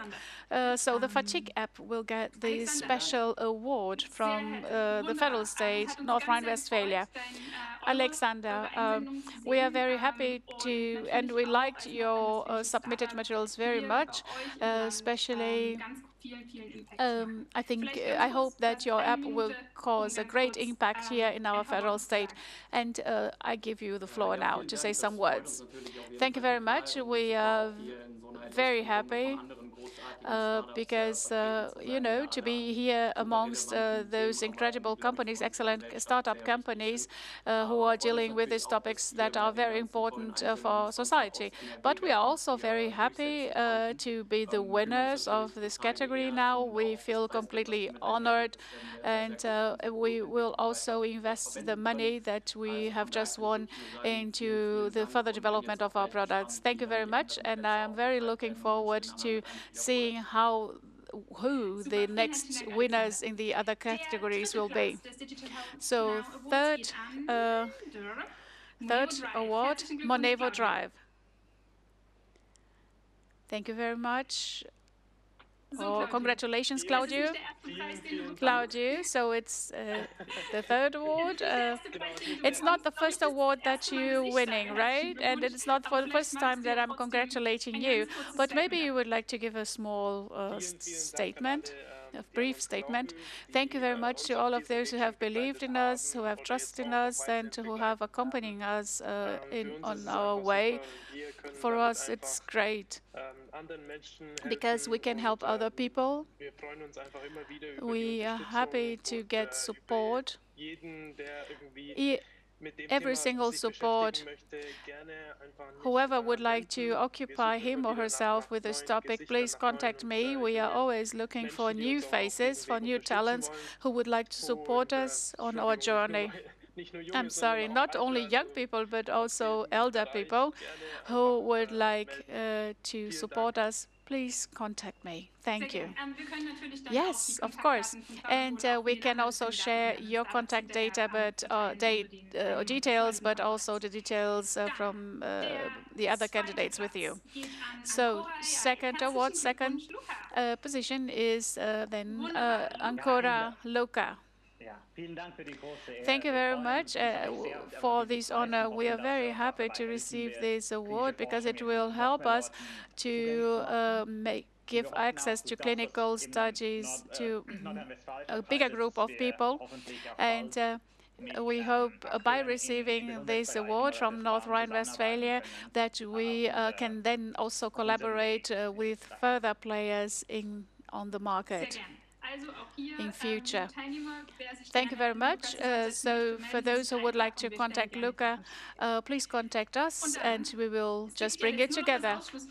Then, last but not least, the winner of this year's Digital Health Now Award is Michael. Teledoc Mobile. Congratulations. You are the only one present here in the studio. So, and you see here the certificate the winners get. Congratulations on behalf of everybody who is watching through the internet.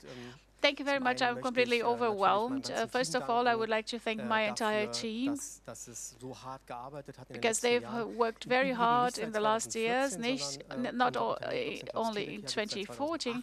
So our Teledoc Care has a company that has been working since 2018. We are quite fresh and we have worked very hard from 2018 on. I would like to thank my team especially. And I'm very happy. Why? Because of two reasons. Digital health is so completed. That means there are so many applications submitted year by year. So I'm so happy that we could win. And I've also seen the other pitch videos by my competitors, and I couldn't have imagined to win. So I'm very happy. Yes, well, this is so nice to receive this compliment from the winner. We don't have the time now to show all pitch videos, which is a shame, and to present them individually. And therefore, dear participants, I would like to invite you to go to the website after this conference, because you can just go there and check on all pitch videos. As Michael has already said, they are really great applications and videos. And these applications, they show the entire range of technologies that we have in medicine today. That means it's only what we have shown was only a short overview of the things we have, but this area will be further developed in future. Therefore, it is really worth just going to the website and to check on the innovations we have in this area, also in other countries. And now I would just like to give back, pass the floor back to our moderator. Thank you very much that you gave me the space to present the award winners. Yeah, well, let's do a short interview with our winner. This is something that I have benefited from as well. Congratulations also from my end and to all the other candidates. Well, if I see it is really a great development also for you. I saw these devices that are great, as already also mentioned by Dr. Marz. Interoperability, which is a very difficult word. How do you manage to implement interoperability?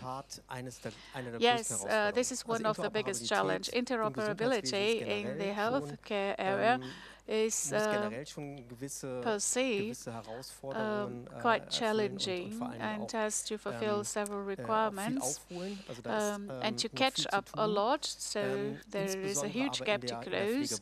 Also in the area of nursing, in nursing homes, etc. When you have a look at the software they use, they only have a very simple interface or a manual interface. So we have to install the devices manually. Interoperability, it is so significant, so important. So we don't need isolated solutions anymore. We really need interconnected solutions. What is the next step? My question. Answer, well, the system has to be spread. We need to acquire or to have more customers and to make it more interoperable with other systems. And on the mid-term, we have to integrate ourselves into the telematics infrastructure. Thank you very much. So congratulations to you. So you really have our support, but also the other winners. We appreciate your engagement and your initiative, and this is only an acknowledgement for that. Thank you very much. We would like to continue with our session number 3 to treat together in a competent way, joint competent treatment supported by telemedicine and artificial intelligence.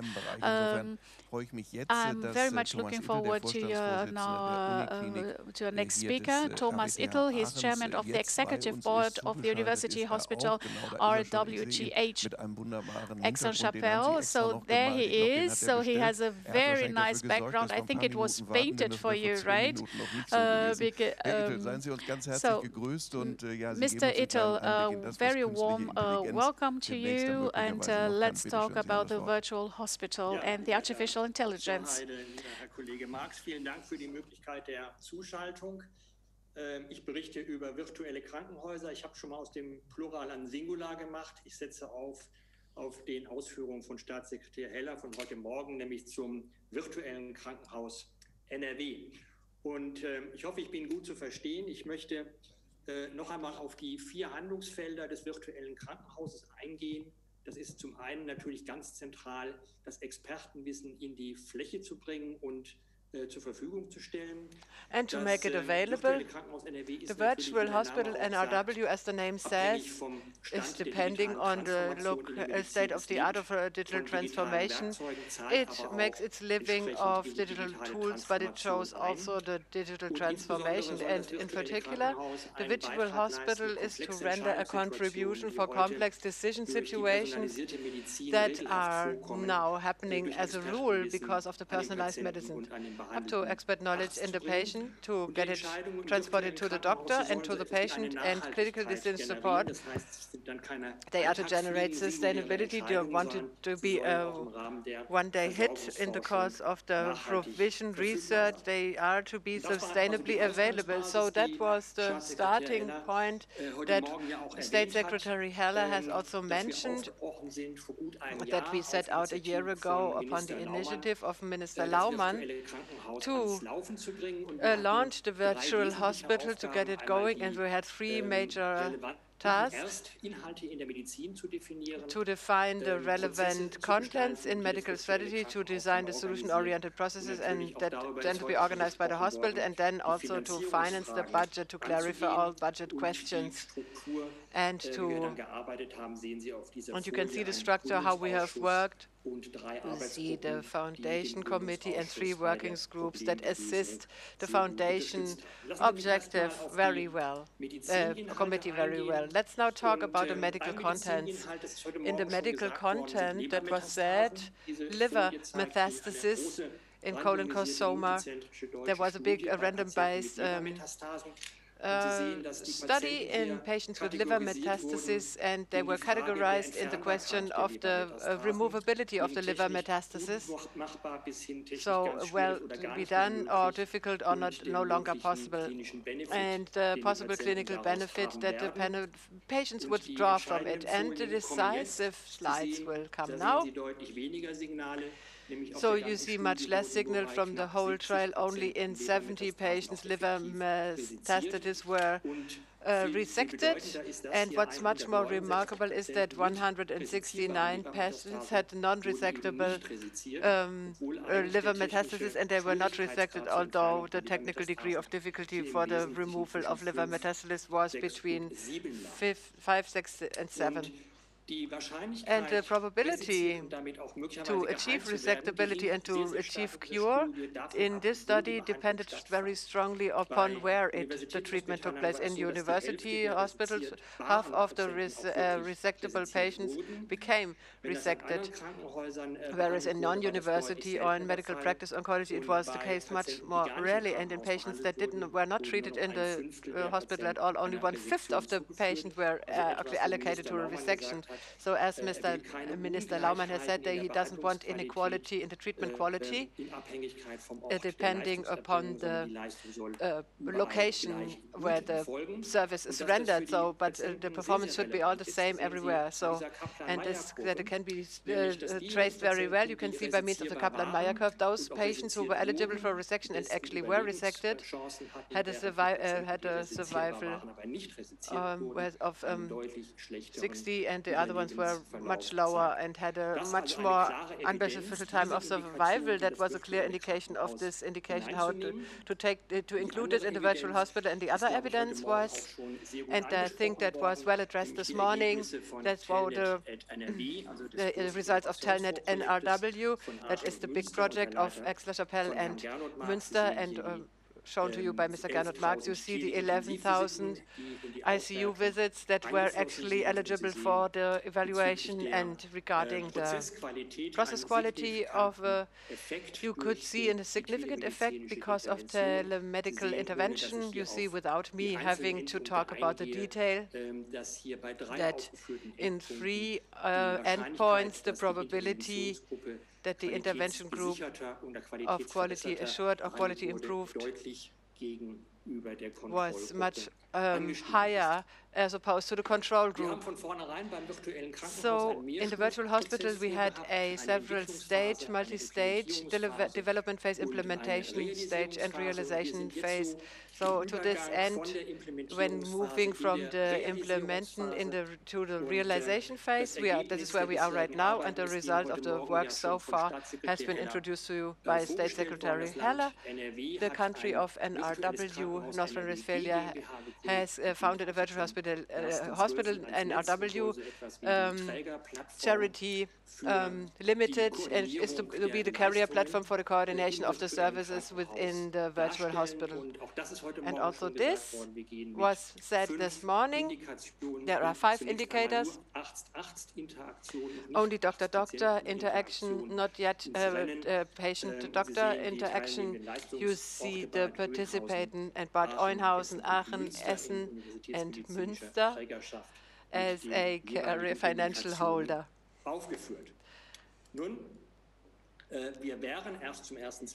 As for 1st of December, we would have been on the web, but to cope with COVID-19 pandemics has made it seem meaningful to leave it at a pilot phase of the virtual hospital in order to open up it as per the 30th of March 2020 for the ICU teleconsultation of COVID-19 patients. And this slide shows, so it was good that it was anticipated, and the interim stage up till the 12th of November 2020, you see almost 1,200 teleconsultations were carried out with 180 patients, and you can see that by means of a feasibility study of the virtual hospital with a greater number of participants than it is the case in Telnet NRW.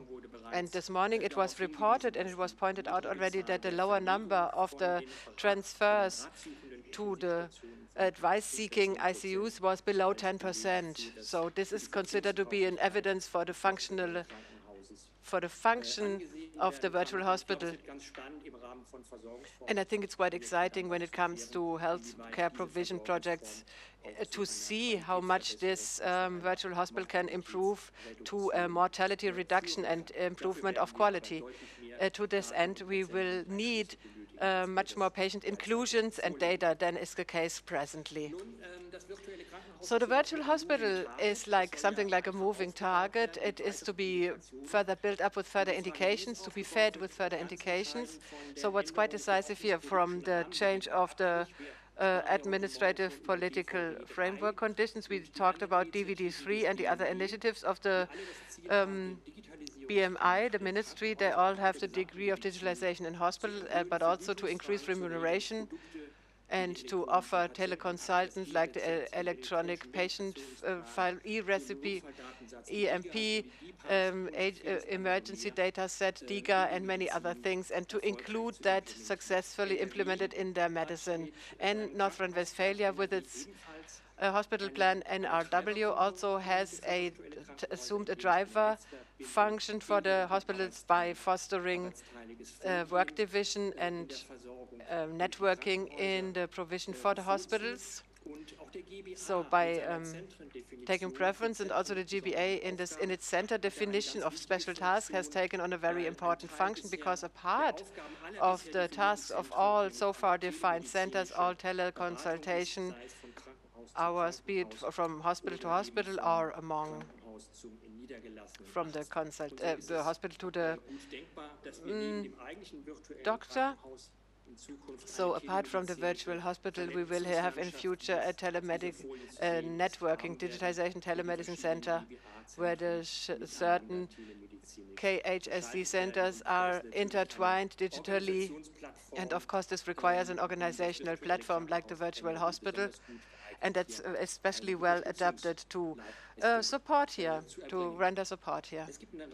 Of course, there is a number of side developments, ancillary developments that were also topic today.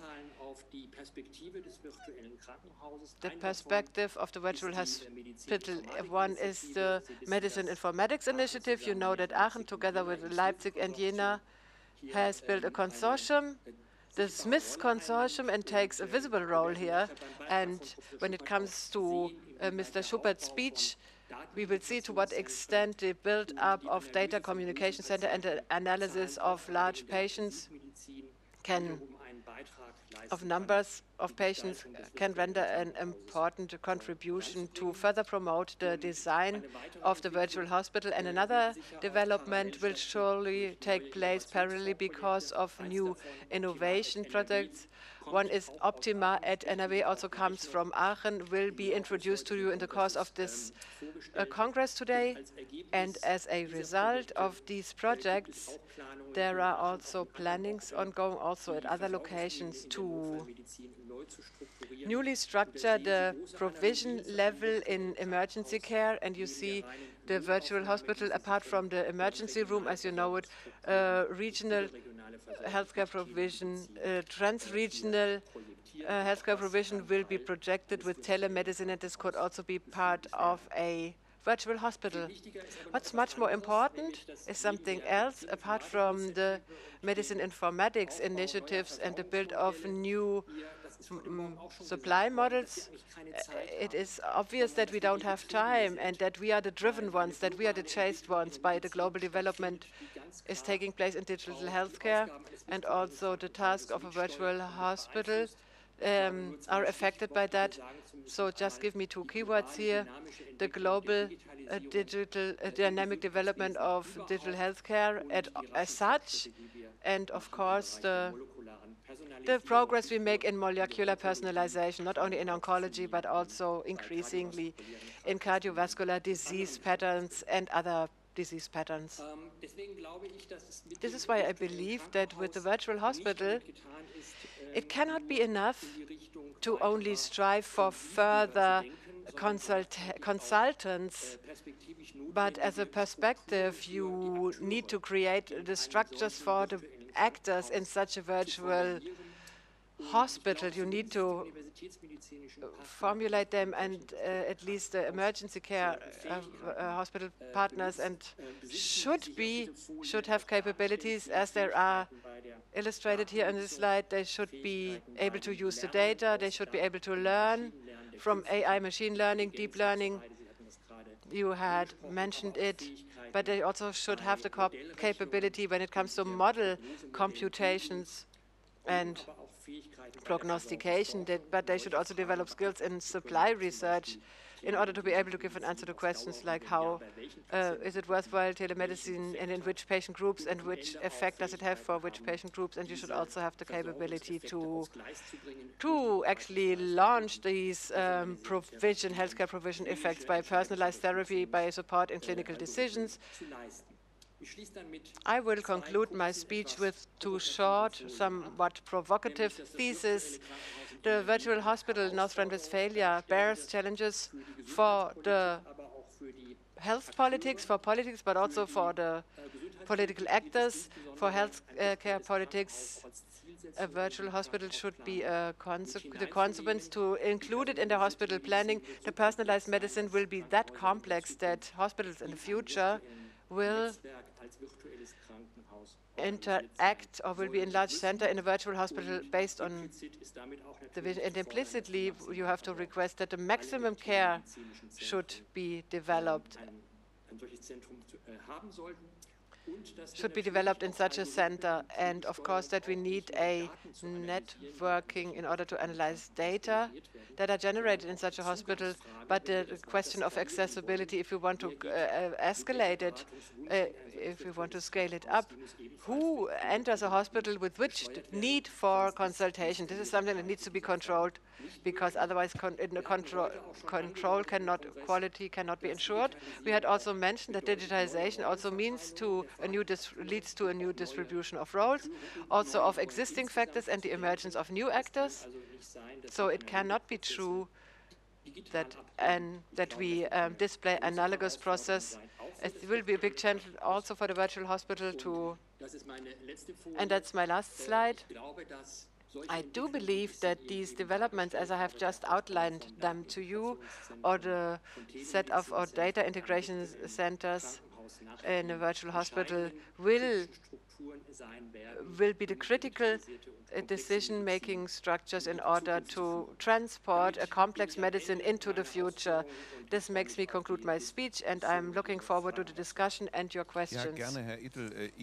Well, yes, I'm happy, Mr. Ittel. Yes, I'm happy to do that. I would like to make a connection to a point you had already mentioned when you started, when it comes to data, and also the possibility that to develop therapies on the basis of such data and to yield important progress, but it also means that the medical activity will change or will be added by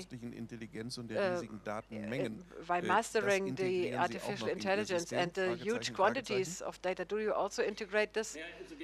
Well, of course.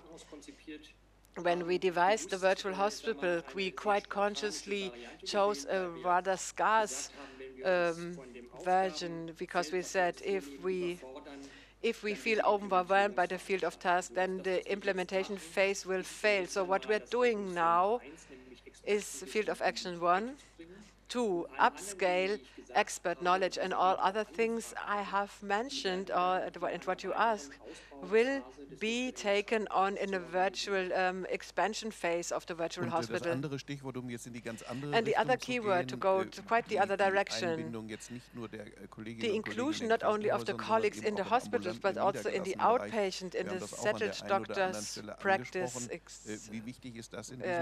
How important is that in that context? I think it's of a decisive role here, because in the outpatient healthcare provision systems, we will have increasingly the situation that they are competent, that they are very personal, the services, personalized, and the treating colleagues need support in order to be able to fell important, complex decisions and to master them. So just as is happening in oncology, within 12 months only, they have seen a change of the therapy algorithms that are individualized, and I think they have reached a point very quickly where the individual doctor cannot take the right decisions for themselves autonomously, but can only act embedded in a knowledge network, and they have to get support. This is also true for the legally capable patient within the meaning of the shared decision-making. And the last thing, actually, you surprised me with your beautiful background picture. I thought you have made it happen that we have this beautiful sunset. I think it's a fixed picture. Can we clarify that? I'm reluctant to do that, but if you wouldn't see the picture, you would have a view to the University Hospital of Aix-la-Chapelle. But I think maybe the sunset is emotionally somewhat more relaxing. So it certainly took its effect on me. Thank you very much for contributing to shed some more light on very important things. So we are talking about something to happen, and now we stop talking. And I know that Mr. Domen is now, Dr. Sandra Domen is with us. She has the possibility to show what we are doing. And I will stop all the talking, but you can do it much better. So warm welcome to you.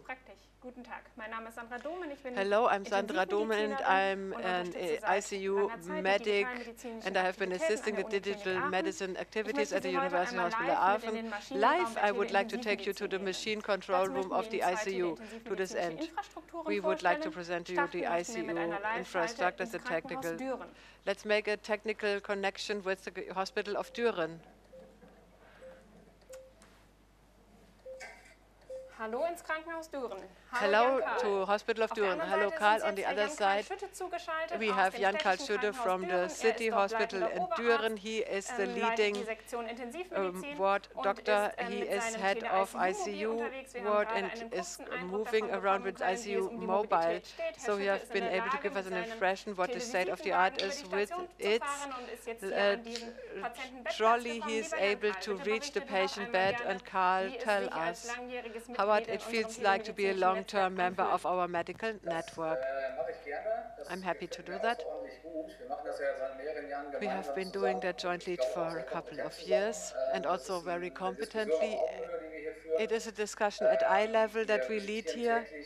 Here, daily, we have several patients who need ICU health provisions that are severely ill.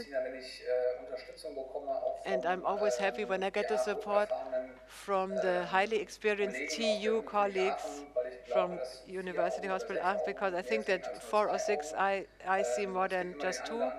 There's always the point that you actually have to consider, and it's better for us to be able to provide better care for the patient. So now I would like to demonstrate some things, how we can get closer to each other. You know that the device has a camera that we can zoom in from afar. You have prepared a screen. We would come closer so that our telemedicine can take some initiative into zoom into the values. You can do that with vital data, but you can also do that on the patient whom we don't have here for demonstration purposes, but we can actually show questions about the pupil, so you have a unique selling position of your, so that it's not a discussion at the patient bed. So we, like a severe lung failure or sepsis, we want to investigate as the directive would do is, and the documentation that we can also share with the colleagues outside. We can visualize on the right screen. You see our daily telemedical documentation. On the left side, we see a score that helps us to assess how severely and acutely ill our patient is. We consider several values that give us an information whether or not there is a multiple organ failure in the lower picture here in stroke, and the ventilation parameters for he who takes the consultation. We show actively, and it is conceivable when it comes to this case that a colleague in Düren has the impression that his patient might suffer a sepsis. There is a very true to the detailed documentation that's adapted to the directive, to the guideline, where we can judge at the time of the diagnosis or after 3 or 6 hours. So we can have a look at it and telemedically whether this therapy has actually brought a benefit to the patient. Thank you for this live connection to Hospital of Düren. We wish you a whole deal of energy and a lot of resilience in those difficult times, and thank you for taking the time. So.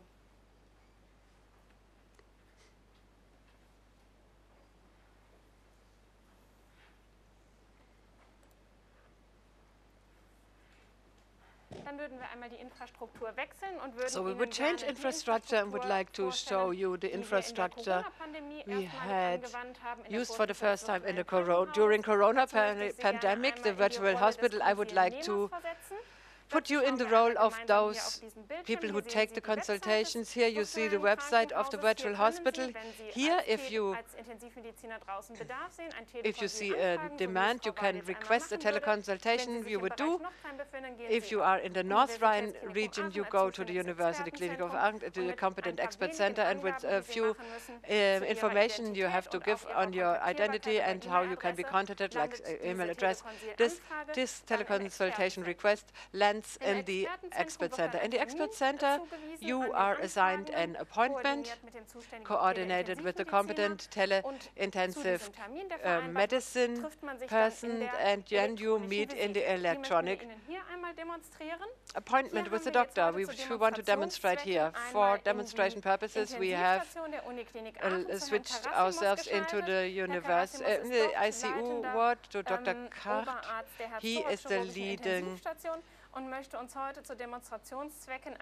For demonstration purposes, Evangelos Karasimos. Dear Evangelos, a warm hello to you, to University Clinic, to the EU, and free. Despite the stressful times, thank you for sparing a couple of minutes for us.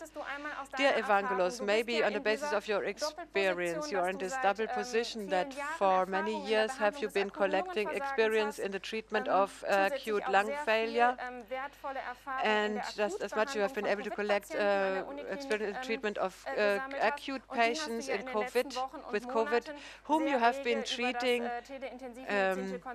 via telemedicine and via teleconsultation. So what are your experiences here? For 20 years have I been doing intensive care. Because of the vicinity to Heinsberg and our regional position, in short time, we have been able to converse with a high number of corona patients. We're able just to collect our experience, and the findings we have forwarded directly to the colleagues in various hospitals. And I realized that it was appreciated, that everyone was very grateful, and they were also very cordial among colleagues, and we were able to react for our colleagues. Because of the dynamics of the situation, in short times, we were able to collect many findings and a lot of information. And here, as a maximum care provider, due to our competence and our expertise, it grew large.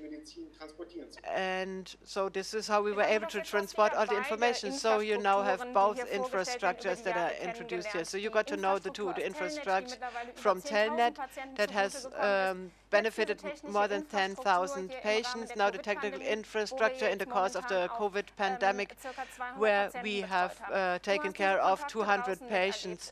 You have seen those contacts outside. Do you remember any technical hurdles? Were there reservations outside? I can only give you positive feedback. What was mirrored by our colleagues. It was about being able to react dynamically, simply, uncomplicated, and target-oriented. You had to react, and this infrastructure, that's exactly what it offers. Because of the virtual hospital and the device processes, last but not least, thanks to the competent support of the hospital society NRW, it was an easy process for all the stakeholders. So it was an easy treatment with the patients. So it's true that one image of the patient was really important in the telemedical appointment in diagnostics of COVID-19. It's an X-ray of the thorax now. You can do a desktop sharing. Maybe you can give us an impression how you, as somebody requesting a consultation, how you were able to present it. Because of the user interface of Elfi, there's a possibility to share your screen, which I will do.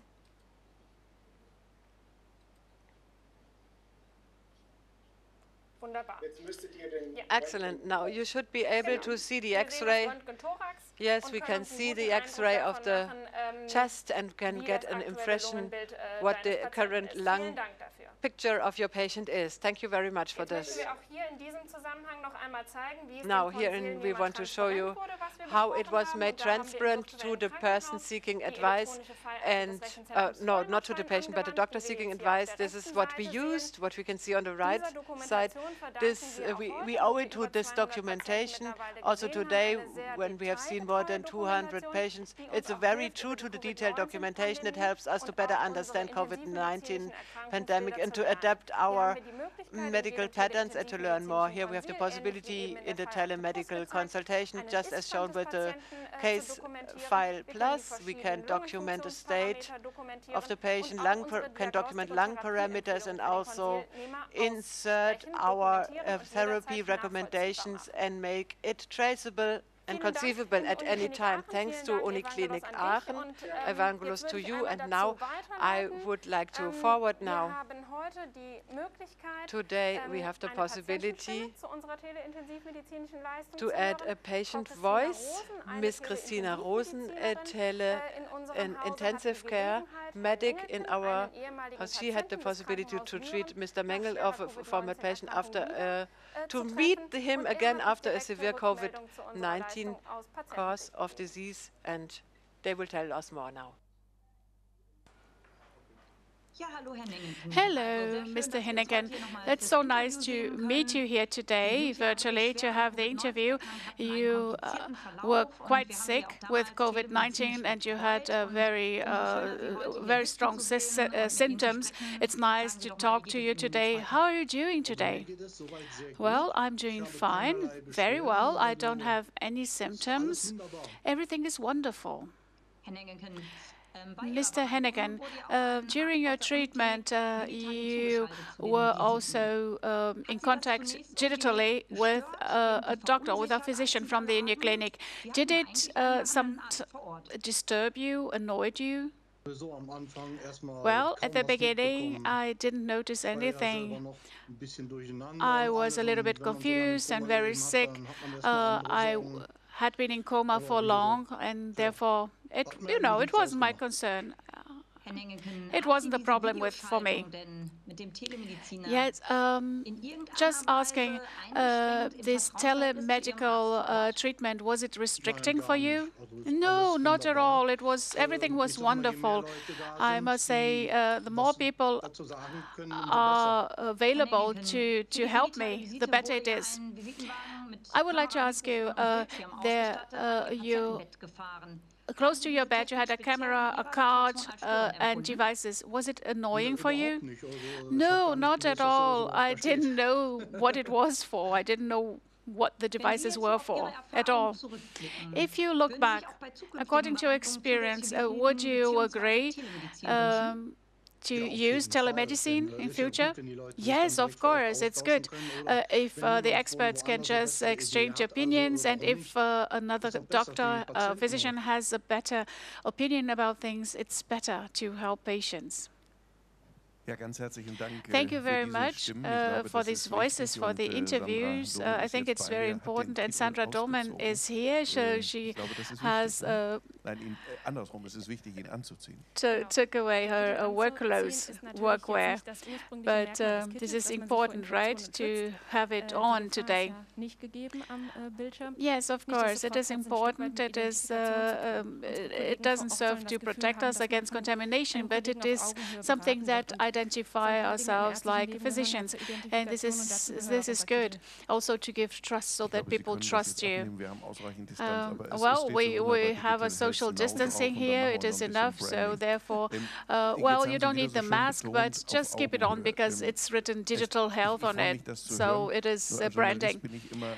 Well, as a journalist, when I hear a word for very often, then I have to ask you. So what have you done? How have you contributed? Because you said disturbing, annoying all the time. So is it disturbing, the telemedicine? Well, Okay, there are some reservations sometimes when you connect with a new hospital, technical things that have to be learned, and we are learning together, we are growing together, as also regarding severe patients' cases. So we talk about documentation, etc. So of course it is at on eye level. So we talk to physicians, to chief physicians, so in several levels in hierarchies. Whatever level it is a great opportunity to work together and to take decisions for the patient who is being treated. Well, we have just heard about a patient who was treated there, and that means sometimes the patients, they can't talk anymore, and you have to talk to relatives. Is this important? Yes, well, we had experiences with Telnet. The acceptance was very high. That means relatives who also participated in the televisit. People from Aachen and Münster. That means, as Mr. Henneken has already said, okay, so they didn't want the relatives, they didn't want their patient's mother or father to be moved or transported to Aachen or Münster. And and it was necessary to hear the second opinion from another doctor. So during the first phase, there was also contact was forbidden, and therefore it was very, very handy to have this option to keep in contact via telemedicine. Well, let's move on to the next point, next item. This was university clinic, but what about geriatric treatment? We know that we often need a second opinion from the outside in case of geriatric patients. And now our next guest is Jörg Christian Brockmann, and I will pass him the floor so that he can talk about this topic. Welcome, and thank you for inviting me as well. I would like to talk about the optimized acute care for geriatric patients in nursing homes, and to tell how we have promoted the cooperation since April 1st. I would like to take you to reality. How do things work? Well, during the weekend, but not only, from Monday to Friday, vehicles driving or flying to nursing homes. Of course, there you will find severely ill patients, no doubt about it, but sometimes nursing homes, they are calling the doctor or the physician, and it's not completely necessary. So time and money is wasted by sending ambulances or helicopters. What can we do to prevent this from happening? That acute or sick patients that they get assistance or help without being transported to hospitals. This is something that we have occupied ourselves with for very long. And how can we prevent hospitalizations from happening?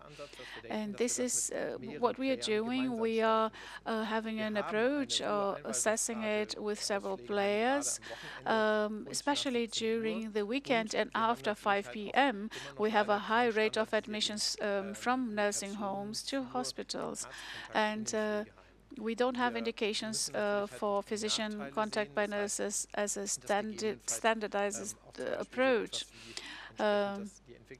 And there is a risk of a delirium that increases with inpatient admissions. That means the risk, the goal should be not to prevent them from being transported to hospitals, but only to transport elderly patients to the hospital if really necessary. And this is our approach, to have an optimized acute care for geriatric patients through an intersectoral telemedical cooperation network around the clock, 24/7.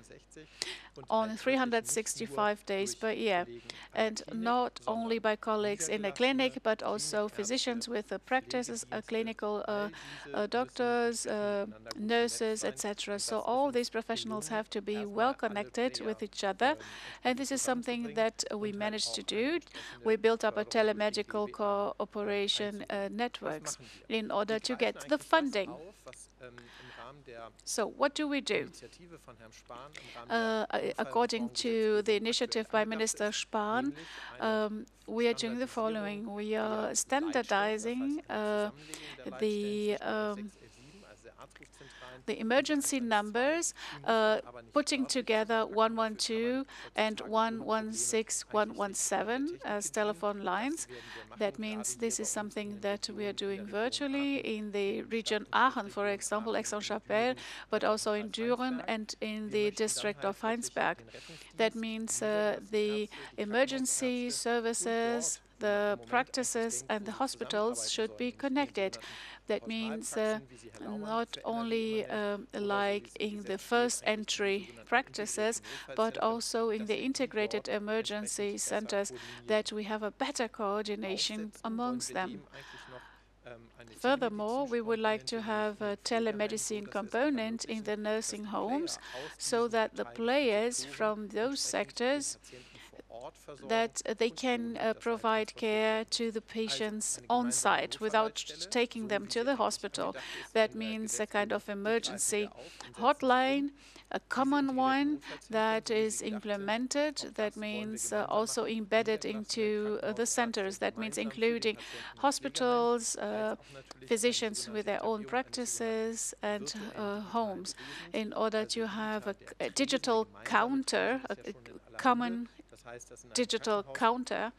That means in the hospitals, but also the practitioners, physicians, that they are well connected with each other to talk about the patients. And I think this is quite a good solution approach that we have found here. So we could we could include 25 nursing homes who will start with us as of January 2011, doing a survey with us in order to give us the information, how often they are calling the physician for them, how long they are transporting these patients to a hospital, and how long it takes to get help. That means then we will just equip these nursing homes with telemedicine equipment and care, and in order to better provide care to them. On top, there is an additional opportunity here, the option. That means if the professionals, the nurses on site, wouldn't transport the patients to the hospital, they could just carry out assistance to them manually. And here we could just have a care assistant for 24/7 and for 365 days a year. That means if a new bladder catheter is supposed to be inserted, that this care assistant would just give support remotely, just in case if the nurse on site is not capable or skilled to do it. So that this step is carried out together with the doctor remotely, a practitioner, a physician, or someone who works in the emergency center, or a telephysician from the unit clinic, together with the nurse on site in the nursing home, for the sake of the patient. And what do we want to measure everything?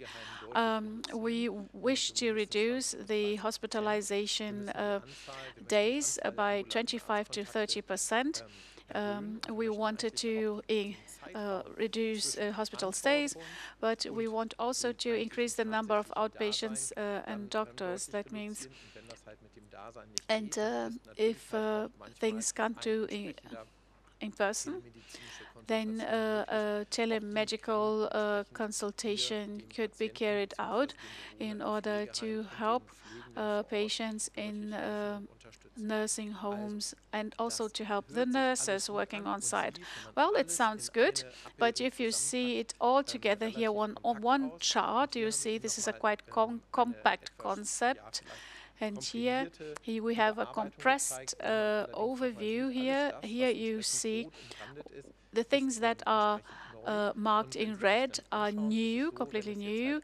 And if there is, for example, an acute emergency case in a nursing home, so 116, 117 would be called, and then they would have a first assessment and would decide if this is something that should go to the outpatient sector, or could the family doctor just do a televisit, or also the emergency service of the health insurers could help. And if this is not the case, then the patient could be moved or transported to the inpatient sector, to the hospital, to get more support. That means the goal is to have a quick response to the request made by the nursing home, and to have a central information pool about the patient. What it is important is that we are not completely getting away from the e-record of the patient. That means within the framework of the contract, we are not calling it electrical or electronic record, but we are calling it centralized or central patient record in order to wait for the decision on the federal level. And then we would just transfer this concept to the e-record. And then here we assume that this complex project that we have right now, that the communication of all players, that means of nurses, professionals, the nurse home patients, but also the physicians paid, reimbursed by the health insurers, should improve, but also of the paramedics and paramedic assistants in the ambulance.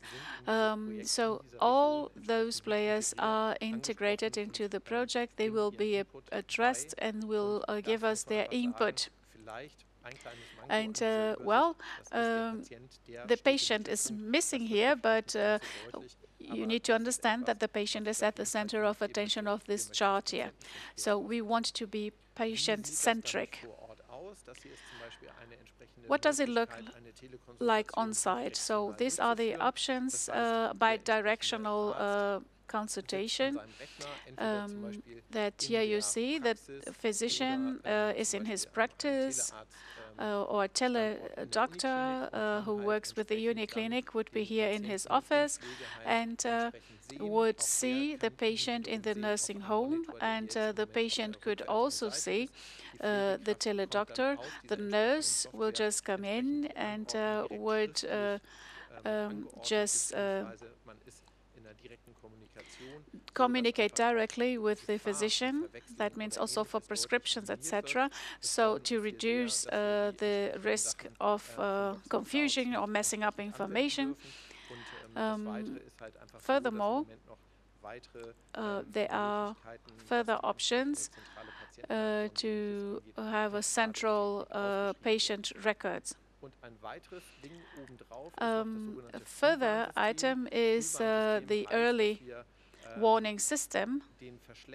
That means that the exacerbation of certain patient groups can be detected much earlier.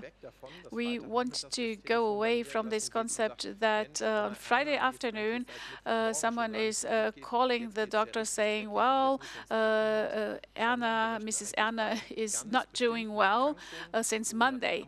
That means it is about having more sensitivity to check, does it make sense that in case of these patients that twice or 3 times a day the values are measured in order to detect a worsening of his or her condition much quicker to respond properly.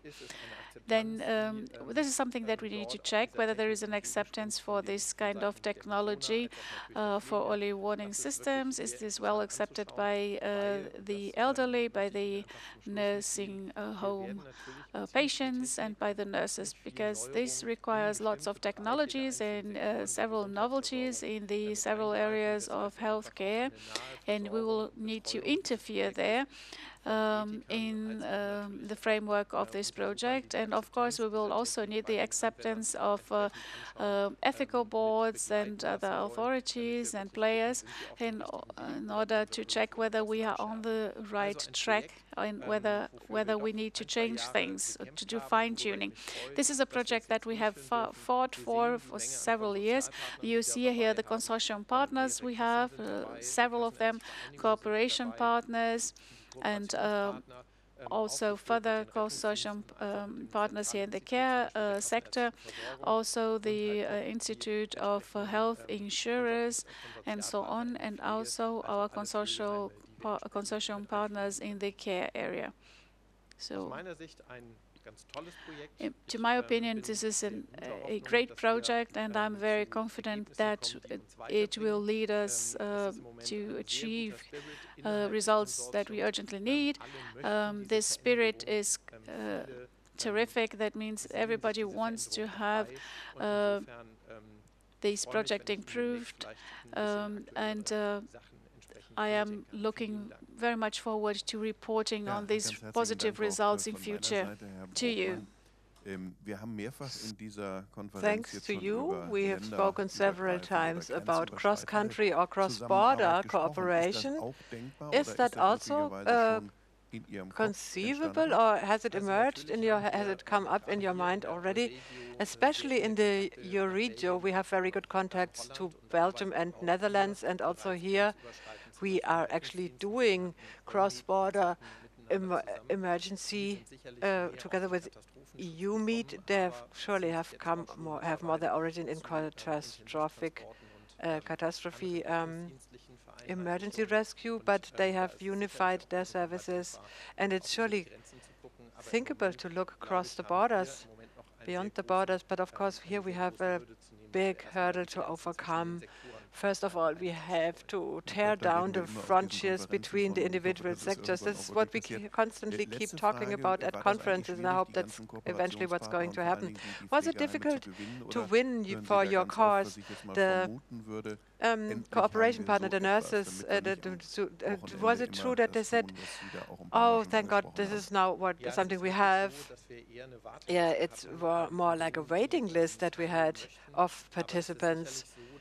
But it's surely true that Frank Bergmann, or from the side of the Statutory Health Insurance Association, North Rhine, so I really didn't have to convince him.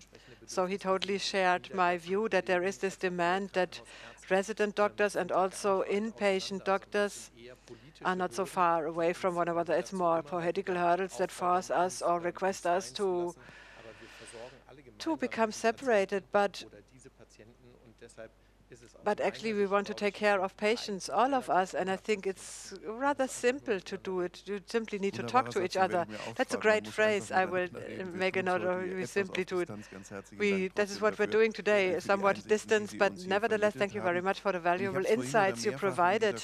I've mentioned it before in the course of the conference. It was the topic, the artificial intelligence, to what extent that can be helpful. And Mr. Marx told us about it today, and we all know the huge quantities of data that you need to process and that you can process, but that it has consequences going along with it, that you can derive therapies from that. This is surely something Mr. Andreas Schuppert can explain to us much better than I would be ever able to do that. So the floor is yours. Well, thank you very much for this invitation to say something about artificial intelligence in the context of intensive care medicines. I hope that you are able to hear me. Yes, we can hear you beautifully. Okay. In the next quarter of an hour, I would like to talk about and share my views about artificial intelligence in early diagnosis and the therapy for critically ill patients, the possibilities and challenges to overcome in order to yield and realize all the opportunities of artificial intelligence in medicine. AI in medicine is the thing between hope and hype. There is hardly any day you open a newspaper without learning something about AI or without having to read something about AI. Let's discuss this briefly, what we understand by artificial intelligence. Why is artificial intelligence such a powerful tool? AI is a generic term for a large number of computational algorithms that actually learn only complex behaviors only from data without any interference by the human being. Therefore, there is no need that an expert tells an artificial intelligence how to do it. An expert that might be biased, that might not be impartial. There is that would enter all its impartiality into the system. No, artificial intelligence doesn't need all that. In addition, we do not even have to understand the system when it comes to COVID-19 disease. At least we understand a little bit about it, but we still don't know exactly why a certain patient has a very severe cause of his illness and another patient a very mild symptoms proving only. So we do not know it, but an artificial intelligence could learn it on the basis and only on the basis of the data. But as everywhere, there is no free lunch. There's a price to pay, and one of the most important prices is that we really need a lot of data, a huge data quantity. It doesn't mean 100,000. Many data means 10,000, 100,000, or more than a million. Those are the data quantities. That means the patients, about figures. When we want to set up master data sets of artificial intelligence, we need high-performance computers, high-performance servers that are able to process 1 million patients, so this big data. And we need new novel algorithmic concepts from math that are able to do all that. All these three things came up 10 years ago and have triggered the hopes we set in artificial intelligence. Just to give you some few examples of headlines from Medicine and Nature to the Mirror, to the Spiegel, the daily magazines that tell us artificial intelligence can actually render a significant contribution for the future development of the health care system, the provision of healthcare to patients. And so that you can indeed say, yes, AI goes along with great hopes. But however, we must not conceal that artificial intelligence also has its challenges. And the big advantage of AI is that AI learns only from data and is not biased or influenced by disadvantages. It also has its downsides. For instance, an AI only considers or can learn the patients or learn from the patients it has seen.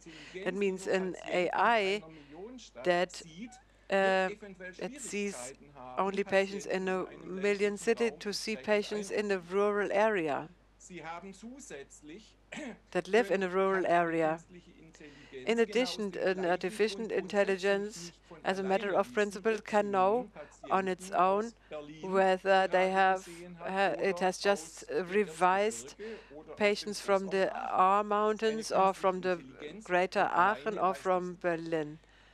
And artificial intelligence alone doesn't know. And artificial intelligence, for the very same reason, cannot distinguish between Aix-la-Chapelle and Berlin and Munich and maybe the Uckermark region in the extreme east of Germany.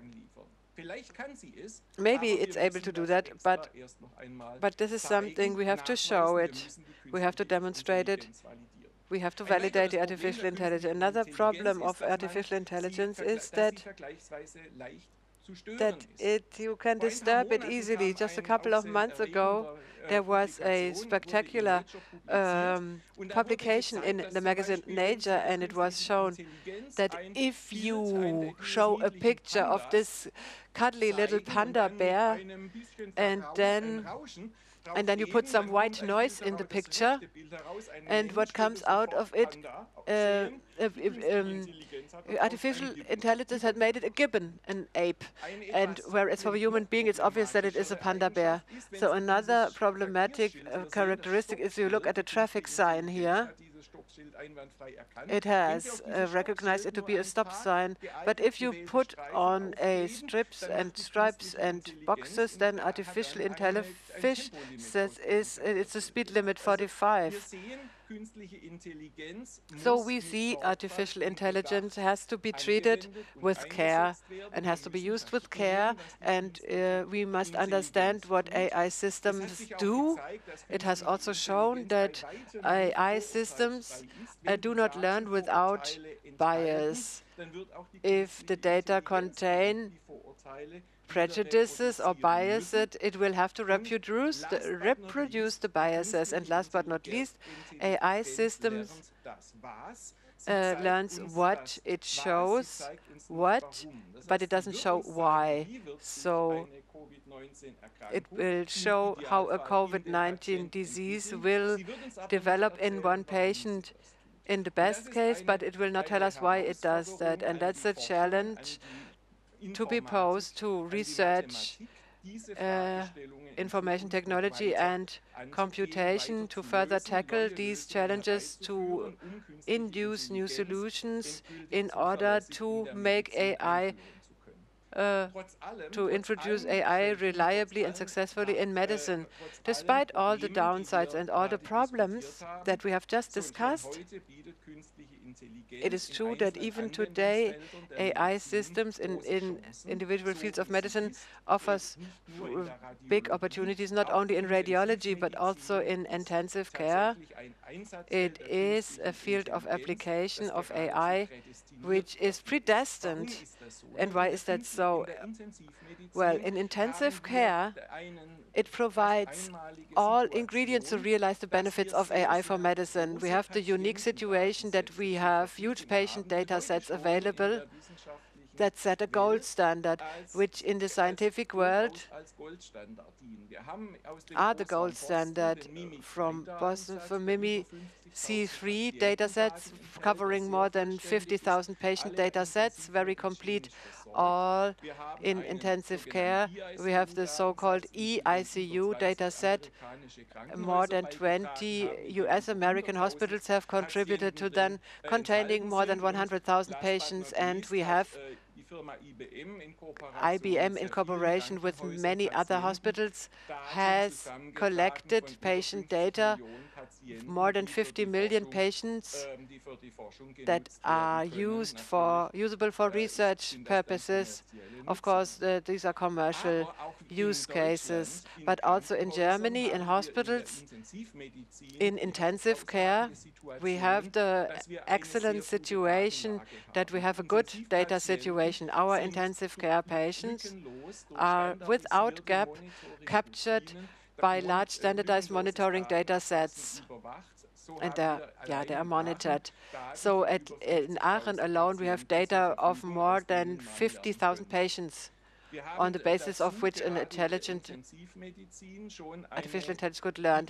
What is more, in intensive care, we have a high level of digital infrastructure that we have established, which allows for an implementation of AI at large scale and would perfectly support it. And last but not least, there is undoubtedly a high unmet medical need, a medical demand. It's what you call unmet medical need. And on this, I would like to give you an example from medicine informatics initiative use case ASIC.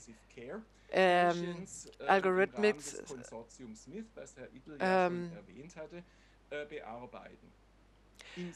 use of intensive care. In Smith, one of the topical focus points is the usage of an AI system for the early time prognostics of patients in critical statuses, especially ARDS, acute respiratory distress syndrome. This is acute lung failure. We call this diagnostic expert advisor. That's how we call it. And by means of an example, I would like to show you how such a system looks like and how it works, or how it can work. So the basic underlying machinery of the system is not only an artificial intelligence machine, but the machine, the diagnostic expert advisor AI machinery that it requires, of course, patient data. Those patient data are not fed from various resources in order to train a machine, for the machine to learn. Existing data are used, the mimic data in particular. They are used intensively in combination with the Aix-la-Chapelle in-house data. All in all, it's more than 100,000 patients. That is, for a machinery, a big data set that it's sufficient. So this machine is trained by means of those data so that it learns when in the near future an ARDS syndrome could appear in a certain patient, and when it doesn't, when it's less likely to do that. In order to be able to compute it, it needs additional data, patterns, the pure raw data. The AI machine would have a difficult time. This is why we have added the additional data sets that are now fed and help the AI to make more highly efficient predictions. In the data patterns, we have even made borrowings from economic sciences. They always make a connection to the predictions of the financial markets, the forecasts. We have very complex systems. They have highly variable data structures, and we must admit, without any envy, we must leave it to them. The AI in the forecast and the predictions of financial markets has made much more progress and can be fed with much more data. So it is a good idea also to have a look at other scientific territories in order to find suitable solutions and to be able to adopt them for medicine. So this is what we did. We have found a pattern of the so-called surprise loss, of which we have shown that it can be beneficial for the use in patient prognostics. The machine itself is fed by a high-performance computing bridge, and it's linked to our service provider, so that with the GPUs, with the graphic processor units, that it is equipped with GPUs, so that it has the possibility to carry out the computing performance. We have also, in our backend, we have the large computer in Jülich. How can we think about this machine? It has an architecture of a neural network. Here, as a matter of principle, you don't see anything at all. You see a network consisting of several nodes, and it's what it's intended. The artificial intelligence machineries, the algorithms, they are genetic. They are not specifically designed to individual data sets and individual problems, but they all treat all the problems in the same way. The underlying, the basic architecture is always the same. Those machines always look like them, no matter what they do. And only because of the training with the data, they get their specific structure. That's the advantage, but on the other hand, also their disadvantage. So we feed the data of the patients, the monitoring data that come from the devices, we feed into the machine. In addition, the machine gets information about the patient, like the age, sex, height, weight, comorbidities, and then the machine learns in a learning algorithm. There are typical pixels that show that show how well the machine has learned, whether it reduces the error, and once it has trained, it can spit out reports for individual patients and then set alarms, ARDS alarm, and also evaluate its quality. Here again, for individual patients, we show you the data, and here it shows very beautifully the advantage of an artificial intelligence. A human being who is not highly specialist will have a hard time to work with these data to see a specific pattern, and it is exactly here where the machines have their strong side. They are indeed trained to work also with very complex, which seemingly for the human being, just random, unstructured data. They can deal with it and to recognize complex patterns and complex contexts in those data, which would overwhelm the human eye by all rules. So here, the result from the feeding of the machine with these data is a clear prediction that vouches for an ARDS or raises the awareness, and it extends an alarm signal. So the diagnostic expert advisor, the system is still in the development stage. In the course of the Smith Consortium of the Medizin Informatik Initiative, it's just meant to be an example how an AI system can look like in intensive care, how you can realize it, how you can put it into practice, and what we need to do for such a system to be successfully developed. It is obvious that it not only goes for ARDS, also the septic syndrome prediction, or also a syndrome going along with the COVID-19 disease. Also here we try to develop such systems, always based on the same technological foundation. So the machine, the development of the machine is the one thing. The other thing is, how can we implement the machine? What do we need in order to use AI solutions in healthcare, especially in intensive care, and to introduce them in intensive care? Here there are two souls beating in our chest. We have possibility. We have conflicting interests. We have to balance them out. First of all, AI needs very high data demand in order to achieve reliability from various sources. Data that do not only represent big cities or Berlin or Aachen, but also the rural areas, also Cologne or the Black Forest or Eifel region. All those data are necessary, and of course, this stands in sharp contrast to the principle of data scarcity, to save it on data and also to deal with data in a protective way. So this is a conflict of interest that we need to deal with in order to find efficient solutions. Another thing is that AI learns from data only. It does not need any assistance. On the other hand, doctors and patients and approval authority would like to know how AI has done it. Us human beings want to understand. We want to prove it works, that it's correct. We need to validate and trust. And this is normally what we get from doctors and patients. So it is a conceptual challenge to be mastered that we have to overcome on the technological level. Last but not least, AI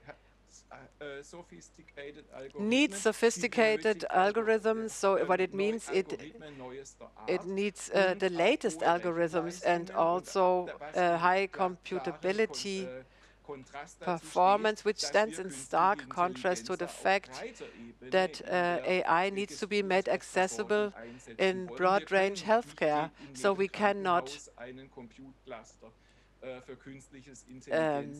install a computing center for the training of AI. It wouldn't make sense, but it would also not be affordable, and it would lead to bad results. So we will have to find solutions that reunite everything in them. Where the technical possibilities are, that's the technical road ahead, the knowledge we have, the medical knowledge. We need to marry it with artificial intelligence. That means that we have to say, let's build models, hybrid models, that contain our medical knowledge, medical know-how, for instance, the core disease model, the COVID-19, the dispersion of the virus, the proliferation, how does the virus react, how does it behave. This is what we need to understand. What does the BMI do, the style of life, the age, all these factors are much less understood sometimes. So let's build machines that combine the two things. Let's use AI where it is required, where we do not understand enough, and let's take the medical know-how. Let's use it where AI is not necessarily needed.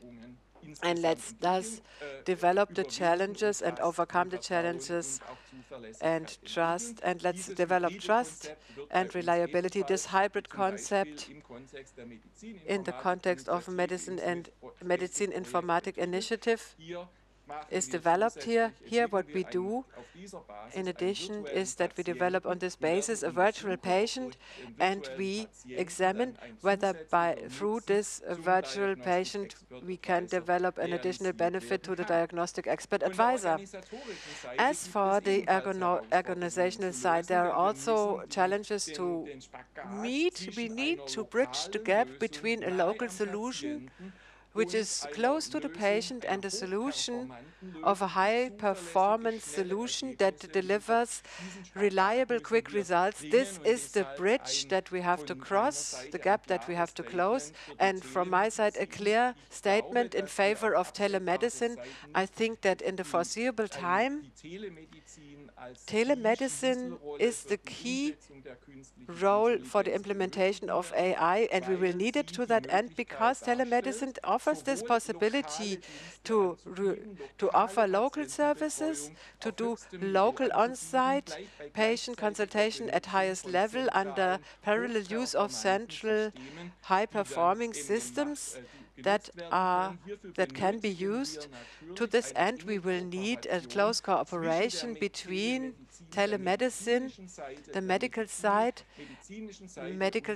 and computational side, the computational branch, the usage of the data. I can imagine very well that an interaction between a computational branch and a medical branch and the possibility to overcome our problems would be highly protected storages in computing centers, which should provide the solutions. I come to the end. Thank you for your attention. Also, thank you from our side. It's indeed exciting, but I don't ask you a question with a view to time, because we will hear the director for the conclusion. It's Mr. Max. Well, something I don't need to ask you, but with maybe your colleagues. What are the concerns? Are people going to lose their jobs, going to be replaced?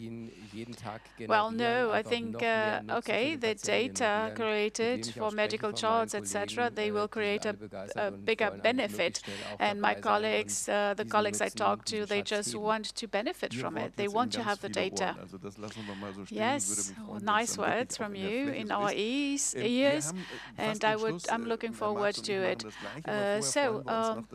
To conclude, we would like to welcome the president of the RWTH Aachen, Professor Dr. Ulrich Rüdiger. Welcome. Here he is. Nice to have you. This is very good for this Congress. I would like to pass you the floor. Thank you very much, heartfeltly, for your friendly words. When you welcome people and the Congress is just starting, you will know who is going to speak yet. But at the final, it's quite difficult because we don't know how many people are on the line. But I would like to welcome all of you. Professor Dr. Gernot Marx, Mr. Westerfellhaus, Minister Pinkwart. I hope that you've had a very informative day and that you've learned a lot about the opportunities in telemedicine. For us as Technical University in Aix-en-Chapelle, we have two opportunities here: data science, life science, and also excellent engineering sciences here. And we are a quite modern medicine faculty as well. Therefore, our strategy has been very successful, as it has proven to be. In 2018, we were identified as a future-oriented university also for medicine. And therefore, all these aspects have been intensively promoted here in Aix-en-Chapelle. We have many startups, and 60 startups are being further promoted, and these startups owners, they establish companies every single year, beginning here in Aix-en-Chapelle, and we are looking forward to the next companies coming from our campus. We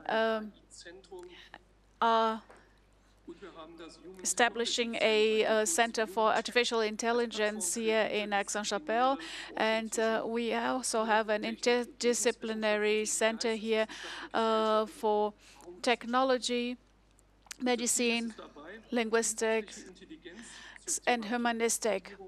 The goal is to have an optimization that can be utilized for the optimization of medical services. And we want to have a digital region here. And therefore, I'm very happy to see that the Uniclinic Aachen has been embedded into a project regarding digital medical services for COVID-19 patients, in order to further expand the European network.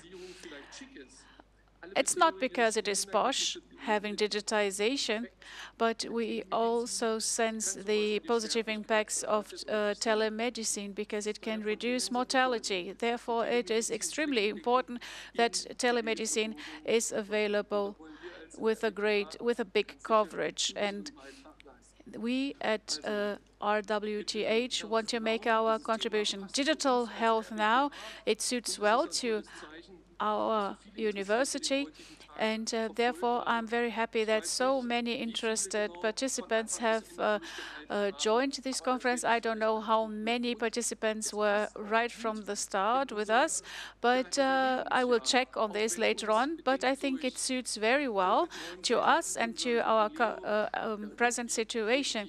COVID-19 also hindered us from celebrating our anniversary, but nevertheless, we are still 150 years old. And 150 years RWTH, this experience is helping us to promote science furthermore. So it is about making science. And if we talk about making, then we mean that we want to give insights to our students from the research area so that they learn how to research for the sake of society.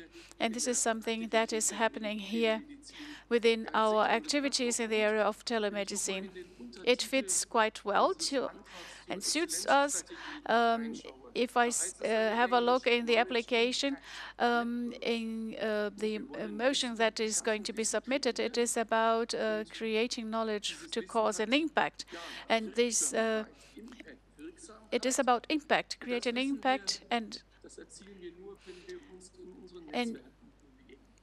we can only do an impact, make an impact, if we foster our network between the disciplines.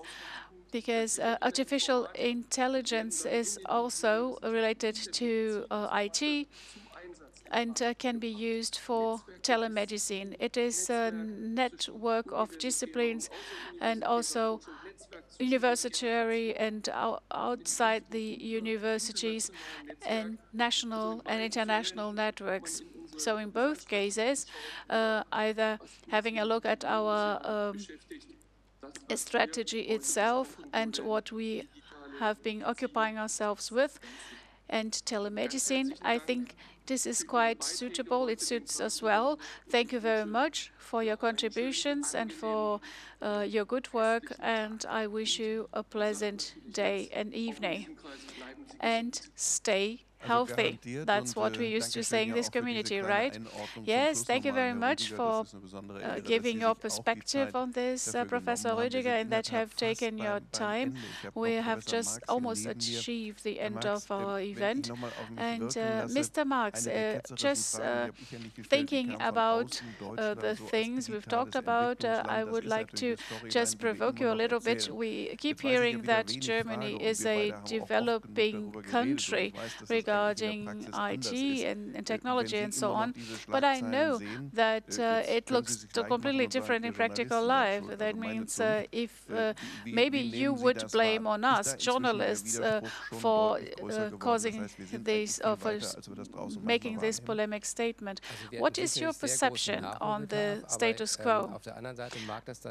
Well, we still have lots to catch up, but we have, of course, there is huge pressure. Digital now is supposed to be rolled out, and therefore these good initiatives and projects, they are, just moving on and pushing forward. And our president has already also commented that it is so important to have a combination of technical expertise and also medical expertise. This is really where we should go to. This is future-oriented, and there are so many impulses coming from Aix-en-Chapelle. Aix-en-Chapelle is really unique and is really giving lots of impulse. And I see that in many years we haven't only caught up, but we have really taken the leading position, giving impulses, and have become a kind of pacemaker for development. Well, I don't want to give a retrospective or summary about our conference because people have understood what we wanted to say, but I hope that, we have a kind of a bottleneck at the time being, and there is lots of pressure in the bottle. I think things have really to burst so that the fluidity starts to flow. I hope I won't be disappointed in 1 year from now. I think we are at the right place, right? We are moving into the right direction. Yes, of course. Professor Rüdiger has talked about the application that we have done, and the Commission has approved the motion with the best rating. Therefore, this is going to be a blueprint for the EU Commission for health care in future, especially regarding COVID-19. But there are also further conditions, sepsis, etc., that should be tackled too. And we want to have a cross-border network in order to improve medicine to save more lives than before. And we are on a good track for this. Thank you very much. This is wonderful that you are making this good work. And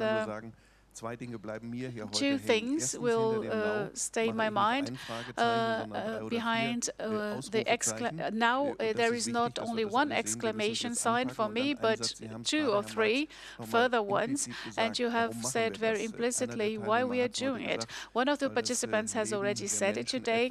It is to make people's life worthwhile.